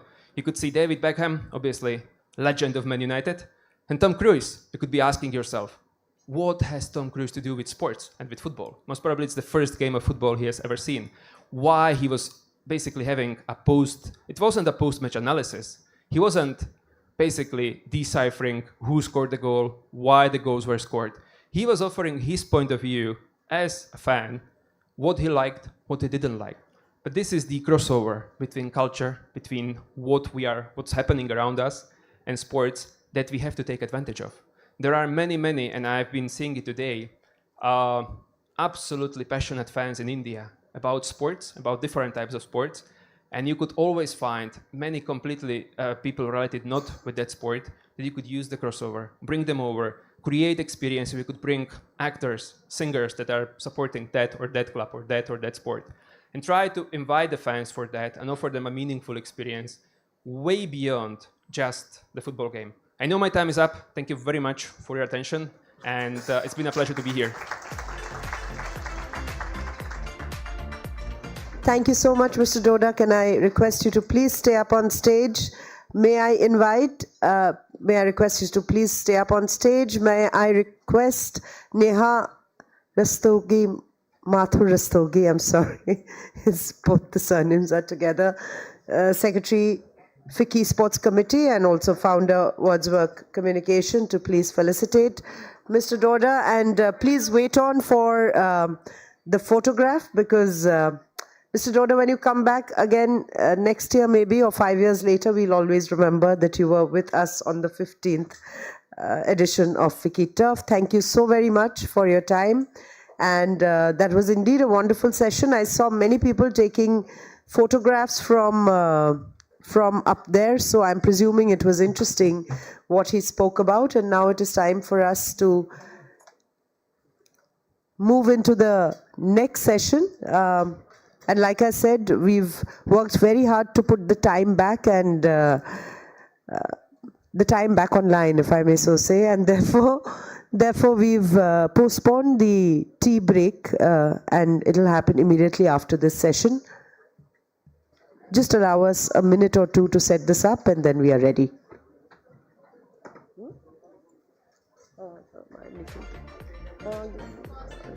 Hi guys, welcome to Dung Street Fest. It's middle of the day and the crowd is buzzing.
Yes, this timer is right.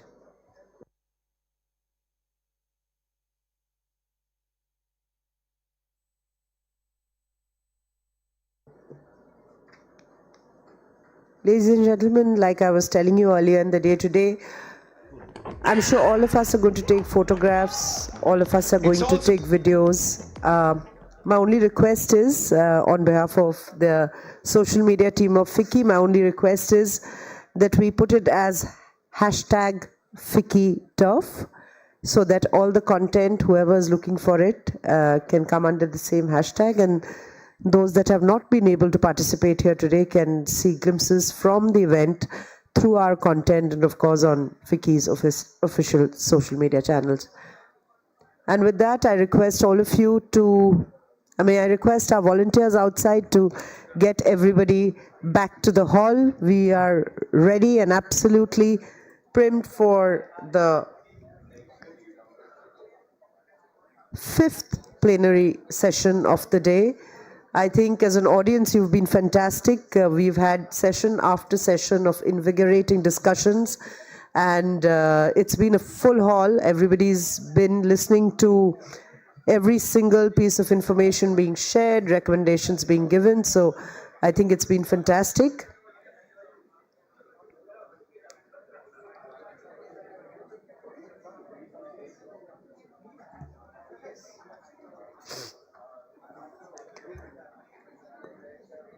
Ladies and gentlemen, following the keynote, we explore the commercial backbone of the sports industry. We spoke about the importance of manufacturing, sports goods manufacturing in the last one. The last plenary session, we spoke about the need for fan engagement and to bring them into the stadiums to keep them engaged, to have community build-ups with the fans. And now, almost like closing that loop, we are moving into the business of sports, building sustainable IPs. Now, this session examines how Indian and international sports properties have succeeded, failed, evolved, and reinvented themselves. Our experts will discuss what India needs in order to build long-term sustainable sports IPs, and what commercial models can drive profitability and long-term value, and what lessons we can learn from global leagues. We have with us an illustrious panel, and I say that because they're all involved in the business of sport and totally equipped to answer this. We will start with, I invite on stage, and they're already on stage, so I'll just announce their names. And most of them, or all of them, need no introduction. But we have with us Vikram Banerjee, Managing Director, the 100 Cricket League, England and Wales Cricket Board. That is a case study in itself, and he's going to be giving us a keynote address. And soon after that, we'll get into the panel, which will have R.K.S.V. Sagar, Chairman FICCI, Sports Committee and President GMR Sports, Yuvraj Maha-Aryaman Rao Sindhya, President Madhya Pradesh Cricket Association, also the person responsible and credited for the MP Cricket League, both for men and women.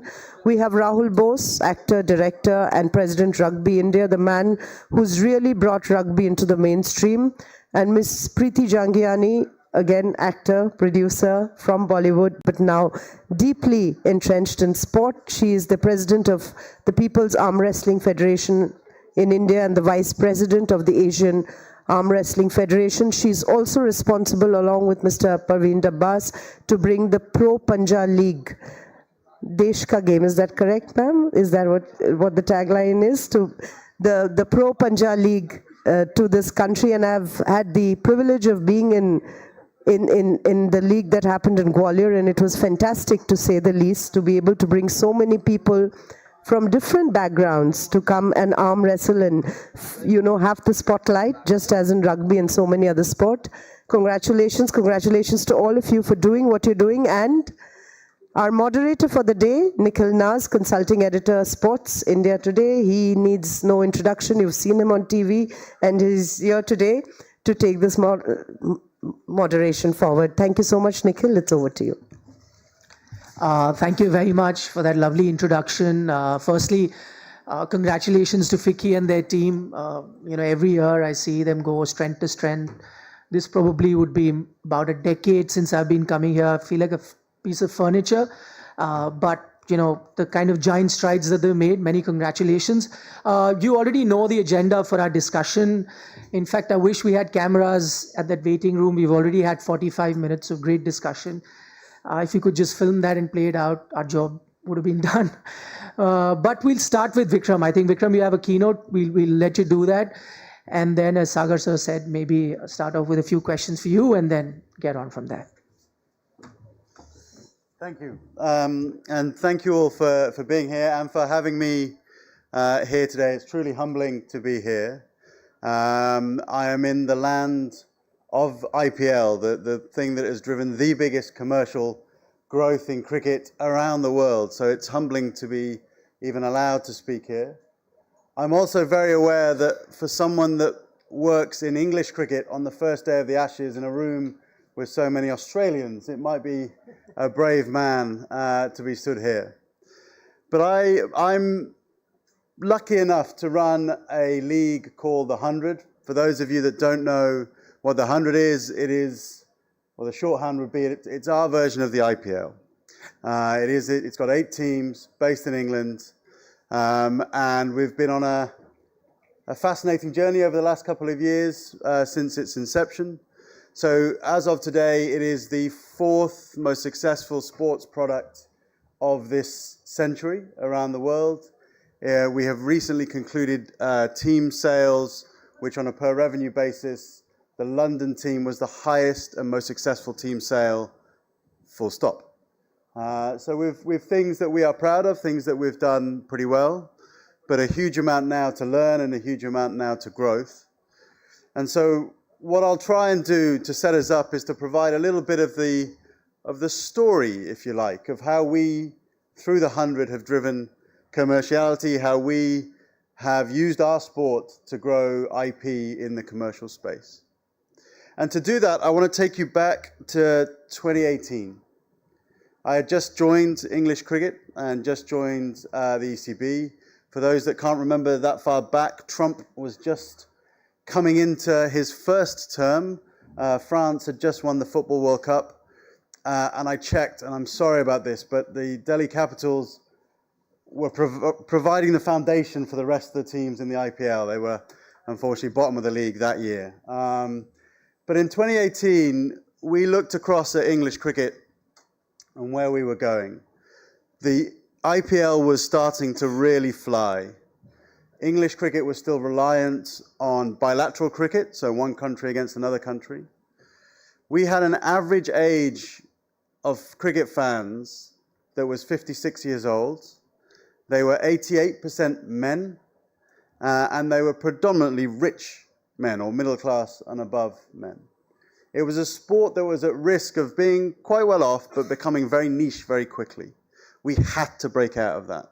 In a world where our value came from revenues and our revenues came from TV and broadcasting, it was a real crisis that wasn't on our doorstep today, but was a risk that it would come round the corner.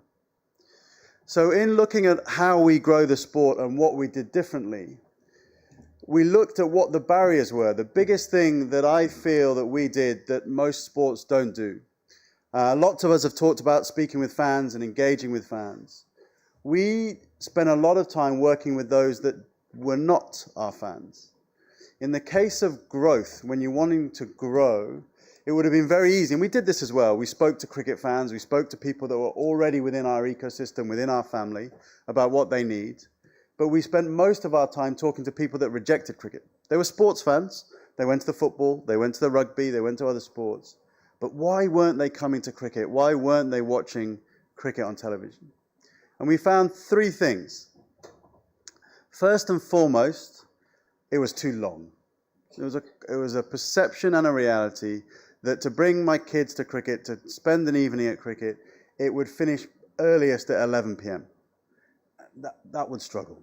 And people, especially with kids, would struggle, therefore, to bring, in England, to bring their families to the cricket.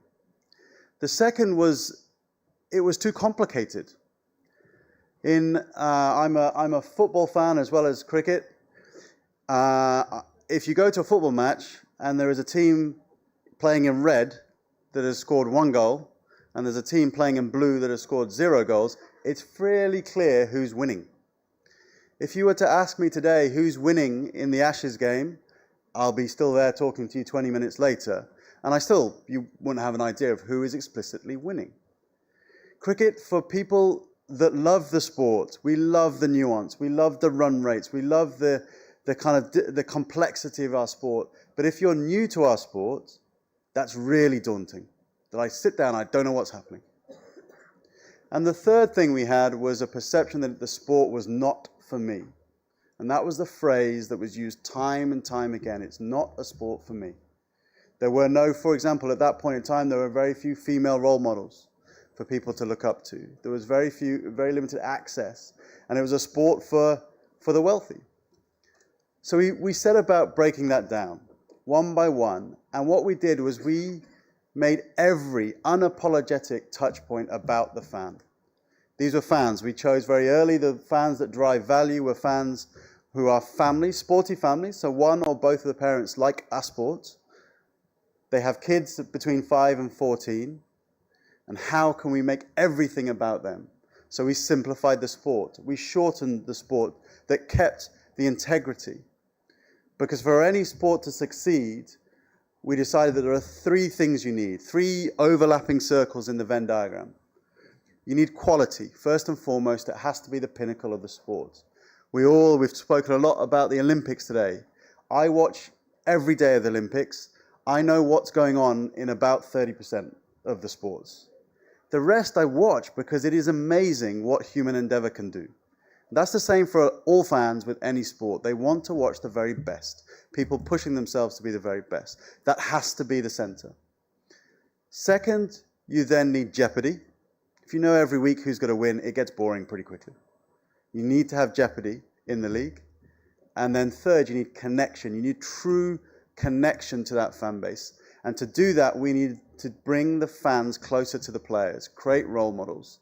The modern fan nowadays is less and less about the team branding, but more and more about the players and the individuals. Seen, in India through Virat Kohli and MS Dhoni, around the world with Ronaldo and others, where fans move their sport, their team that they support, based on where that player is. So we used that to create everything. And in a world of commercials, we took lower fees in some of our commercial partners because they allowed us to break out of cricket's bubble into fan first. That led us to a point 2 years ago where we had 4 years, we had broken numerous records, but felt that for really growing and really getting to a place, we needed to bring the very best in the world in to can help us on those 3 things. That led to the sales process where GMR and others are now part of English cricket and integral to English cricket. And we'll see what we can do with some of their strengths combined with some of our lessons and experience in growing commercials to where we can take the 100 over the next 5 to 10 years. So thank you very much for having me. I look forward to the discussion and thank you very much. All right. Before I throw open for discussion, a couple of questions for Vikram. I love the innovations that you've brought about in the 100, as you mentioned. One about the fact, going beyond the fan base that you already had, and then to decide and take a step that you must sell the teams to some private players as well, which you've done. So tell us, let us in on the secret. How do you sell that dream? $1 billion is what they've raised. Come on. There's, I think what attracted many people to the 100 is probably 3 things, one of which we have no control over. London, UK, we are in many ways the home of traditional cricket. There's a history there. There's a close history with India. We also have a time zone, which is helpful. And I'm not going to claim credit for that. But the fact that when a game is on at 3 p.m. on a Saturday afternoon in England, it's 8 p.m. here, it's lunchtime in America, it allows us commercial value that way. The second is we we created something special. I think that the 100, we're very proud of what it had done. It is, to this day, broken records for domestic women's sport, and then broken our own records again. It has sold 5 million tickets over a relatively short period of time. It has peaked in the UK at 16 million viewers on TV. To give that context, a Premier League football match on average gets 2 to 3. So we had started something that we felt we could do, and then we went out and people seemed to agree with us, and so it should be an exciting journey now of where we go. I mean, if I was to look at the past seasons, it's not that you haven't had your critics as well. There are people who've pointed out that don't know if the format really works because it's not being played anywhere else. The counties themselves weren't very happy, needed a lot of support. That's why I think you reached a situation where you wanted to sell. What is the outlook? What is it that you're looking at? What is it that the team saw in terms of, let's say, a 5-year or a 10-year progression that makes you bullish about where the 100 would be? Yeah, any innovation in sport has its critics. And it's not to say we didn't do things wrong in what we've done. I accept that. I think that the core vision for where we were was, I do believe that a league of cricket in the UK has a very, very high ceiling. Cricket around the world is growing. England can be one of those centres. We now need to, sports and the time that fans in the UK and around the world are spending on sport is growing. So we have a huge opportunity. The simple moment of realization was, to achieve that vision, we can't do it ourselves. I don't have the team. There are capacity issues, there are focus issues, there's capability of people around the world that are doing this. So the process was designed with one simple objective in mind. If we can't, who can? Who are the very best people around the world that can help a league grow? And I wanted people from the IPL, which we have 4 of the teams now are owned by the IPL, but also we've got people from the EPL, we've got NFL, we've got NBA owners, we've got private equity, a whole technology firms, a whole array of different people. And when we sit around kind of a board table similar to this, with all of those people looking in at the tournament trying to help it grow, I don't know what it's going to be, but something will happen. Some magic will happen somewhere. Okay. Before I get to Preeti, Rahul, as well as Aryaman, because we've got Mr. Sagar here as well, one of the people who invested in the 100. You let us know, what is it that you saw in the 100 that you decided to, and is it a fair assessment now, if I look at cricket leagues across the globe, it's incomplete without Indian money. Whether I look at the Caribbean Premier League, now I look at the 100, I look at the South African League, all team owners are effectively IPL owners. So cricket per se is only being run, I don't even say from India, but specifically from just IPL owners. They are running the cricketing ecosystem across the globe. Well, Nikhil, I mean, I'll try to answer the 100 basically, since Vikram set the context for it. If you really ask me personally, and what we did our brainstorming in 100, we felt that with so many T20 has also reached a stage of saturation. I mean, I take IPL out of these discussions because IPL sustains because it's a religion in India. But the T20 leagues across the other countries, whether it's Caribbean, South Africa, or even UAE, are having their challenges sustaining that franchisee model. And but as compared to that, when we saw 100, I mean, whether the way they innovated it, 100 balls, was it the shortening of the time? Then they had these double headers where women and men play on the same day. So they created a family atmosphere to the whole game of cricket. And that's what brought crowds to the stadium. Now, we had an advantage. I mean, by the time the 100 got privatized, we already had invested into a county, the Hampshire. So we understood how, we were trying to understand how English cricket works. But by the time we had the hang of how the 100 works. And we were pretty bullish that, I know we can talk of a lot of projections, and I mean, I hear Vikram saying, of course, we've taken a lot of assumptions going forward, hope that they would work. But even if you take away the assumptions and add risks to those assumptions, I still feel, standalone, you were to look at that, the tournament of 100, it looked a lovely model to put your money in. Okay, innovation seems to be the buzzword. Rahul, I'll come to you. Share, and probably this is something that I'll ask Preeti and Aryaman as well.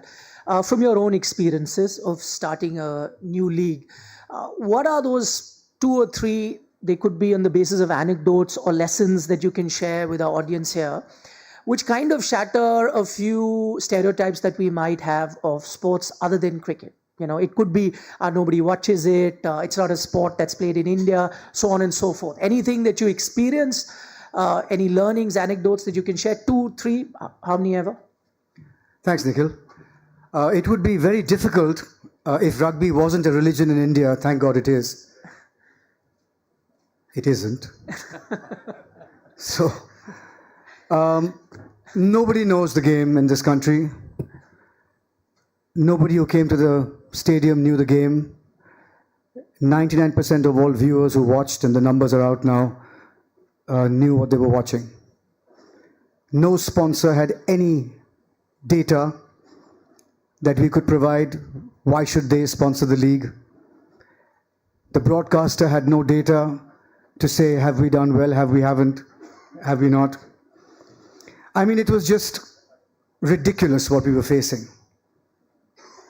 But after 7 years of me having spoken to team owners in cricket, team owners in kabaddi, team owners in kho-kho, league owners in all 3, leagues that have failed, some that have succeeded, some that sound to have succeeded but haven't been financially profitable.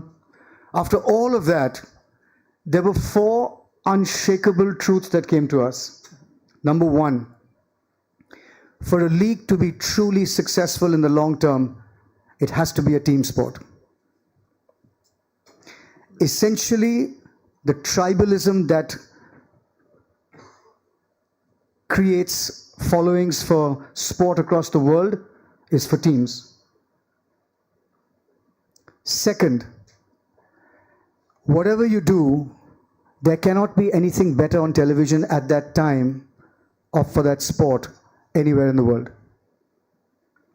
You cannot be saying, hang on, I can switch and I can get better rugby elsewhere. So it has to be the best in the world. 3, it has to be terrific on television. What does that mean? And this is not me speaking, this is the TV guys that we've partnered with saying, there has to be an event every 60 to 90 seconds. A score, a smash tackle, a missed kick. And there has to be a payoff every 60 to 90 seconds. In rugby sevens, there's a try every maybe 100 seconds. It cannot be longer than an hour to 2 hours in an evening. That's it. Nobody is watching a game for 3 hours anymore. So at the maximum, you're going to hook people in between 60 to 120 minutes, maximum.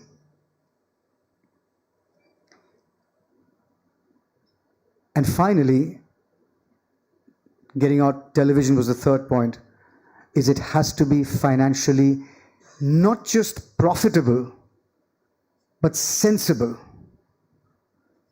So when we pitched this league, in fact, we went to GMR, the federation went to GMR to sell them the Delhi team, to which they said yes in 24 hours. And then they came back to us and said, we want to be partners with you because we think this is going really right. What did we have in place? The first thing we had in place was the 30 best rugby players on the planet. It doesn't make sense to any of us, right? But the claim that these are the 30 best rugby players on the planet is a massive claim to make. And for that, the first thing we did was get the 6 best coaches on the planet. Because all the players, regardless of how much money you're paying them, elite athletes are snobs. They want to know who your coach is. Who are the coaches? So when we named the coaches, automatically these guys were like, wow, you guys aren't screwing around. This is really serious. So yes, we are. So you go to team owners, and the first thing you pitch to them because they're all millionaires, if not billionaires, is you're not going to blow smoke up there, you know what? You just have to respect the fact that they know figures inside out. They've known it since they were in their 20s. So do not bullshit them. Tell it exactly as it is.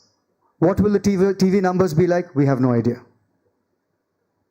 Who will watch it in India? We have no idea. Where do we want it to go? Very clear. Sharp, elite, interesting, premium product. Where do we want it to go geographically? X, Y, Z, A, B, C. And you know what? That's exactly where we went. That's exactly who we reached. So they knew only one thing, that they were backing a world-class product. It was the first franchise-based rugby sevens in the world.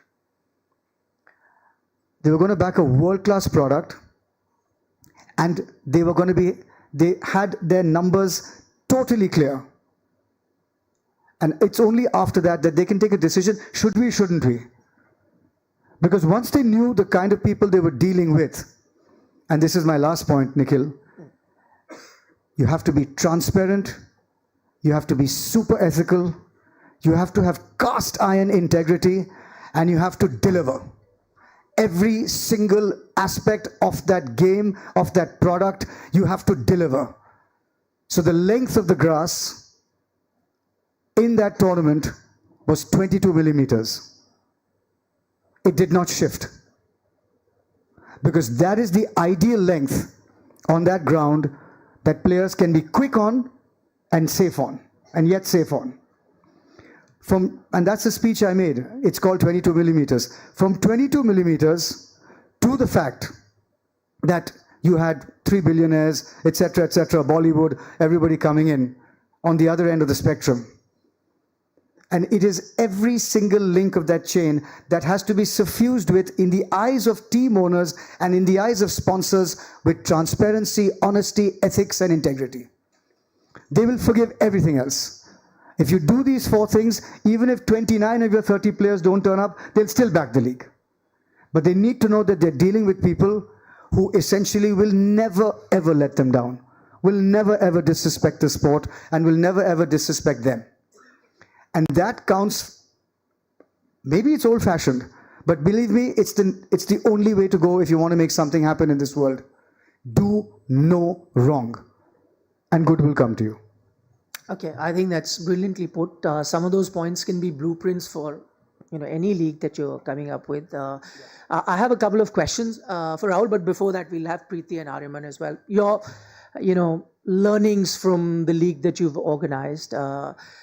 Any preconceived notions that people had, which have been shattered after, I think 2 seasons already that you've had?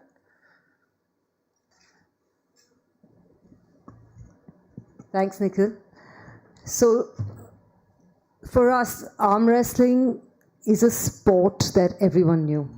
It's an intrinsically Indian sport, and that's the way we put it across as well, Bharat ka khel. But what people didn't know was this was a sport that was played professionally throughout the world. I mean, this time in the World Championships in Bulgaria, there were 70 countries that took part.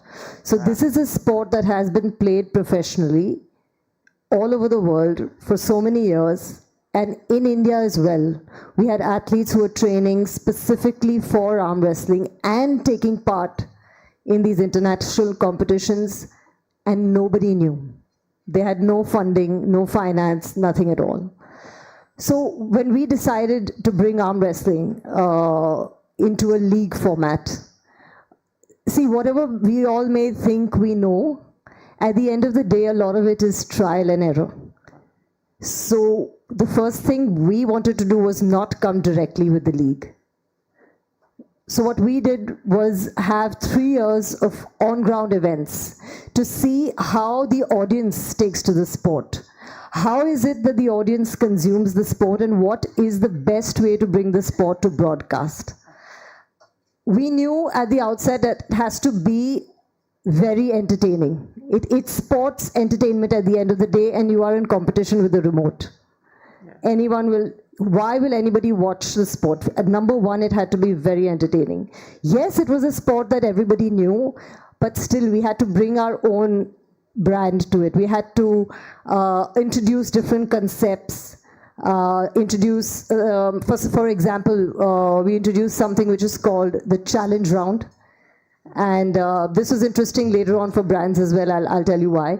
So if the opponent puts the other person's hand down in 10 seconds, then you win the point and you win 5 points for your team. But if you challenge the opponent and you do not manage to put his hand down in 10 seconds, then you give 5 points to the other team. So innovations like that. Plus, in this season, we also started using AI. We were one of the first leagues to have our complete AI promo. Our theme for this season was Beast Mode On.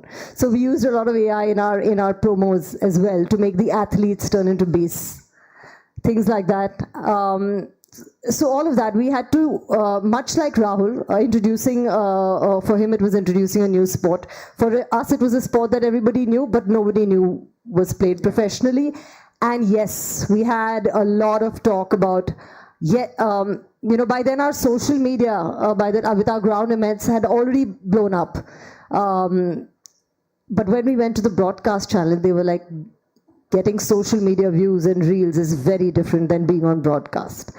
How do you ensure that people will watch it on broadcast? Till the last day, till the day before we did, for day 1 of season 1, we were getting calls from the broadcaster, kya karoge, kaisa karoge, pata nahi kya karenge, log dekhenge ki nahi, things like that. But luckily for us, and I say this very humbly, and we worked very, very hard for it, we did manage 32 million unique viewers in season 1 itself.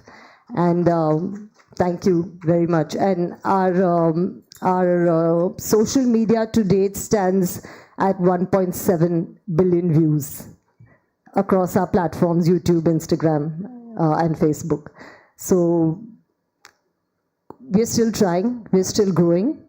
We haven't reached where we want to as yet, but I think with season 1 and season 2, there have been a lot of learnings. And the fact that sports has to be entertainment, and every sport has to have a different language. We can't all follow the IPL format.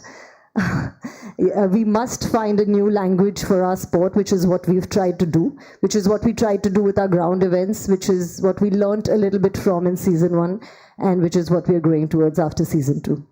I think there's a great learning there. Social media views don't translate into broadcast. 30 seconds. The numbers are out financially, and we're one of the first few leagues in a non-cricket sport to break even in the first year itself. Wow. We had 17 sponsors, and for an Are you unknown sharing sport. the news with us for the very first? I mean, is it just out in the sense? I mean, we don't share news. It's just a thing. It's not a thing for us. It's just internal. It's not a secret, but it's not something we ever think about putting out there. But all the financial targets we had in mind for year 1 itself were met. And they were not easy targets. Sujoy is sitting there, head of marketing at GMR, and Sagar is here. And they'll know what a fantastic job GMR did as partners. And, a lion's share of the credit goes to them. Great. Many congratulations. Ariman, one would imagine that you have the easiest job. Taking on from what Rahul said, that was, of course, tongue-in-cheek. Rugby is a religion in India, but for cricket, I can say that, straight face, it is indeed. So one would imagine, this is an easy thing to do. However, having covered the sport, I know the reality is very different. There is Indian cricket, there is the IPL, and then there is the rest. So share with us the experiences of the MPL and your learnings from that. I think you're absolutely right. And I think that I was actually going to start by saying that I congratulate all of you, especially both of you, for taking up a sport other than cricket. And I can understand how difficult it is to not only make it profitable, popular, but also make it very engaging for the crowd. So I congratulate first both of you for doing such a great job. But coming to cricket itself, right? Definitely a lot of people would assume that taking over cricket in Madhya Pradesh and starting a state league would be fairly easy. But there are very many nuances when you compare an IPL or a national level format to a state league. because a lot of the times you don't have the kind of fanfare in terms of the players that are available. A lot of the time you don't have the budgets and the amount of money to spend to attract crowd, to set up a more professional kind of setup, also to make it entertaining. Right, it's very important. Like you see a lot of state leagues today, calling celebrities, etc., to try and get people engaged and bring them to the stadium. But in my understanding, on the day one of us kind of ideating this league, there were 5 key pillars that we wanted to focus on. And for us, we believe that if we found success in these 5 key pillars, we would create a huge impact in the sport. So for us, it was first for creating impact. Number 1 is your business pillar. You have to ensure that you choose the right partners. Today, you can go out for cricket and sell teams for 15 crores, 20 crores, 25 crores in a state league. But for us, it wasn't about making the money in the first year. For us, it was about speaking to each business partner and understanding whether their vision aligned with our vision. Did they want to go down to the grassroots? Did they want to spend the extra buck in training facilities, in sponsorships, in grants to really uplift the player? Right? That was part 1. Part 2 was making sure the media was on the same page with you. Now, what do I mean by media is not just social media or not just print media or not just television. What I mean is what kind of media your own IP creates, what kind of story your own IP creates. It's really important in today's age that you create a powerful, impacting story to grasp the crowds into the stadium. So that was a very important aspect that we wanted to focus on. The third, of course, was bringing the right cricketing administration, right? Of course, I'm young. I wanted to get more experienced people, ex-cricketers, people who had created different leagues before, like Mr. Amrit Mathur, to come in and really guide us, right? To get good partners in.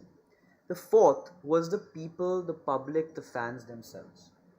If you get them in, get them engaged, there's a huge chance of winning itself. And the last was creating players. If you get these 5 components together and really make them gel, you will create a very successful league. Now, what have we done in MP keeping these 5 things in mind? We have told our partners who are our franchise owners, and some of them, thank you for sitting here, they will tell you themselves, is that we have a very clear mandate. Number 1, you have to make sure that there's player development. You have to ensure that every year you are choosing 2 players who you bring into your own academy, you train, and those 2 players have to be introduced into the league the next year. Right? What does that do? There's a trickle-down effect. What does that do? Now, when you want people to come in and really be engaged, especially in state leagues and also new sports, you have to ensure that there's a connection with the people, with the family. Now, when you start getting down into the rural areas, people themselves get engaged.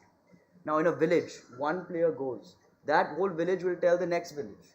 That will tell the next village. Suddenly, you get a whole trickle-down effect of 25 villages coming to your sport just because 1 player from that sport has been chosen. So that creates a huge natural trickle-down effect of popularity. The next thing is that you have to ensure that yes, while you are investing in the players, you are bringing them into the stadium, you have to ensure that there is also a good amount of investment in the future into merchandise. There has to be other revenue forms that come in, because once you get those players in and people get excited, then they want to follow them. The third piece, when I was saying about media, is to track the whole journey. How did you select the player? How did the family feel when the player was selected? Why did the owners invest into that particular player? Then, from nutrition, what was the player eating? What kind of training was he doing? Over the course of a year, what kind of skill development happened? With that, you got to show statistics so that people really relate to it. Today, you have a population of 1.3 billion, 70% of them have smartphones. 50% of them watch content online. If you're allowed to watch content which is inspiring, the next generation automatically will feel that yes, this sport can give me a chance. Why not try and play my hand at it? Oh yes, there are people who are investing in it. Okay, let me try. That automatic inspirational, motivational content goes on and people automatically get attracted to it. Then you of course have a whole back-end setup of player support systems. Now, a lot of us have been in sports, we played sports. We know how competitive sports are, whether in the world or India today. One thing that any sport lacks is a proper securitization of income. Today, I will give my life for sports as a sportsman. But when my term ends, if I'm playing badminton, if I'm playing rugby, what is my remuneration? What am I going to earn? So, the stakeholders every year have to ensure 6 jobs to men and 6 jobs to female cricketers. Every single year that has to be done. Whether it's in the form of coaching, whether it's in the form of marketing, sales, and a job in their company as an administrator, there has to be 6 jobs given to men and 6 jobs given to female. That makes them feel, oh, this sport is also giving me security after I have done my duty as a sportsman. So these are the kinds of setups that you kind of have to put in place for not only cricket, for any sport you come up with in India today. And yes, that if you have these in place, I firmly believe that yes, people will come, and we are trying the same now with other sports. We're getting into other sports, we're going with the same mentality to see whether there's success or not. And the last point is, you always have to innovate, right? Fortunately enough, our state league, A, is the only state league in the country, yes, that gives jobs to cricketers, but B, we're the only state league that has a game. Even today, the IPL doesn't have a game. So we created a stick cricket kind of a format game where people could learn more about the players that are in each team. They could choose a team, they could play with them. Very easy game to make, but in a longer term, creates a lot of impact in terms of awareness for not only a player, but also for a franchise owner. Oh, my name is on in a game. Oh, that game has 15,000 downloads. Oh, suddenly now that game has ad space. Oh, I can get revenue from that ad space, because that becomes digital real estate, which also becomes a way for them to earn money. So these are the kinds of things that I firmly believe, as a youngster who's really come into the paradigm of administration and working on not only cricket but trying to revive and work on other sports, truly has seen and felt. Okay, we don't have the luxury of time. I'm going to be very quick. A few questions that I had in mind after listening to your comments as well. Rahul, I've already asked Vikram a couple of those questions, but to you, Rahul, you mentioned one of the things is in your blueprint that at that point, when rugby is being shown on television, your product's being shown on television, there's no other rugby that's better than the one that you're putting out. It's a great lesson for everyone. My point is, what is your immediate goal? I know the end goal is going to be, let it be a product that's popular on television as well as a live event. But what is the immediate goal? To create a product that's popular on television, but to create a community where people, you bring bums on seat. Neither. The goal always has been and will be India. As soon as you have a sport that's been, by the way, rugby is played in 322 out of 760 districts. 40% of India plays rugby. Nobody knows that. You go to 322 districts and you shout rugby and somebody will put their hand up. Has anyone seen Star Wars, the film?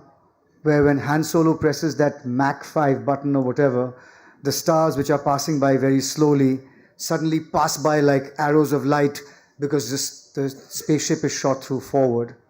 And that's what the RPL is conceived to be. Otherwise, a federation, Indian cricket registered its first series victory in 1971, 39 years precisely after it started. So if you have to get anywhere in a sport like rugby where 120 nations are playing it, it'll take you 150 years. So to actually accelerate that, what's going to happen with the RPL? You're going to suddenly have an audience, sponsors, and money that is already now trickling into Rugby India. As president of Rugby India, I know what's happening, the osmosis from people are saying, listen, it's just 15 days a year. We'd like to do something more for Indian rugby. So that money is coming in. And second, most important, 6 team owners want to win it next year. So, to Aryaman's point, Chennai, Bengaluru, Hyderabad, Bhubaneswar are looking for talent. So what they're doing is, what we'll have is 6 infrastructures of rugby from this year onwards, with a gymnasium and a ground and physical therapy and rehab and sports science in 6 cities. Team owners just self-centeredly wanting to win the next year, and they'll be getting in boys and girls from all over the country and putting them in their mini academies in 6 cities that rugby doesn't have a presence. Because 322 districts where rugby is played, and our best players in the country, and our women are ranked 6th in Asia right now. We jumped 4 places this year. We upset 4 teams.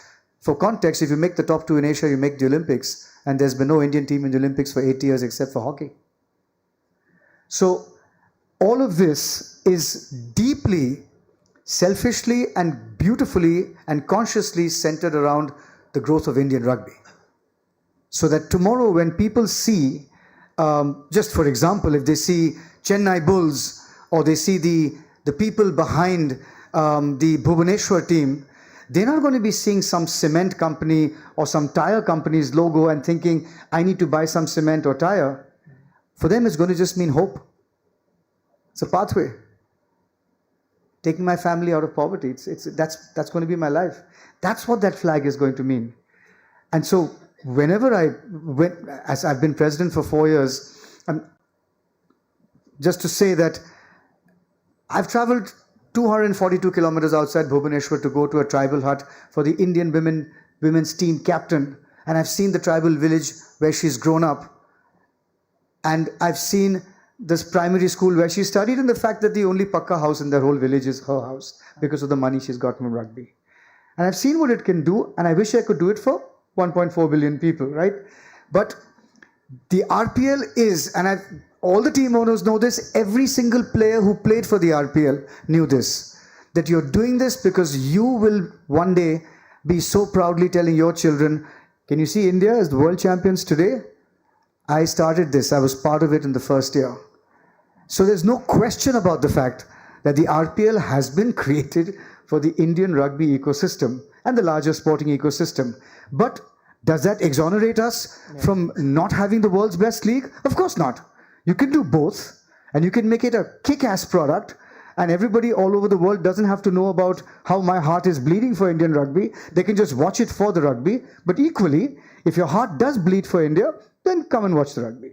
Okay, Preeti, of course, Rahul speaks as not just someone, who's actively involved in running a league, but also as president of Rugby India. So I understand when he says, the end goal is to have a robust rugby, ecosystem in India. From your point of view, what is the immediate goal? To have a product that's getting the eyeballs, or to have a product which has a community connect first? Well, it has to be both. 100% it has to be. So wherever we go and we do events, we make sure that we leave the table there. We leave our athlete, we leave a person who's in charge of the table. So there is a community that forms around that table. It takes all of our youth in that village or in that area away from all the bad habits that they may be facing. And that is a huge problem in a lot of the areas of our country. So building a community is very, very important. Also, as president of the People's Arm Wrestling Federation India, we've been working and growing with our athletes. We have been working very hard on all aspects that they may need, where it may be, in fact, we've also managed to inaugurate specific arm wrestling institutions in a lot of places in India, and the first one being in Gwalior. So it's that is all that we're doing, and also the eyes of the world now are on India because of the way arm wrestling has grown in India and the boom that we are seeing here. So we have received the rights, and I'm very, very proud to say this, to host the World Arm Wrestling and Para Arm Wrestling Championships 2026. And we will be bringing that to India. We are expecting more than 80 countries to participate, to be here. So that's going to be, and you know, the World Arm Wrestling President and General Secretary and the Asian Arm Wrestling President, they all came for the Asian Arm Wrestling Championships that we held in Delhi this year. And they came specifically to see will India be able to host a competition of this caliber? And as you can see, they did give us the rights, so they were suitably happy with what they saw. The Asian president, Mr. Jean Beck, said something which really resonates with me. India, the sleeping giant, has awoken. So this is what they knew that India was capable of. And ever since we've started taking charge of the federation as well, India has seen a burst in a lot of medals that we are receiving in all the international competitions. This year at the World Championships in Bulgaria, we took a 50-strong member team. And we are expecting at the World Championships 2026, which we will host in India, at least 500 to 600 Indian athletes out of the 2,000 that will participate. Okay, two quick comments here from Sagar sir as well as Aryaman, because as I said, our time is up. By the way, the sleeping giant bit, I hope it really works out for arm wrestling, because the last time I heard that was Sepp Blatter come and say that in India about Indian football. He couldn't be way off the mark, languishing at 142. That's that aside. Okay, Sagar sir, you are the best person to tell us, before I come to Aryaman, is it possible then to have sustainable IPs, because you have teams in various other sports, to have sustainable IPs in other sport other than cricket here in India? Yeah, absolutely, without doubt. I mean, I don't want to repeat, I think Rahul paraphrased it perfectly. Good governance from the league, good owners, absolute transparent process, integrity going right through the value chain. I don't see why they won't be successful.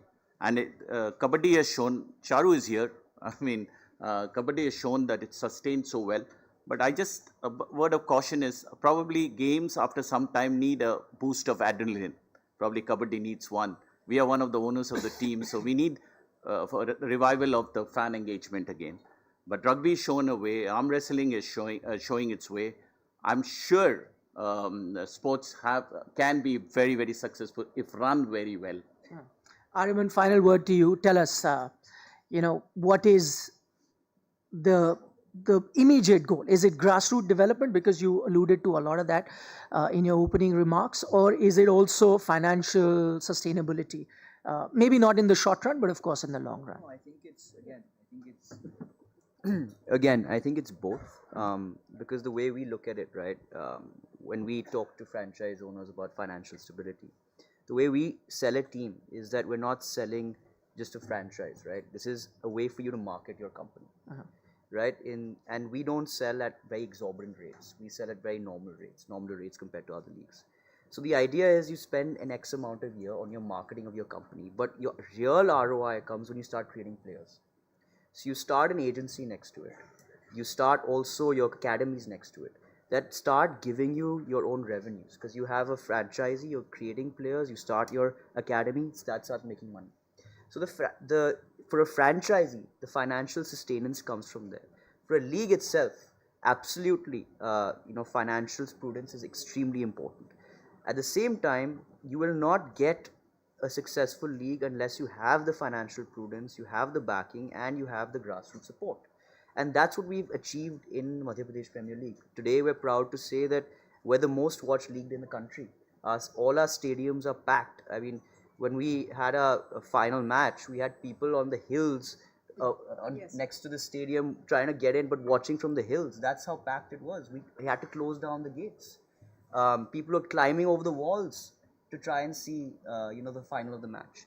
So absolutely grassroots level engagement is important, storytelling is important, impact is important, and financial prudence is important. All right, here's wishing you all the very best. He's the youngest panelist that we have, and is doing a stellar job with MPL as well.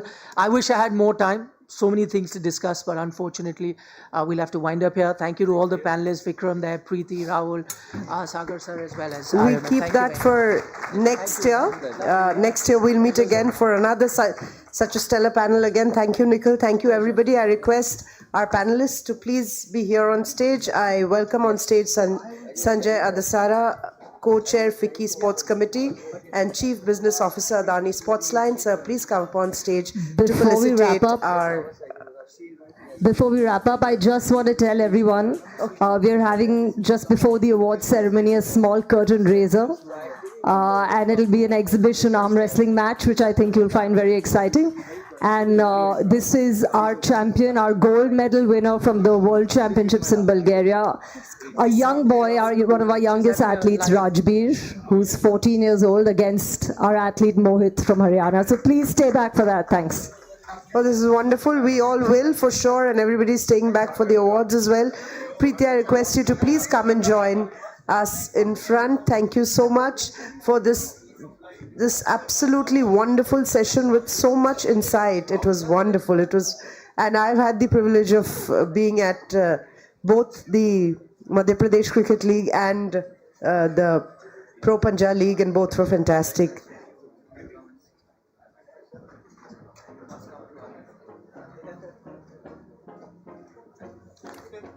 Thank you. Yuvraj Mahariaman Sindhya, please. May I request now Vikram Banerjee. Thank you, sir. That story that you told us today was truly inspiring, and like Nikhil said, there was so much more to know, so much more to learn. Thank you so much, Nikhil, for that wonderful, wonderful, wonderful session, bringing out so much from each one of them despite the paucity of time. And now, ladies and gentlemen, I have the great privilege of announcing that we are on time. We are back on time, something that we were fighting since the morning. Thanks to each one of you. Thanks to the moderators. Thanks to everybody who spoke so well and yet kept their content crisp. And therefore, as a reward to all of us collectively, we will break for tea for 10 minutes and come back here for 2 more very, very nice sessions in which we'll meet Mirabai Chanu, Vijender Singh and Jonty Rhodes, among others. Thank you so much, ladies and gentlemen. And if I can just clock it for you, we are at 5:02. Let's try and be back here no later than 5:15. Thank you. Guys, welcome to Dung Street Fest. It's middle of the day and the crowd is buzzing you.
It's also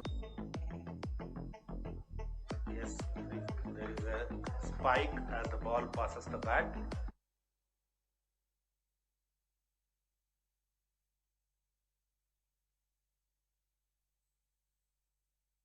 Don't say congratulations, but you know they watch that shit. I ain't even gon' get mad. I'm young, black and rich. She tryna sell me lies, bitch. I ain't buying shit. If we ain't talking money, then I'ma plead the fifth. I put ice in my mouth, yeah, I ain't even gon' rich. She tryna trade it.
Guys, welcome to Dung Street Fest. It's middle of the day and the crowd is buzzing.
It's also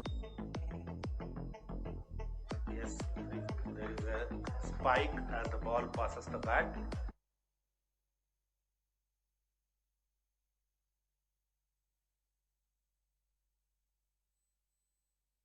They don't say congratulations, but you know they watch that shit. I ain't even gon' get mad. I'm young, black and rich. She tryna sell me lies, bitch. I ain't buying shit. If we ain't talking money, then I'ma plead the fifth. I put ice in my mouth. Yeah, I ain't even gon' rich. She tryna trade it.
Hi guys, welcome to Dung Street Fest. It's middle of the day and the crowd is buzzing.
It's also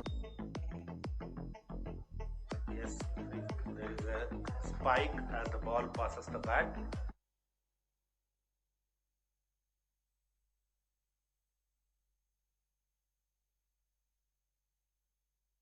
They don't say congratulations, but you know they watch that shit. I ain't even gon' get mad. I'm young, black and rich. She tryna sell me lies, bitch. I ain't buying shit. If we ain't talking money, then I'ma plead the fifth. I put ice in my mouth. Yeah, I ain't even gon' rich. She tryna trade it.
Hi guys, welcome to Dunk Street Fest. It's middle of the day and the crowd is buzzing.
It's also Yes, there is a spike as the ball passes the bat.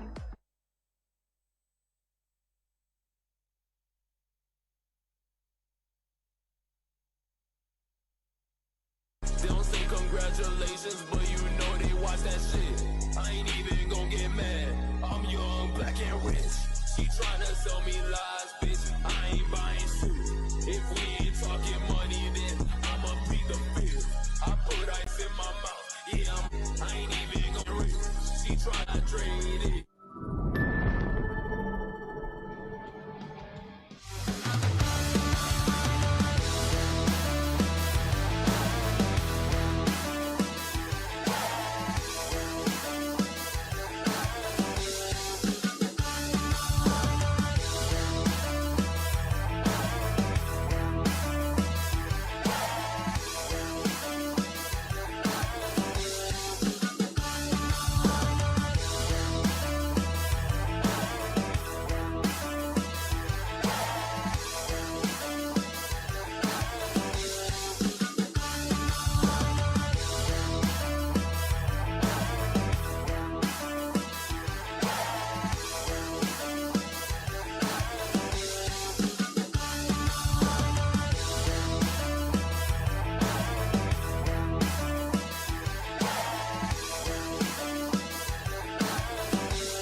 Guys, welcome to Dung Street Fest. It's middle of the day and the crowd is buzzing.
It's also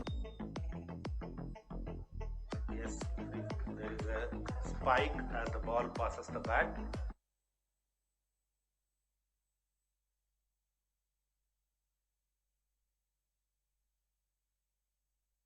They don't say congratulations, but you know they watch that shit. I ain't even gon' get mad. I'm young, black and rich. She tryna sell me lies, bitch. I ain't buying shit. If we ain't talking money, then I'ma plead the fifth. I put ice in my mouth. Yeah, I ain't even gon' rich. She tryna trade it.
Ladies and gentlemen, thank you very much. Thanks to all those who are already back on their chairs and ready for the next.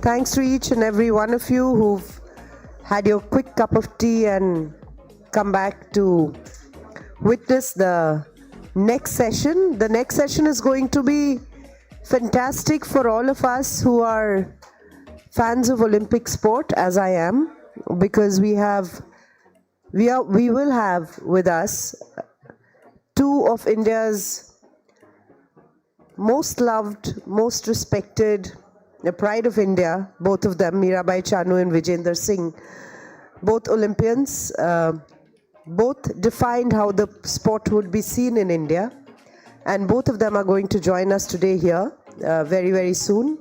So we are just, as is customary, we are ringing the last bell outside so that everybody can come in, and like I said, we like to have everybody to enjoy the good things, so this is going to be a great session. We want as many people as possible to be part of it. Though not on stage, but we will also have with us, and I'll introduce him when he comes, Coach Vijay Sharma, who's been instrumental in actually building Mira's career, but that's another story and probably for another day. For today, and I can see that my panelists and my moderator are all walking in, which actually means that we are absolutely ready to start. And just to reiterate for all of you who are taking pictures, and which is I think 100% of us, and videos from the event and posting it on your socials, please use the hashtag FICCI because that helps to put all the content together, and anybody who wants to see anything about FICCI, especially those who could not make it and those that are in other parts of the country probably can see all that we did here today. And of course there are the official social media channels of FICCI that's showing all of this content constantly.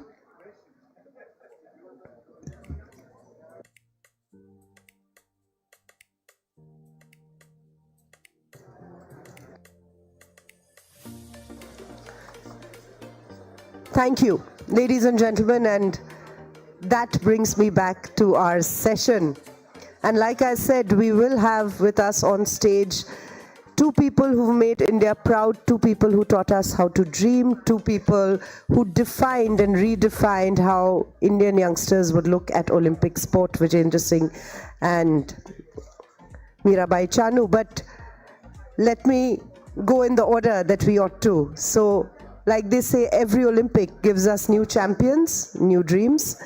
This session, which is titled What India Needs for Its Next Olympic Heroes. What do we need to build new Olympic heroes? This session dives into what India must build today to see more podium finishes tomorrow.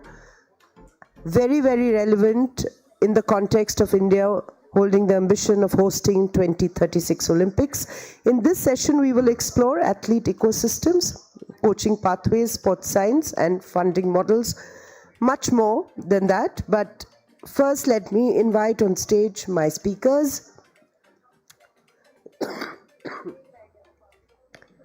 Miss Amrita Asrani, I'm sorry my voice is breaking in between. Amrita Ansari, she's Chief Marketing Officer, Amway. Ma'am, please come up on stage, please.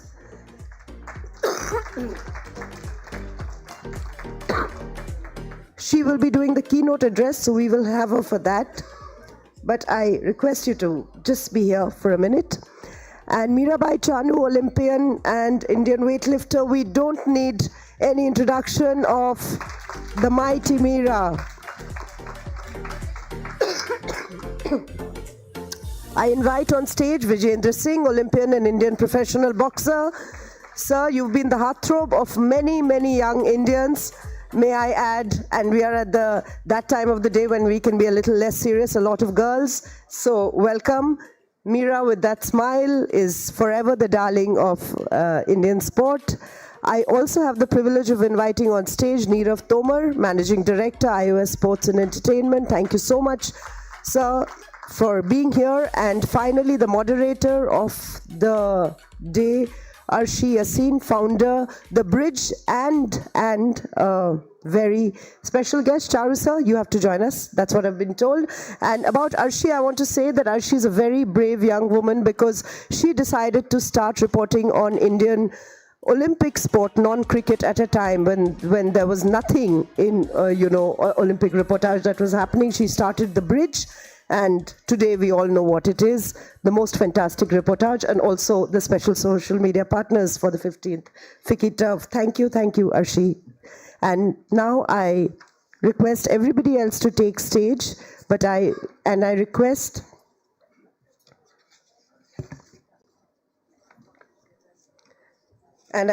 ma'am now to give us the keynote address on behalf of Amway, because not only is the right diet important, but she's also going to speak about the impact that it can have on sport. Ma'am, please, welcome.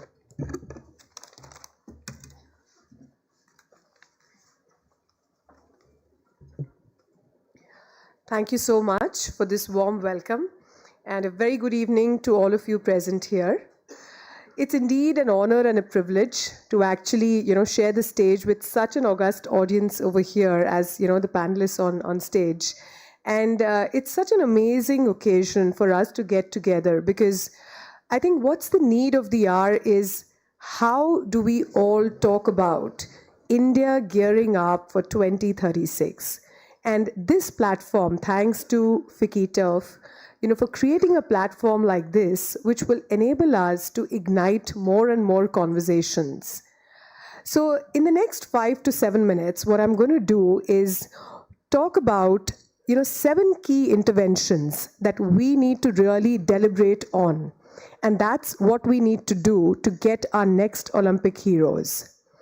The first one actually is a very interesting one and very close to my heart. It says that India has a lot of talent, but not many systems.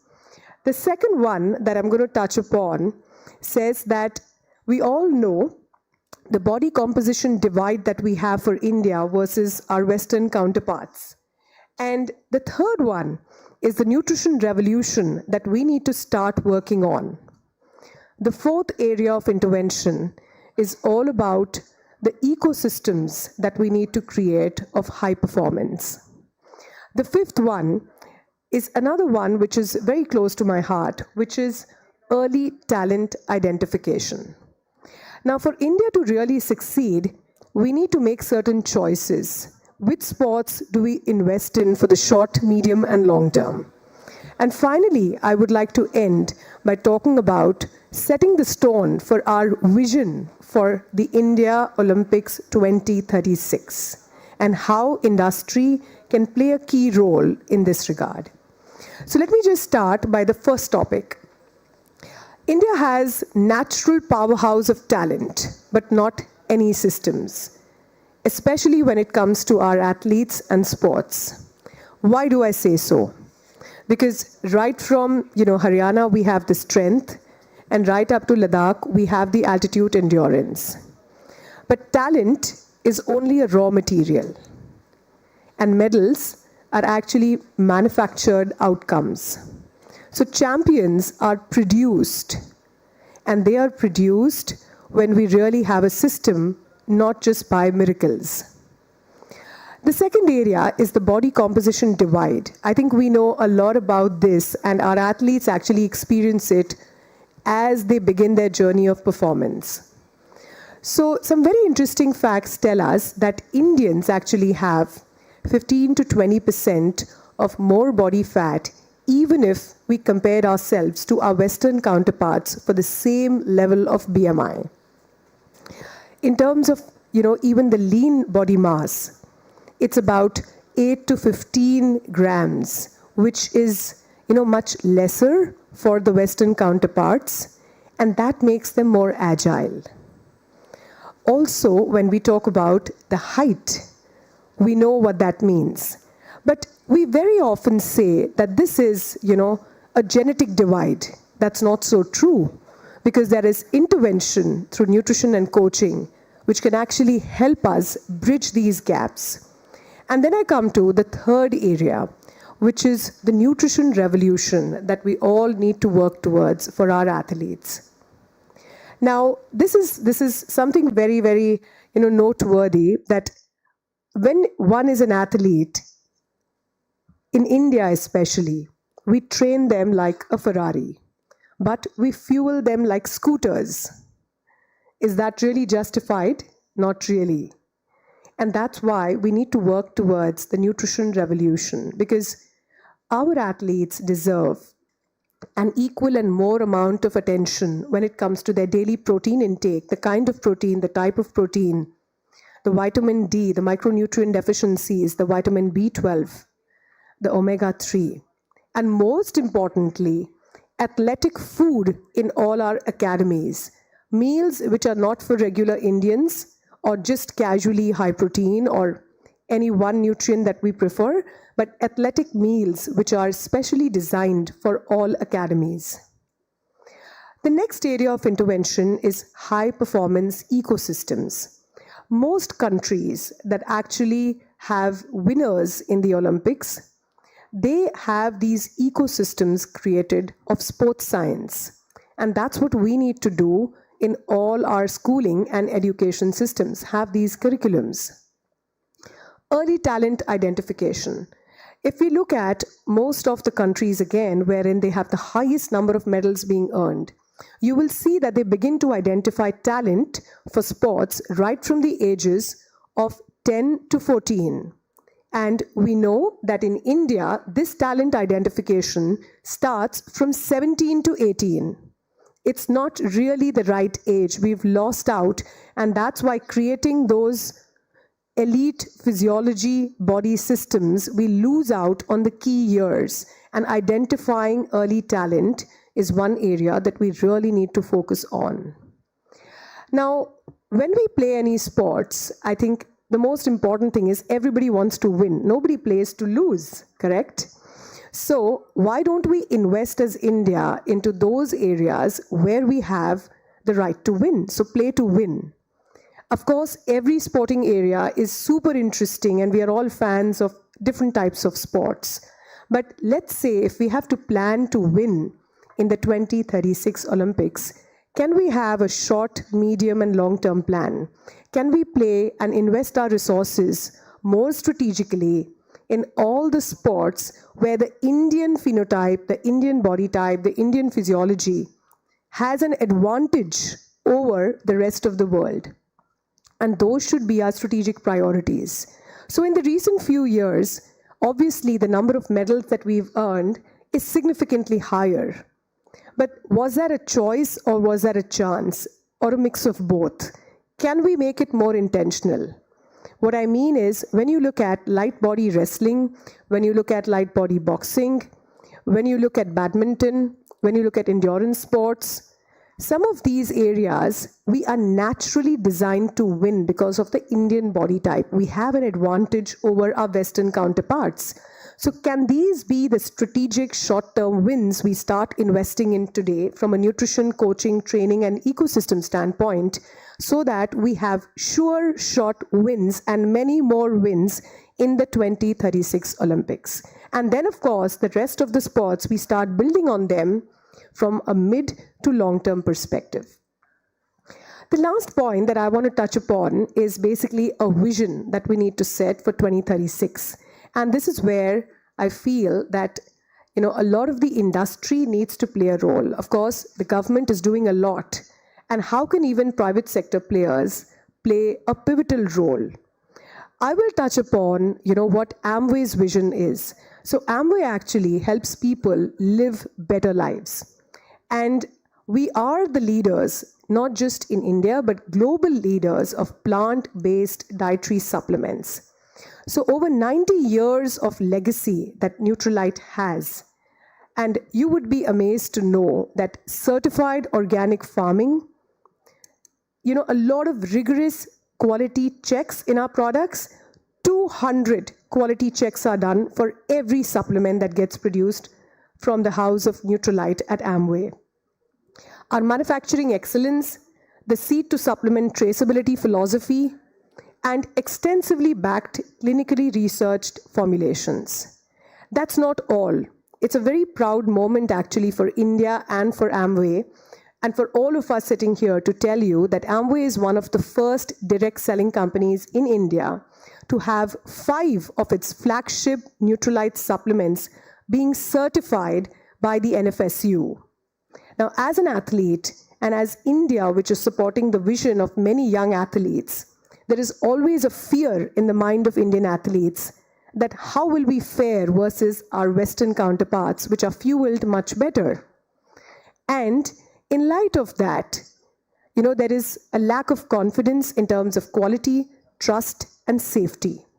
And this is the gap which Neutralite is bridging today with the first of its kind flagship certification for 5 of our products, which is the Neutralite All-Plant Protein Powder, Neutralite Daily Plus Multivitamin, Neutralite Omega-3, Neutralite Glucosamine, as well as Neutralite CalMag D, which is our calcium D3 supplement. And this gives the confidence that we will be bridging, that slight doubt which exists that if I used as an athlete a tainted supplement, I could ruin my career, but not anymore, because we want our athletes to feel super confident and have the trust. So what I'm going to do is actually, you don't need to believe what I'm saying. You need to see how Amway delivers the difference of trust with Neutralite. And I'm going to show you this because we don't manufacture products. We deliver trust. I would like the video to be played, and I would like you to see this so that we build this confidence in all of our young budding athletes and prepare for that vision of 2036.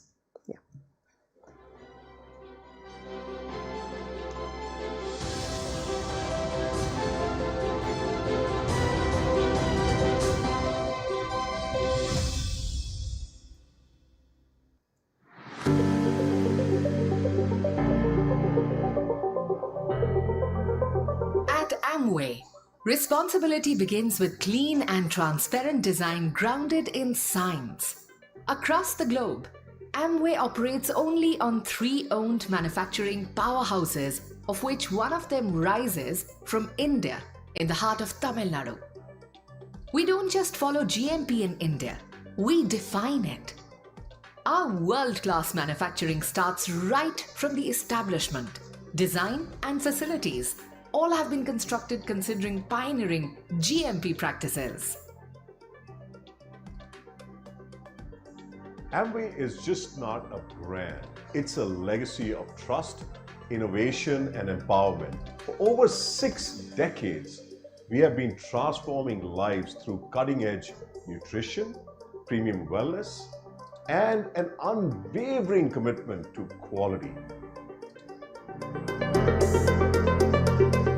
The Madurai plant is a zero-emissions facility, free from chemical and biological emissions, ensuring exceptional product safety and protection from environmental contamination. The state-of-the-art establishment stands for zero chemical emissions, zero biological emissions, zero compromise, designed for safety, engineered for trust.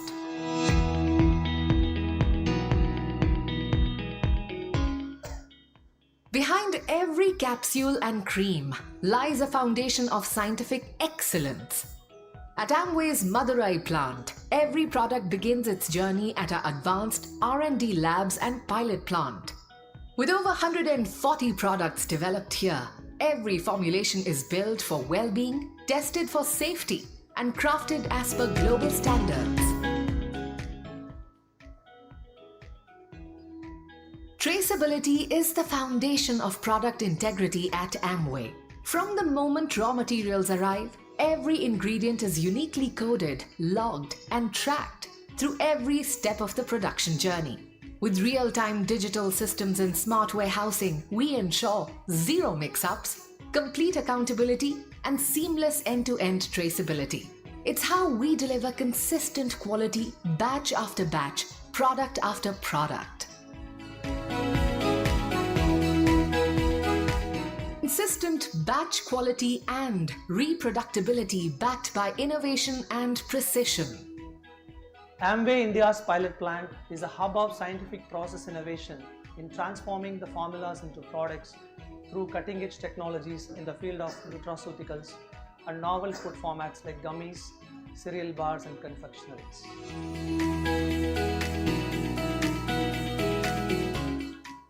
This plant is actually built for success. We have the capacity to manufacture 1.2 billion tablets, soft gels, and capsules annually. When it comes to powders, it's 7 million kgs per year. When it comes to personal care, it's about 8.3 million kgs. And cosmetics is about 9 million kgs. Our manufacturing begins with precision pre-weighing of ingredients. Next process is mixing, using specialized machines to ensure smooth, stable formulations. Beauty and personal care mixes are filled into tubes or jars, then sealed, labeled, and packed. Nutralite supplements use advanced blending, tailored for each vitamin, mineral, or herbal extract. The result? Powders are sent to high-speed jar-filling lines, cleaned, filled, sealed, X-rayed, and packed. Other powders are compressed into tablets. Liquid formulas are encapsulated into soft gels with precision. Finally, every product is bottled, sealed, scanned, labeled, and boxed, ready for homes across India and beyond.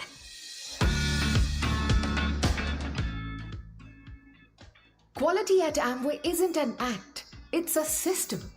At every stage, from raw material to finished product, comprehensive quality checks are built in. Our in-process checks monitor critical parameters in real time. Weight, appearance, disintegration, microbial levels, ensuring consistency before a product reaches the final stage. The Amway Madurai plant proudly holds 6 prestigious certifications, including the Quality Management System, Good Manufacturing Practices, Food Safety System Certification, and Occupational Health and Safety. In addition, the plant has earned the LEED Gold certification for sustainable infrastructure and recently received the Platinum Safety Excellence Award from NHRD Coimbatore. At Amway, we don't just meet global standards, we set them. At Amway, hygiene isn't a checkpoint, it's an ecosystem.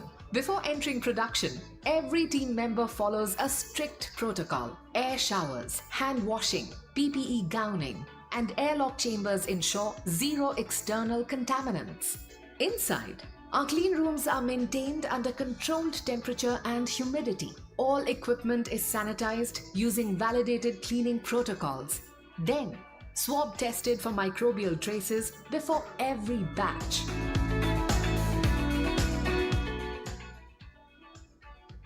With over 600 highly trained employees, Amway's Madurai facility runs on skill, discipline, and continuous learning. Every team member undergoes structured onboarding, hands-on GMP training, and regular capability enhancement programs.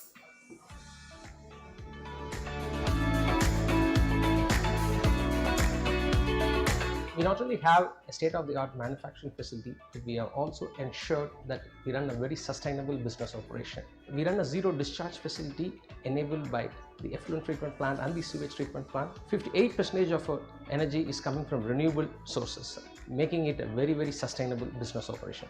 It begins with one family, one moment of wellness, one promise of care.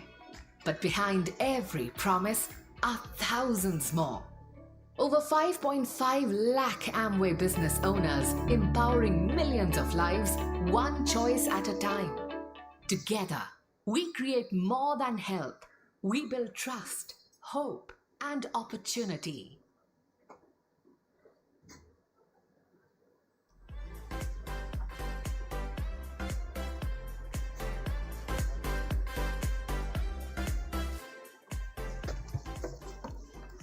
Thank you so much for that keynote address that went far beyond what I had expected it to be. Now it's over to Arshi and Charu sir and everybody else on the panel.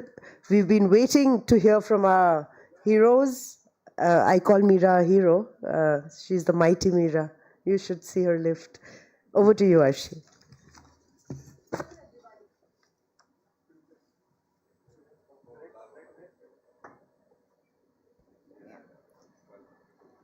Yes. How is everybody feeling? Thank you, Neera. I hope the tea and coffee helped everybody. Okay. The coffee was not that good. So maybe we need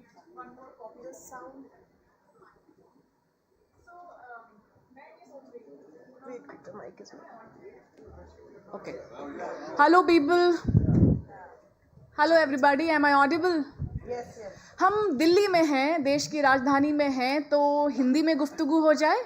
Yes, please. What say? Yes, please.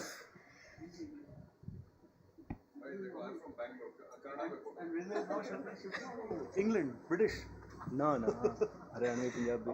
Okay so हम English और हिंदी दोनों में बात करेंगे and मैं खुद बैंगलोर में रहती हूँ और वहाँ पे इंग्लिश में ही बात करना होता है, तो जब भी मुझे दिल्ली आने का मौका मिलता है मैं सोचती हूँ मेरी हिंदी अच्छी है तो मुझे इस्तेमाल करना चाहिए. और आज जो हमारा टॉपिक है that you know what India needs for its next Olympic heroes. Next Olympic heroes पे हम आएंगे, उससे पहले हमारे जो प्रेजेंट ओलंपिक हीरोज़ हैं, जो 2 हीरोज़ हैं वो आज हमारे साथ इस ऑडिटोरियम में बैठे हैं. Let's make a huge round of applause for Mirabai and Vijender. हमारे साथ मौजूद हैं आज 2 Olympic medalist. Thank you. Vijender जिन्होंने ओलंपिक मेडल जीता था 2008 में और मीराबाई 2024 में. एंड इनफैक्ट अगर आप 2020 and a good gap of 12 years, so we will also talk about what changed in 12 years, क्योंकि विजेंदर की जर्नी डिफरेंट रही है थोड़ी और मीराबाई की जर्नी डिफरेंट रही है. I will straight away come to the point. Vijender, अगर आपसे ये पूछा जाए कि कोई एक बड़ी चीज़, कोई एक जो आज हम कर सकते हैं as a country that can produce more Olympic heroes, तो आप क्या कहेंगे? एक में होगा नहीं. आई थिंक बहुत सारी चीज़ें हैं जो चेंज करनी पड़ेंगी तभी होगा, एक से नहीं होगा. बहुत सारी चीज़ें हैं. कोई बात नहीं, आप 3 बता दीजिए. नहीं, मैं पहले एक ही बता देता हूँ. Strong mindset, that's it. We don't talk about other things but a strong mindset, that's very important, right? Because when you go to the Olympics, तो the whole world participate there. So your mindset should be like you are the champion, right? You have that instinct like, okay, whoever come to my way, I will just defeat him. You know, it's all mindset. That's it. Mind training. Yeah, it's a mind training, of course. Yeah, so that's the thing. Yeah. In fact, mindset is one of the most critical element in any high performance game, in any aspect of high performance in life. Let's hear from Meera. Meera, अगर हम आपसे same सवाल पूछे तो आप क्या कहेंगी? सबसे पहले तो सभी को नमस्ते. मुझे लगता है सर जो बोल रहे हैं वो भी अच्छा है, पर मुझे लगता है कि जो यंग जनरेशन है उसमें ज़्यादा ध्यान रखना बहुत ही ज़्यादा ज़रूरी है. तो मुझे यही लगता है कि अभी जो आने वाली यंग जनरेशन है उसी को ज़्यादा फोकस करें, उनको ज़्यादा फैसिलिटी टाइम टू टाइम दे, तो ज़रूर इंडिया के लिए ज़रूर और भी ज़्यादा प्लेयर्स और मेडल भी ज़रूर दे पाएंगे. जी ज़रूर. पिछले कुछ सालों में इंडियन स्पोर्ट्स का ट्रांसफॉर्मेशन बहुत ज़्यादा हुआ है. पिछले ओलंपिक्स में 6 ओलंपिक्स मेडल और 29 Paralympics medal. And again we should give a huge round of applause for all those heroes who are not here, in this auditorium with us today. But everybody's journeys are important, and I'll take a moment. So the Bridge, the publication that I represent, we started in 2018. We started with 2 stories per day. तब लोग कहते थे कि तुम सिर्फ Olympic sports कर रहे हो, कैसे सर्वाइव करोगे, स्टोरीज कहाँ से मिलेंगी? And today we do 20 stories per day. So that's how the journey has been. And India में कमी नहीं है, कहानियों की कमी नहीं है. बहुत चीज़ें हैं जिनके बारे में बात करना ज़रूरी है. बात करने से बात बनती है. I am a huge believer of that. And since morning we all are seeing here कि कितने इंपॉर्टेंट टॉपिक्स पे हमने टच अपॉन किया. सो क्योंकि हमारे साथ 2 ओलंपिक मेडलिस्ट हैं, इट बिकम्स वेरी इंपॉर्टेंट कि हम उनसे ही सुने, स्टार्टिंग फ्रॉम विजेंदर, बिकॉज 2008 में आपने ओलंपिक मेडल जीता. उस टाइम पे जो आपको सपोर्ट सिस्टम मिला या नहीं मिला, आपकी जर्नी, क्योंकि इंडिया में हम सब अग्री करते हैं कि जब आप एक बड़े लेवल पे पहुंच जाते हैं तब गवर्नमेंट फंडिंग या दूसरे जगह से सपोर्ट आता है, लेकिन वो जो इनिशियल ईयर्स है जब सबसे ज़्यादा हमें मेहनत करनी होती है तब वो सपोर्ट नहीं रहता है. तो आप इस पे क्या कहना चाहेंगे? ये तो आई थिंक सबके साथ होता है. जब आप ऑफिस में जाते हैं तो जाते ही आपको CEO या कोई डायरेक्टर नहीं बनाएगा, right? You have to be work hard to get that level, right? तो जब हम शुरुआत की थी हमने बॉक्सिंग में, तो तब भी मुश्किलें हर एक एथलीट के लाइफ में आती हैं, बट बहुत सारी है। मैं अपनी जर्नी सुनाने पे आ गया तो फिर बहुत रात हो जाएगी उसमें, राइट? तो but we are chosen one, we are lucky, we are blessed, that's why we get Olympic medal, that's what I want to say. And Meera, आप 2020 में आप अपने जर्नी के बारे में बताइए, आप का अपब्रिंगिंग और इनिशियल ईयर्स का सपोर्ट सिस्टम, और जब आप कॉम्पिटिटिव लेवल पे खेलने लगी उसके बाद क्या चीज़ें बदली? सर, मेरा जर्नी भी अभी बताने लगूँगी तो बहुत टाइम लगेगा, पर थोड़ा और मैं बताना चाहती हूँ कि मैं कैसे मैं मणिपुर से बिलोंग करती हूँ और मैं इम्फाल से 24-25 किलोमीटर थे मेरा जो गांव है। तो उधर से मेरा जो ट्रेनिंग सेंटर है यहाँ तक आना बहुत मुश्किल थी जब मैंने शुरू किया था। पर मैं बहुत ही ज़्यादा लकी हूँ कि मेरा फैमिली स्पोर्ट्स में बहुत ही ज़्यादा पसंद है। तो एक दिन मुझे ऐसा लगा था कि मुझे स्पोर्ट्स में जाना चाहिए, और सबसे ज़्यादा खुशी मेरा मम्मी थे, क्योंकि मैं जब स्पोर्ट्स में जाना चाहती हूँ, जब मैंने मम्मी को बताया था तो मम्मी ने डायरेक्टली हाँ आपको स्पोर्ट्स में ही भेजूँगी, क्योंकि मेरा 2 भाई फुटबॉल प्लेयर थे, मेरा मॉम डैड भी फुटबॉल प्लेयर है। तो उन लोगों का जो सपना था वो मेरे ऊपर देखना चाहते थे, तो उन्होंने बोला हाँ ठीक है जाओ। पर बहुत लंबा थी जर्नी, जो मेरा ट्रेनिंग सेंटर है, तो मैं कैसे जाऊँ यहाँ तक ट्रेनिंग करने, और ऊपर से मैं लड़की और गांव से थे, तो कोई ऐसा लोग नहीं थे, उधर जाते ही नहीं थे ट्रेनिंग के लिए। पर मम्मी ने मुझे ज़बरदस्ती भेजा कि आपको स्पोर्ट्स में जाना ही जाना है। तो मैं भी ऐसा ठान लिया कि हाँ मम्मी का सपना जो है मैं पूरा करूँगी। पर बहुत ही ज़्यादा प्रॉब्लम्स हुई थी कि हर प्लेयर्स के साथ होते हैं, जब शुरू होते हैं तो ट्रेनिंग सेंटर और खाने में डाइट वो सब बहुत ज़्यादा ज़रूरी होते हैं। और मेरा तो जाने का बहुत ज़्यादा प्रॉब्लम हुआ था।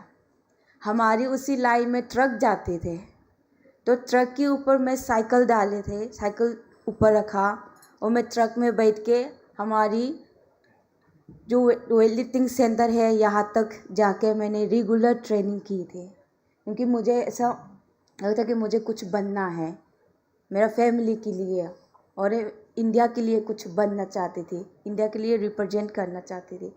तो मैं सोचा हाँ मैं कुछ भी हो जाए मैं ट्रेनिंग रेगुलर करना है। तो मैं ट्रक में बैठी, वापस साइकिल में 25 किलोमीटर साइकिल में आए थे मैं घर वापस। तो वही था, बहुत ज़्यादा मुश्किल थी जब मैं शुरू हुआ था। और वेट लिफ्टिंग में बहुत कम लोग जानते हैं, बहुत ज़्यादा कम लोग जानते हैं। कोई ऐसा ख़ास लड़की लोग भी तो आते ही नहीं है, वेट लिफ्टिंग करते ही नहीं है, क्यों नहीं करना चाहती वो मुझे पता नहीं। पर जब हमने मेडल लेना शुरू किया, मैं कौन हूँ सभी ने पहचाना, तब हमारे पास आए कि स्पॉन्सर, फेडरेशन, साई बहुत सारी सपोर्ट दिया था। तो मुझे लगता है कि जब हमने इतना मुश्किल की टाइम में जो कोई हमारे साथ सपोर्ट नहीं फैमिली के अलावा, तो उसी टाइम में शायद लोग आके हमको मदद किया होता तो बहुत सारे मेडल्स ज़रूर इंडिया के लिए लेके आएंगे। बिल्कुल सही कहा मीरा ने। एंड हमें जब हम next generation of Olympic medalist को लाने की बात करते हैं तो ये एक चीज़ है जिस पे हम सबको कलेक्टिवली एज एन इकोसिस्टम काम करने की ज़रूरत है। It should not be that hard, you know, it should not be that hard for the younger athletes to get that support from the country. And each one of us, be it government, federation, the entire ecosystem, private entities, media, etc., everybody has to collectively make the ecosystem which is a lot more supportive towards more future Olympians. Nirav, coming to you, because again, the commercial aspect is really important, and you have worked with many Olympians now for so many years. So आपके experience में आई am sure आपने वो change देखा है कि जब वो medal जीतते हैं their commercial value increases, right? But how hard it is, और रादर आई एम श्योर यहाँ पे काफ़ी सारे ब्रांड रिप्रेजेंटेटिव्स भी हैं, you know, what would you have to say about कि हमें next Olympians heroes बनाने हैं उसके लिए what role can we play on that front? Thanks, Ashi. I think I will not talk about the commercials and endorsements here. I think it's a much larger topic. If we just look at the systems in our country, a lot has to be done, from government to schools, preschools. We need to adapt and I think follow the model of China. China got its first gold medal in 1984. Li-Ning, which was the biggest icon, Olympic sports hero of China. That was a changing point, in China's history. And 2008, they got 48 gold medals, in a span of 24 years. India, I think I was talking to Charu, we got our first gold medal 72, 76. Independent India in 1980. In 1980. Independent India 1980 was the first Also a team. gold medal in a team event, hockey. And where are we now? Of course, since our first poster boy from 2008, a lot has changed to Neeraj Chopra and Mira's first silver medal in 2021. But a lot has to be done. We are way, way, way behind, the China model. Or if you look at the Western world, in Asia, we still get 100 medals. But where are we when we compete at the Olympics? Getting 5-6 medals, and we're quite happy because we're starving of medals. So I think it is from the government going to grassroots, and grassroots, if I talk about it, it's 5 years, not 15 years. China has got a scientific model, of selection. Scientifically, they will select at the age of 5 because that's the state machinery, that's the government machinery which is working out there. And that is based on parameters, that is based on your physical and mental, aptitude. Not like the culture what we have. In India, we have a sporting culture which is a cricket culture. मेरा बेटा क्या खेलेगा? Cricket खेलेगा. आज भी यही है, 20 साल पहले भी यही था. But it is changing. I think our government straight from the PMO office is taking a lot of initiative. We are dreaming of an Olympics. But there's a huge, huge gap. क्या करना चाहिए? I think since morning a lot of experts have spoken about it. But I think we all know that there is a lot to do. And if I just talk about the system, look at Vijender coming from Bhiwani to Beijing. When you're just talking, Bhiwani से Beijing medal. तो उस वाली journey में it is Vijender's 90% contribution of Vijender Singh, not the system. There's no system. There was no system. And if I look at it right now, Mirabai Chanu, 60% to 65% is her talent and hard work. It's changed. I think it is becoming better. But how does it go to a 75-25? And that's what I think, the start of this, we got a sports bill, a sports law now, finally. And again, talking about this word system, which goes to the federations. अब जो ये infighting होती है, half time, we are in courts. ये जो fight है, ये कभी तो खत्म होए, ताकि sports का development start हो. And बहुत सारी चीजें हैं उसके लिए. Going from the government to the federation to Sports Authority of India for infrastructure, the whole athlete team, from coaches, coach the coaches. We need world-class coaches and the coaches have to be trained. Then going from there, what ma'am was talking about nutrition, that is just a part of sports science. There is a lot more. We need to do in our sports science. We should follow what an Australia is doing, what a US is doing, what a China is doing, and have a knowledge share. I'm sure that we have cricket where we are world champions. We can give it back, but other sports we need a lot of import right now. Talking of cricket, and how can we ignore Charu Sharma? So you have spent many decades and mostly around cricket, right? So what do you have to say, seeing this transformation, this slow progress? And let's all be honest, okay? Let's take a moment. Are we really happy? And I'm asking this question to all the audience. Are we really happy towards the pace of growth of Olympics and lesser known sports? Yes or no? Can everybody be a little louder? No, do a show of hands, it's easier. Yeah. No, that's fine. Okay, so that's most of us are agreeing to it, which means that there is a lot of work that has to be done, right? So taking some inspiration from cricket. Maybe Charu sir, you can share your experiences of what can be implemented at the systemic level. Well, thank you. First, may I please appeal to FICCI? You've got Olympic champions here, so the least we can do is give them more than 2.5 minutes, It's very difficult to get hold of these guys, first to even have them here in the country. Thank you. And then we need to give them at least an hour each to tell us their stories. Vijender said, "Main to bataunga nahi yaar, ho gaya, ho gaya." Because, I mean, what if there's a clock in front of us, it's an enemy. It's right in front saying 4, 44, 43, 42. But anyway, I've written about 48 things. I've actually made some notes. So I'm going to go through all 48 about where and how we can get our next Olympic champion. I hope you guys are ready. No, I'm only kidding. But I will mention 2 things very quickly. One, of course, we need more. Meera, what's your mother's name? Tombi.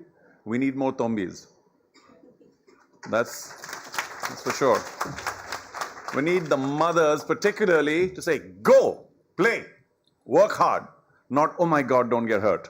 Otherwise it'd be no jaunties either. You're diving and sliding and slipping all over the place and kind of, not a care in the world, but to just get to that ball or whatever in cricket. And of course, cricket's worked it all out. So how do we get our next Olympic medal? Let's just include cricket in the Olympics. And maybe we'll get a medal there, so who knows. But one very important word that leaps to my mind, because be careful, when you give somebody who speaks for a living a microphone, it's over, all right, for the next hour or 2. I think what I've always been wanting, I think typically the glass is filling up, drop by drop. But what I request from our country in our quest to get more Olympic champions, or just people playing more sport or excelling in sport, is this key word called respect for sports persons. I think that's a big key. Now in this room we have, it's a reasonable gathering. Some seats are still empty.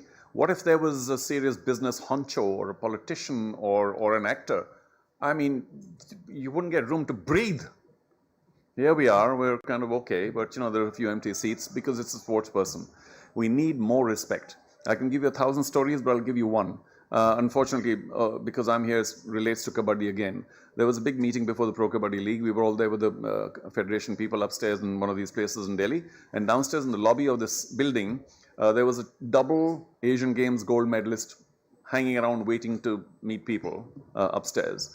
And the Korean Secretary General of the then Secretary General of the International Kabaddi Federation said, he was close to tears. He said, I cannot believe that there's a double Asian Games gold medalist hanging around the lobby, waiting. Nobody knows him, nobody meets him, nobody greets him, nobody is surrounding him, nobody's taking a photograph. In Seoul or in Korea, a double Asian Games gold medalist would not be able to breathe because he'd be mobbed so badly by people in terms of just the respect. That's what we need to develop in India, and you'll find many, many more champions coming through because they feel the surge of respect coming through. It's a bit of a tangential thing because I know you've already talked about DNA and physiology and this, that, and the other. Everything counts. Like I said, all 48 things count. But if we can all collectively just give more respect to our sports persons, I think we'll get there in terms of a better medals tally in the years to come. Yeah, but Charu, I'm sure that is going to, and we are seeing the change, honestly, yes, right? It's drop by drop. Yeah, it's as I said, the pace is slow, but it's happening in its own time. I think it is, Charu, respect is that sporting culture which we don't have, and I think it starts from there, the mindset. This is a bad room because so many people are bad, as in a room where most people are into the world of sport. But what I mean by respect, give me 30 more seconds. It's like one of those news programs that people are just desperately grabbing 30 seconds, and we don't even have that on the tube here. But on the left side here, can anybody tell me what weight category did Mirabai win a silver back in 2021? Actually, because 2020 the games weren't held. Yes, and the answer is. There you go, because some people are related to the world of sport. I'd be very disappointed if that wasn't the case. All right, what was her clean and jerk? Never mind. Anybody else? Clean and jerk? For the silver? Not a coach, please, sit in front. Never mind. Anybody else? What about her snatch? Anyone? No. All right, that's what I mean by respect. Just knowing a little more, just following a little more. It was 115 and 87 totaling 202 that got her silver, okay? Back in 2021.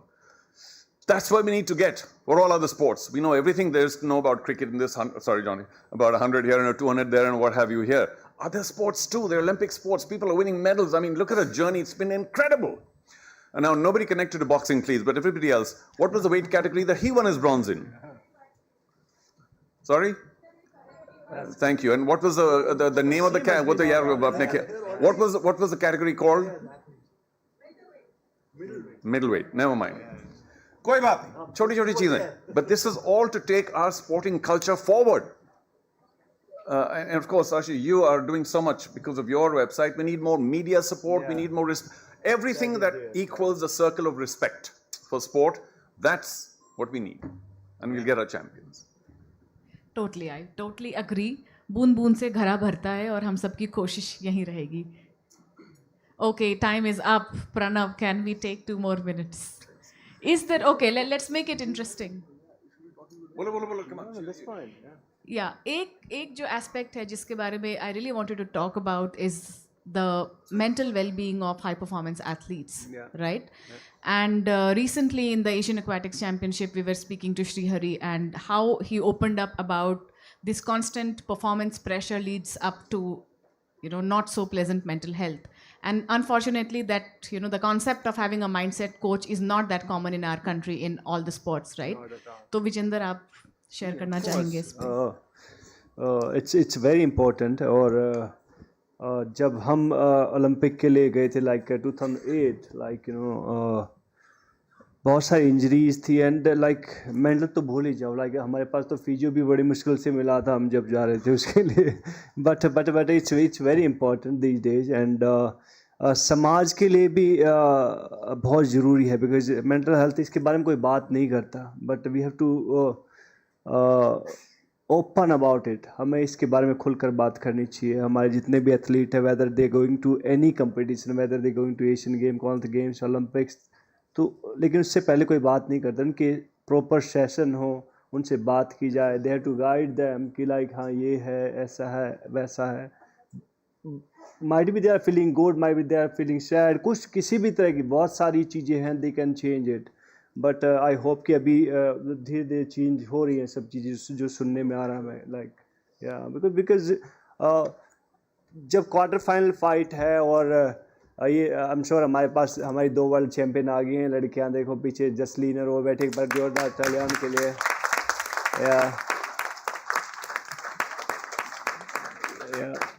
तो quarter final fight से पहले बहुत pressure होता है हर एक athlete पर because अगर आप जीत जाते हैं तो आपको ओलंपिक मेडल मिल जाता है अगर आप हार जाते हैं तो वो बहुत फिर nobody will care about you कोई पूछता भी नहीं सरकारी नौकरी भी बड़ी मुश्किल से मिलती है फिर आपको राइट तो वो एक रात होती है बहुत बेहतरीन बहुत खूबसूरत बहुत डरावनी सब तरह के इमोशन आते हैं उसमें जब आप बेड पे होते हो और कल आपके फाइट है अगर आप जीत गए तो आप बादशाह अगर हार गए तो नोबडी केयर भाग जाओगे तो लेकिन बहुत ज़रूरी होती हैं लेकिन जो मेरी टेक्निक थी मैं जो अपने इमोशंस थे उनको मैं लिखता था कई बार तो मैंने एक बार इंस्टाग्राम लाइव आके बताया भी है कि मैंने मेरे जहन में क्या क्या चल रहा था मेरे को डर भी लग रहा था मेरे खुशी भी हो रही थी कि like okay I am in the quarter and tomorrow I win तो I become a Olympic medalist तो ये सब चीज़ें मेरे जो मैंने रिटर्न डाउन कर लिया मेरे वो बुक अभी भी शायद मेरे पर्स में रखता हूँ तो आई फील सो गुड जब मैं उसको लिखता हूँ उसको इमोशन को सारे सबको हाँ फ़ोन तो बंद था ही फ़ोन को छेड़ दिया तो आजकल तो बहुत है यार रील्स इतनी बनने लगी हैं लेकिन उस टाइम पे इंस्टाग्राम नहीं था सच में अभी बोलते हैं लोग ना पापा आपके तो बहुत कम इंस्टाग्राम फॉलोअर मैं गया यार मेरे टाइम पे इंस्टाग्राम नहीं था जब होता था हमें क्या फिर तो बात ही कुछ और थी बट थिंग इज़ दैट कि लाइक ऑफ कोर्स बहुत ज़रूरी होता है कि आप शेयर करें आप लिखें अपनी फीलिंग्स को and that's what I do and her individual का तरीका डिफरेंट होता है हैंडल करने का मीरा भाई आप क्या करती हैं on your bad days what do you tell yourself as a player बहुत कुछ फेस करना पड़ता है बहुत कुछ हमको फाइट करना पड़ता है कि सेम जब हम मेडल लेके आते हैं तो सब लोग खुश होते हैं जब हम मेडल नहीं लेते मैं एक एग्जांपल देना चाहूँगी कि हमको बहुत दुख हुआ था एशियन गेम्स में मैं स्टेज के ऊपर ही इंजरी हुई थे, तो जब मैं टोक्यो मेडल लेके आया था बहुत सारे लोग आए थे मुझे लेने, पर एशियन गेम्स में जब मैं इंजरी होके आया था तो मुझे रिसीव करने कोई नहीं थे, सर दोनों ही अकेले थे। पर उसी टाइम में मुझे लगता है कि उसी टाइम में जब हम हार के आए या जीत के आए, तो उसी टाइम में भी सपोर्ट दिया होता तो हमको और भी ज़्यादा प्राउड फील होते कि हाँ हम हारो या जीतो हमारे साथ पूरा इंडिया हमारे साथ खड़े है। ऐसे तो नहीं बोल सकते कि खड़े नहीं है, खड़े हैं, हर टाइम में सपोर्ट किया है, पर ऐसा मुश्किल टाइम में सपोर्ट रहना बहुत ही ज़्यादा ज़रूरी होते है एक प्लेयर्स के लिए। तो बहुत अच्छा लगता है जब मेडल लेके आते हैं तो बहुत खुश होते हैं, और हम भी प्रेशर में रहते हैं कि हम मेडल नहीं लिया तो क्या होगी। पूरा भारतवर्ष ने हमारे लिए प्रे किया है, हमारे लिए हमको प्यार दिया है, तो उनके लिए हम कुछ करके दिखाना है। प्रेशर होते हैं बहुत सारे, पर हम उसको सिर्फ दबा के रखते हैं कि कुछ नहीं हम कर सकते हैं, हम करके दिखाएंगे, इंडिया के लिए मेडल लेना है। तो यही जब मेडल नहीं लेती उसी टाइम में भी यही सोचती हूँ कि मेरे पास टाइम है, मैं और भी ज़्यादा मेहनत करूँगी, और भी ज़्यादा इसी से और ज़्यादा मैं परफॉर्मेंस देने के लिए कोशिश करूँगी। तो ये सब चीज़ सर दोनों हम दोनों को ही पता रहते हैं क्या करना है क्या नहीं, कौन क्या कर रही है, कौन का क्या बोल रही है, वो हमको ज़्यादा से ज़्यादा हम सुनते ही नहीं हैं सिर्फ सर दोनों को ही हम बात करते हैं हर टाइम में क्या चल रही है, क्या करना है और क्या क्या हमको चेंज करना है, वो सब हर चीज़ बताना बहुत ही ज़्यादा ज़रूरी होता है एक प्लेयर्स के लिए। On that note, I think this is a very, very valid point. Each one of us in this room should actually take a pledge that we will stand by our heroes on their good days and their bad days.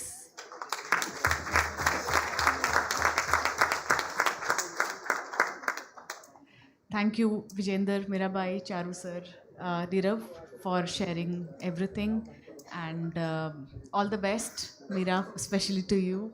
Or I would like to wrap up by saying, because I'm from media, and it is so important, especially for the media people, to do responsible reporting and responsible storytelling. And a bad headline or a clickbaity headline, it just you never know, an athlete is about to go to the mat, and reading one such story, the kind of impact that athlete will have. So we are the part of the larger purpose that we want more and more Olympic medals. So whatever work we do in whichever capacity, it becomes really important to do with a lot of trust, faith, and responsibility and accountability. That's all. Thank you, everybody. Thank you, Arshi, for bringing that up. And with that, I wanted to say, and since you brought up the media, and I've been a journalist for many years and now, representing the PR of the government for many years, the one thing that I've always felt is, just as they need support from, monetary support when they are growing up, they need support from the media when they're growing. And more often than not, media is only interested after they've won the medal. So if we could correct that, that would also inspire, a lot of people, youngsters, to come up. And that's something that I think I just wanted to, this was such a great panel, I almost wanted to be on it. But with that, thank you so much to all the panelists. Thank you, Charu sir, Vijender ji, Nirav ji, Meera, of course, and Arshi. I request all of you to kindly stay on stage, come to the front, and I request Miss Amrita Asrani, CMO of Amway India, to please come on stage to felicitate all our speakers. Thank you so much, ma'am. I just wanted to also tell you, your presentation was very nice. It was far beyond the brief that I had. It was very, very interesting.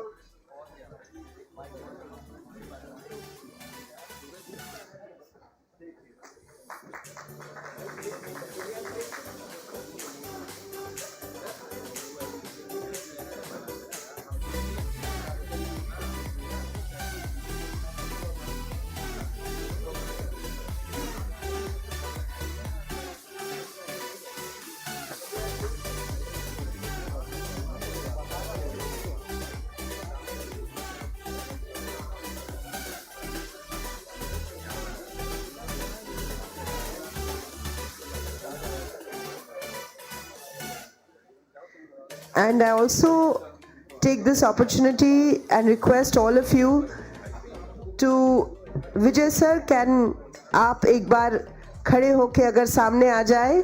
The great Vijay Sharma, the man behind Meera's entire journey, her coach. I think Vijay sir is to Meera a parent, a friend, a philosopher, a guide, and of course the coach, the man responsible for everything, always calm, always quiet, and mountainous in being and with the softest heart. Thank you Vijay sir कि आज आप भी मीरा के साथ यहाँ आए.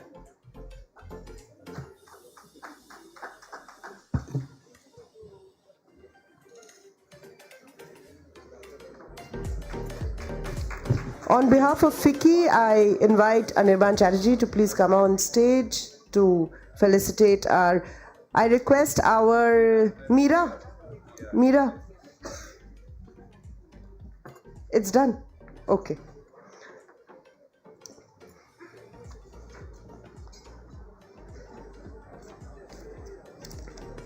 Okay.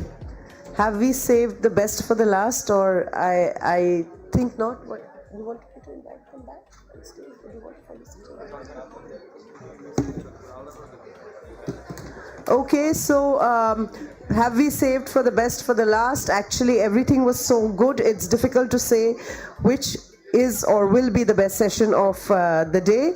But we close on an inspiring note. We bring to you a fireside chat with two incredible sportspersons. One, of course, the legendary Jonty Rhodes. For those of us who've grown up watching him on TV, you know, there was a time, and somebody reminded me, and so rightly, that long time back in the Telegraph in Calcutta, there was a headline with a photograph of Mr. Rhodes fielding, which said, "Is it a bird? Is it a plane? No, it is Jonty Rhodes," because you know he was so far away from the ground and almost parallel to the ground. And so we have Jonty Rhodes with us, and we also have with us Anjum Chopra. It's my absolute privilege to invite her on stage as well. Anjum Chopra is the first woman cricketer to reach 1,000 ODI runs for India. She's played more than 150 international matches for India, and she defines in a lot of ways where Indian women's cricket is today. And for the fireside chat and to ask them all those interesting questions, the answers of which we want, I have with me Rika Roy. Rika Roy is not just a sharp and insightful journalist. Rika herself has been doing a lot of work in the field of sport. She has, through She Spire, am I correct? Yeah. Her Sport Ki Champion, her initiative, which most working journalists never find the time, but she has done it. And she upskills women who have been in sport and have now retired and gives them a living, and she does the same for a lot of young people as well. Welcome, Rika. I think it's the love of sport that brings all of us together every day, and today specifically on the 15th edition of FICCI Turf. Thank you so much, and welcome, Mr. Jonty Rhodes. A huge round of applause. Like I said, for those of us who grew up watching him on TV, and I took a photo with him, and I said, you've been a heartthrob. Thank you for coming to this edition of FICCI Turf. And I also invite Anjum Chopra, ma'am. Ma'am, I request you to please come on stage. And Rika has been very kind. In true television style, she has said, don't worry, I will not take more than 25 minutes. Which means that she will ensure that we are all back on track with time and we can go into the... No, we'll give the clock. 25 minutes? Can we have a clock of 25 minutes here, please? Console. 25 minute का clock लगाइएगा. Thanks.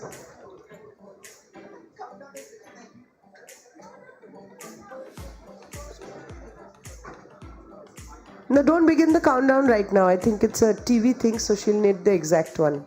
When she starts talking, you put 25.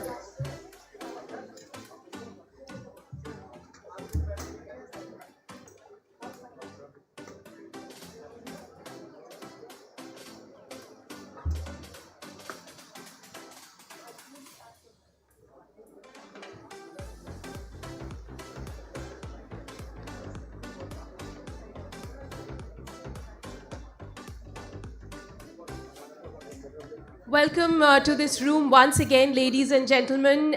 It is a room filled with people who are passionate about the sporting ecosystem.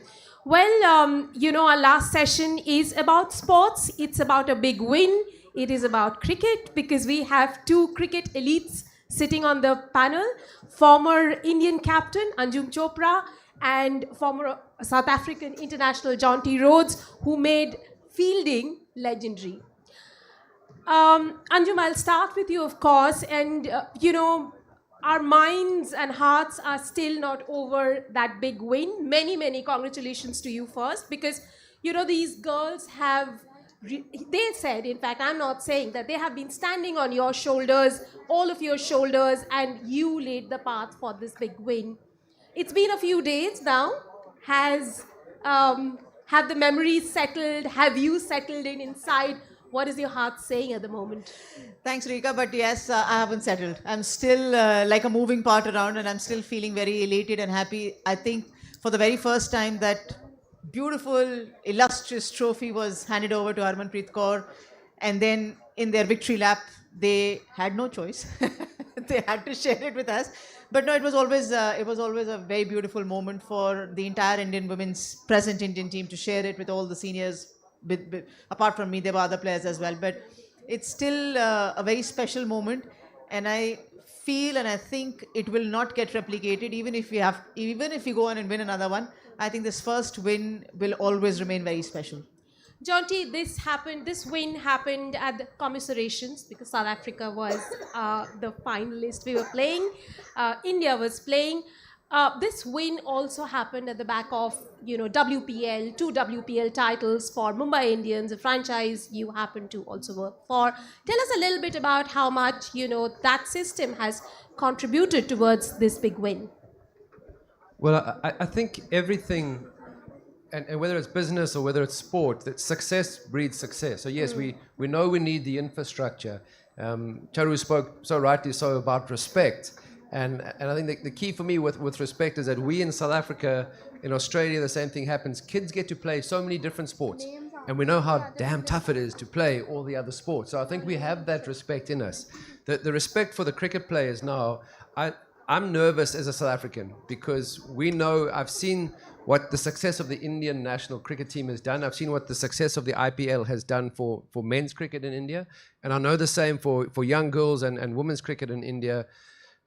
Exactly like Anjum said, this is such a special win, and it's going to take cricket here to another level, especially for the ladies and the girls in India. And that for me is exciting, but as a South African, it's nervous. I'm a little bit anxious about what are we going to see from a talent point, because we know India has the talent, but now it has the belief to back it up. Jonty, do the girls talk about the C word? Like the boys? No, not at all. But I'm about to drink water because I probably will choke here. If I'm talking about cricket and ICC World Cups, then I probably will start choking. I did play in 4 of them World Cups, didn't get to a single final, but I had an amazing time. So I have no regrets. And the girls definitely will not be talking about being a choker. They played superbly to get to the final. I think they're a team that certainly punches above their weight, and not having Australia, not having England there for the first time in a long time was pretty incredible. And for me, as somebody who was living in Goa at the time, having India and South Africa in the final was, I couldn't have asked for a better final. Anjum, let me ask you, what did you think was the turning point of the tournament? The word Jonty just used was belief. That has been the hallmark of the Indian team's success. The belief word was there in the South African dressing room in the T20 World Cup as well. They were playing the final, and very soon, in less than a year's time, they've been playing a 50-over World Cup final. So that word actually got translated into performance as well. And the fact that they were up for a challenge in the semi-final game at 340 runs to chase down against Australia bowling lineup, that was remarkable achievement. And it cannot be achieved without having the word belief in that dressing room. We saw so many videos of the coach mentioning we just needed one more extra run. We've seen that in front of our eyes. We've been a part of those teams where we've chased down even a smaller target with 8 down or 9 down, but that word belief stood out so very crystal clear in the Indian dressing room that you knew they were up for this challenge, not only against Australia or against South Africa. They knew they were challenged in their own backyard and they were up for it. To counter a fact that, every team is going to come hard at you. You had to prepare well. I did feel that the Indian team had prepared reasonably well, but whether they had it in them to punch above their waist, it was just to be showcased. And once they realized in that loss against South Africa in the league game, then against England, they realized that they were just missing out on those key elements. Very strategic, I think, if I can put it, not closing down on games. But in the end, once they came out in that very first over, in that chase against Australia, the way the openers started, the way Jemmy batted, the way Harman batted, and everyone else came out from that dressing room. You can actually, Jonty would agree to that. When you see a player walking out from that dugout, you know that player means business. And at what level, if I can say that, you know where they are, how much are they into that contest. Everyone tries their best, but you also understand by the players' walk sometimes as to whether they're in the zone or not. And you could see that from the Indian team, everyone was in that zone. Jonty, in India, generally, a lot of these women cricketers, women sportswomen get compared to their male counterparts. Does that happen in South Africa? Is the respect different for men and women? I think in society, whether it's business or sport, there's still not equal treatment of men and women. I don't think women are treated with the same respect, honestly, in India or South Africa. We have, sadly, some of the statistics for us on gender-based violence in South Africa. It makes me as a father and as a husband really embarrassed and tearful. I actually, we have such issues that we deal with in our communities, and it impacts and reflects in the sport and even in the areas that we're doing well, because it's something that you almost brush over and you hide the cracks, but a lot of it is there in the system just waiting beneath. And when you're under pressure, the real you comes to the fore. So when a society is under pressure, when a team is under pressure, when a governing body or a board is under pressure, those cracks will reveal themselves. And I think in South Africa, people talk about choking when it comes to ICC events. But for me, it's still such inequality in our country, whether it's race-based or gender-based, that I'm not sure we're deserving yet of winning a World Cup, to be honest with you. And it's, karma, I've spent enough time in India to understand that what goes around comes around. And karma it's a real thing. And in South Africa, we have massive issues, and it's gender-based, and it's not something that you can just wave away in even a generation. Concerted effort at grassroots in every aspect of society, not just sport. It needs to be implemented. And I think from that point of view, as I said, as a father and as a husband, I think South Africa, we've got a long way to go still. And it's great to see in India the respect that is starting to take place here for women in sport, not just women in cricket.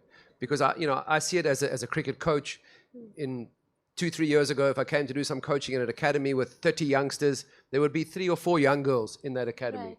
Now there's 10 of them are young girls, which is amazing to see. And like we heard with regards to the mother supporting, if the parents aren't supporting the girl child in sport, India just, you got the numbers, you've got access to facilities, but you don't have the will of the people. And that is so important. Sorry, I got on a little bit emotional there. I do apologize. Yeah.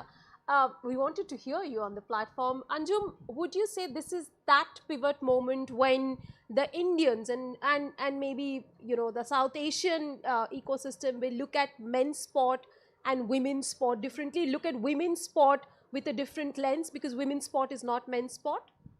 It has already started happening. Now, very recently, especially after winning the World Cup, when you meet people who didn't talk the sport, women's cricket, or didn't recognize the cricketers, they're actually coming and sharing names of South African players. Or Nadine de Klerk is such a good cricketer. Laura Wolfart was so good. Had that catch not been taken, we would have been stuck as an Indian team. Now, when a follower of the sport who never discussed women's cricket, or that discussion never came to the dining table or to people's living rooms, when that community starts talking about opposition team members' names, then that is a clear reflection that the sport has moved. It has definitely moved boundaries, it has moved tables. To an extent, now people are saying, why should men cricketers get XYZ?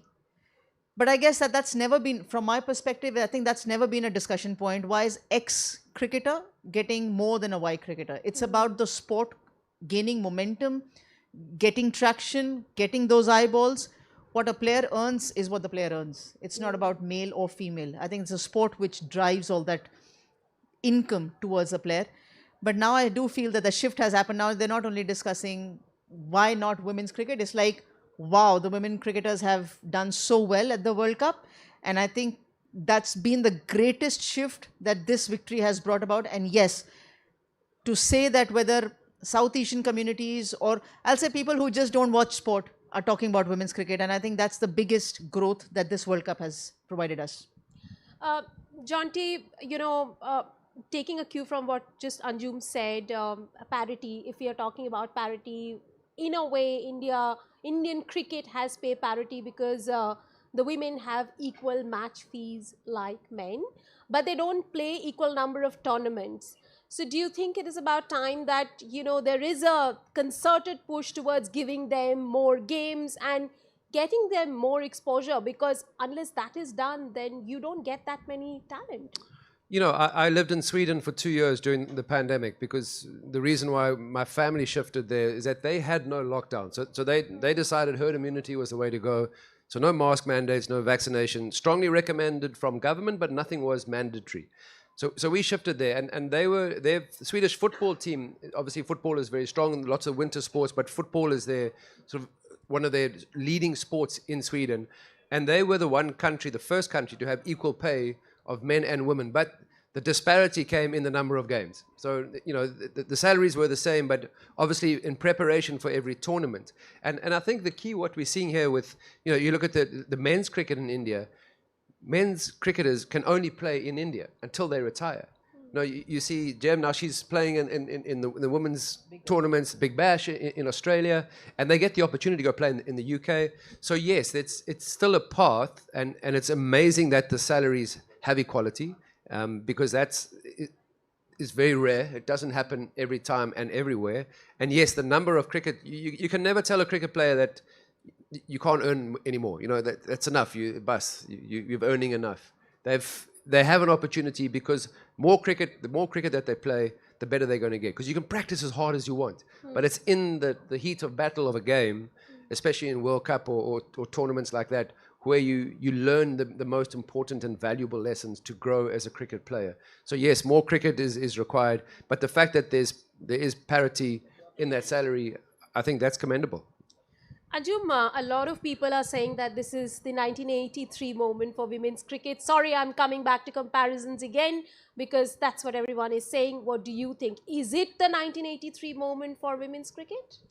Well, because as a men's team, 1983 was the first World Cup win that they got. So yes, one has to say that or probably identify it as that.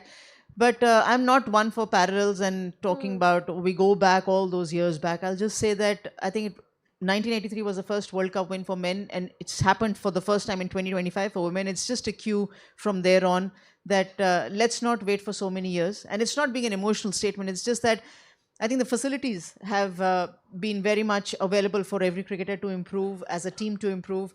So those advancements in the sport have already arrived. It wouldn't take that long for a next World Cup. It shouldn't take that long for the next World Cup to be around the bend, though other teams are also vying for the same trophy. But yes, I'll just probably say that it's good that the women's team has been rewarded with this. It just is a reflection of the pathway that they have been put up on or chosen to walk on. I think that's just a reminder that whatever you've been doing is good. You just need to keep walking that path and probably speed up towards Australia and South Africa, become that very consistent. Well, let's talk about another important stakeholder of the ecosystem, the fans. I've been hearing from a lot of the girls during the World Cup while they were fielding along the boundary ropes that they have been subjected to a lot of harassment. Did you hear stories from them? And from there, can you tell us how the fan ecosystem needs to change, how fans need to get a little more aware about, girls performing, and hence they should accept the way they are and not get into catcalling or not, harass them fielding on the boundary ropes, because a lot of the girls have been, it's not just the Indian team, but a lot of other teams have been constantly complaining about that. I mean, that's sad. Honestly, I have not heard that. But yes, if those comments have been coming through, I think you can't improve the audience. I don't think. Yes, you should be aware. We all talk about awareness. We talk about gender equality, and we talk about so many other factors where the women should not be looked down upon, even if they're within those boundary ropes or playing a sport or being aggressive on the park. It's about respect. The sport always talks about one word called respect. At the end of the day, you can only educate as much as you can, but you can't force someone to deliver in that manner as well. At the end of the day, I was just happy that the grounds were full. And I mean, we were talking about it right through the tournament. Each time we used to be in a ground and we used to hear that the tickets are sold out. People used to call us, "Can we get those tickets?" I said, "Really? That's surprising." Because it's not about the price of a ticket being 100 or 500 or 1,000 rupees. It's about the time. I've always felt that it's about the time and an individual utilizes to coming to a cricket ground and watching that game. So that's special.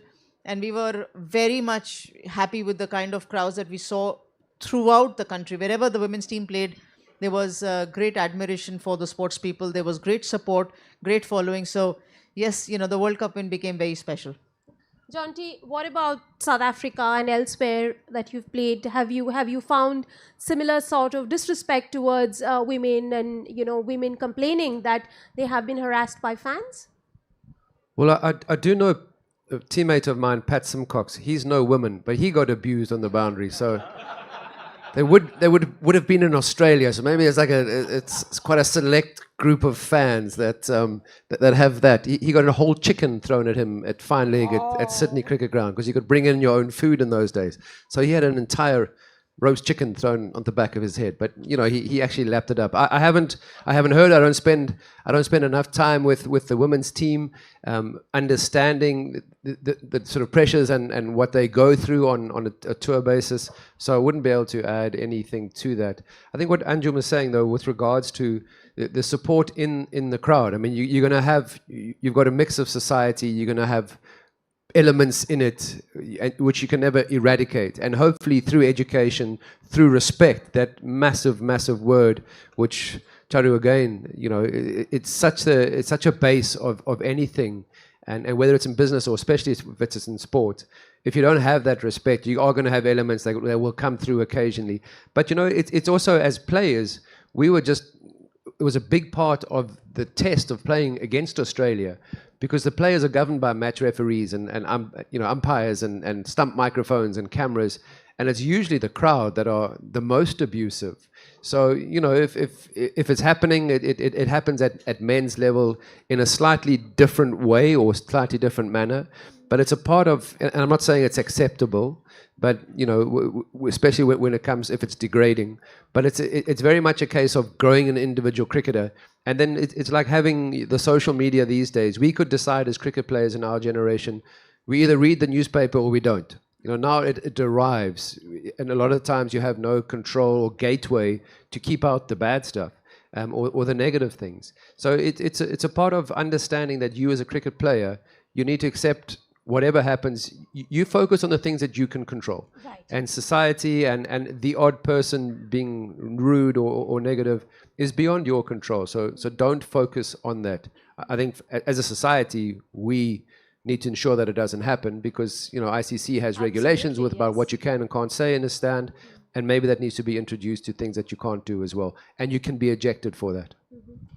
Anjum, unlike the men's team, the women's team, despite winning the World Cup at this moment, we can't say that the talent pool is full to brim. The cup is full. We can't say that. Otherwise, Shefali Verma wouldn't have been parachuted in.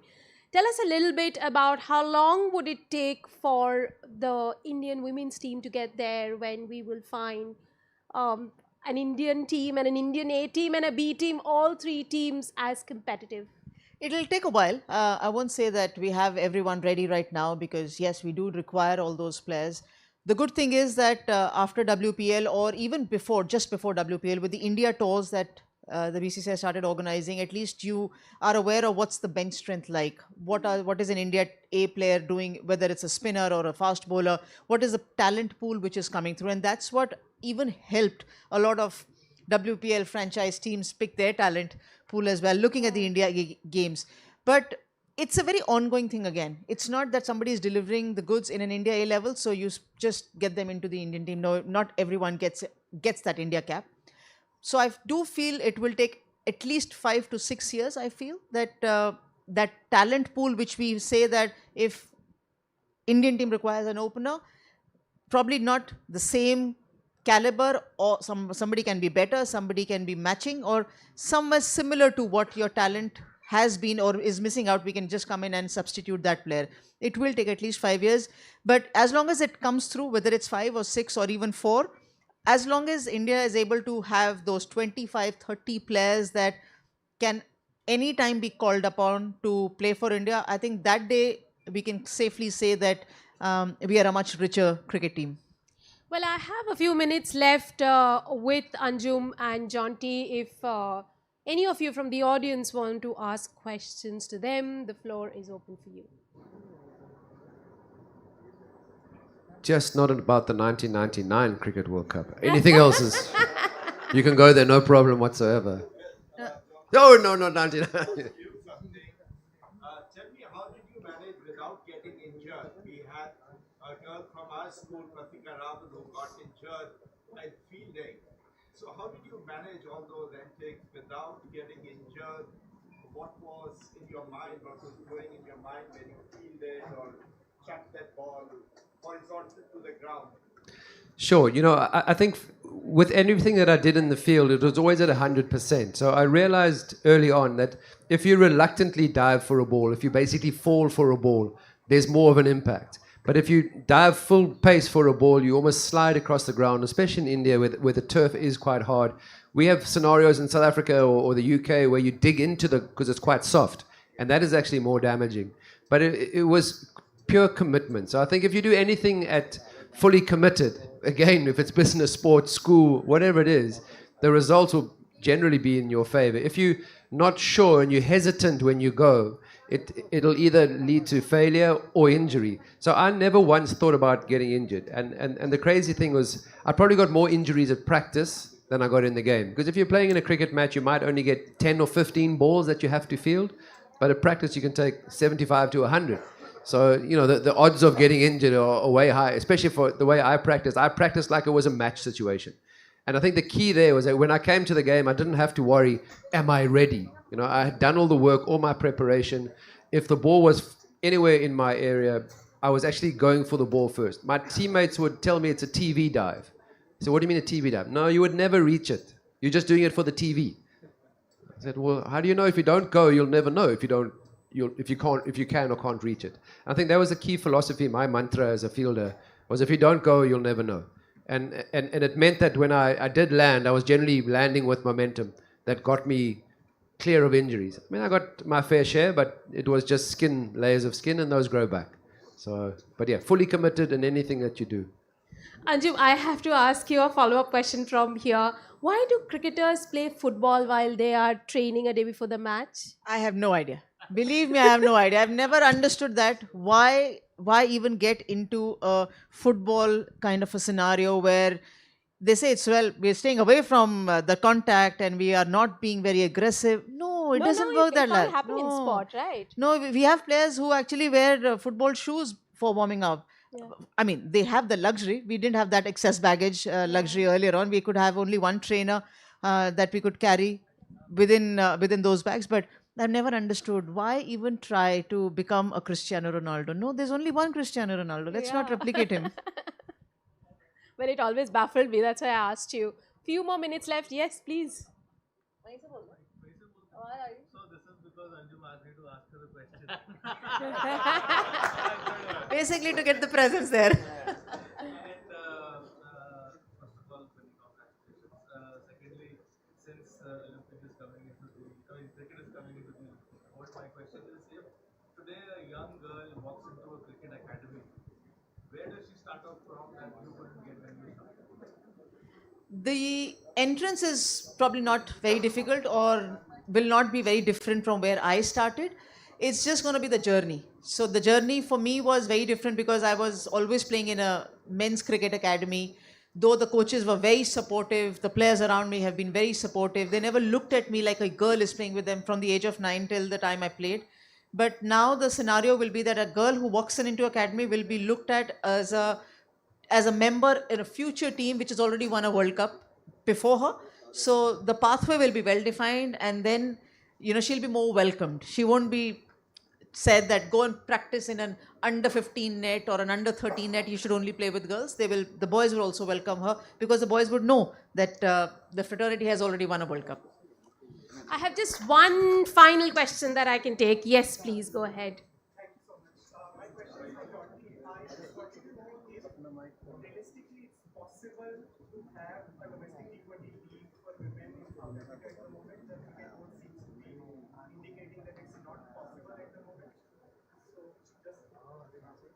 Sure. So is it feasible? Is there an option for South African cricket to host a women's T20 domestic league?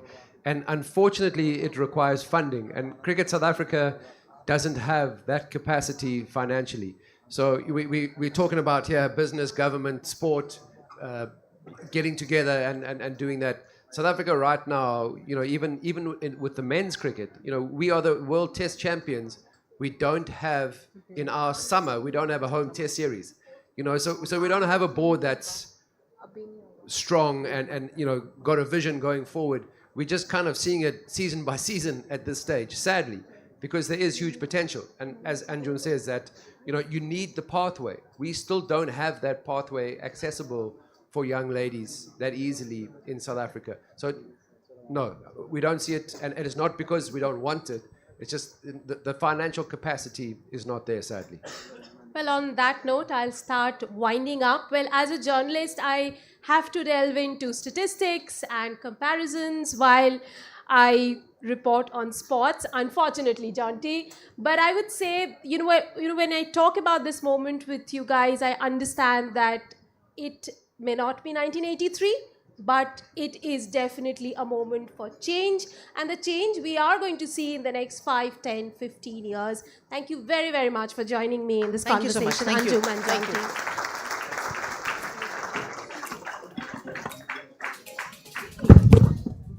Oh, that was it, Jonty. Well, yes, exactly. And with that, we come to the end of a fantastic fireside chat. And thank you so much, Mr. Rhodes. Thank you so much, Anjum ma'am, for being here. Rika, as always, great pleasure. I now invite on... Yeah, oh, totally. Yeah.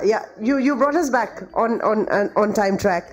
And may I invite on stage, once again, PKSV Sagar sir, Chairman FICCI Sports Committee, and also Sanjay Adasara, Co-Chair, FICCI Sports Committee and Chief Business Officer, Adani Sportsline. Kindly come up on stage to felicitate. Sorry, this is that time of the day when both the words are getting mixed up.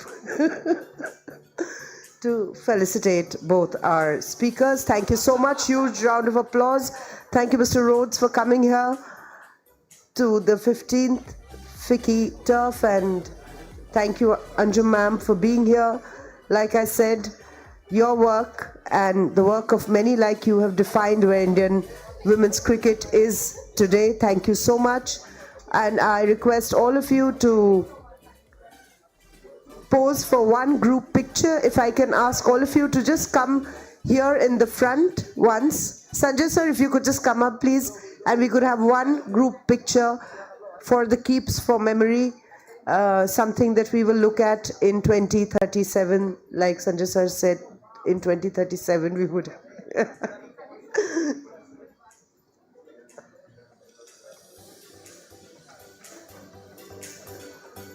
Great, that's lovely. Thank you so much. And with that, ladies and gentlemen, we are going to move into, after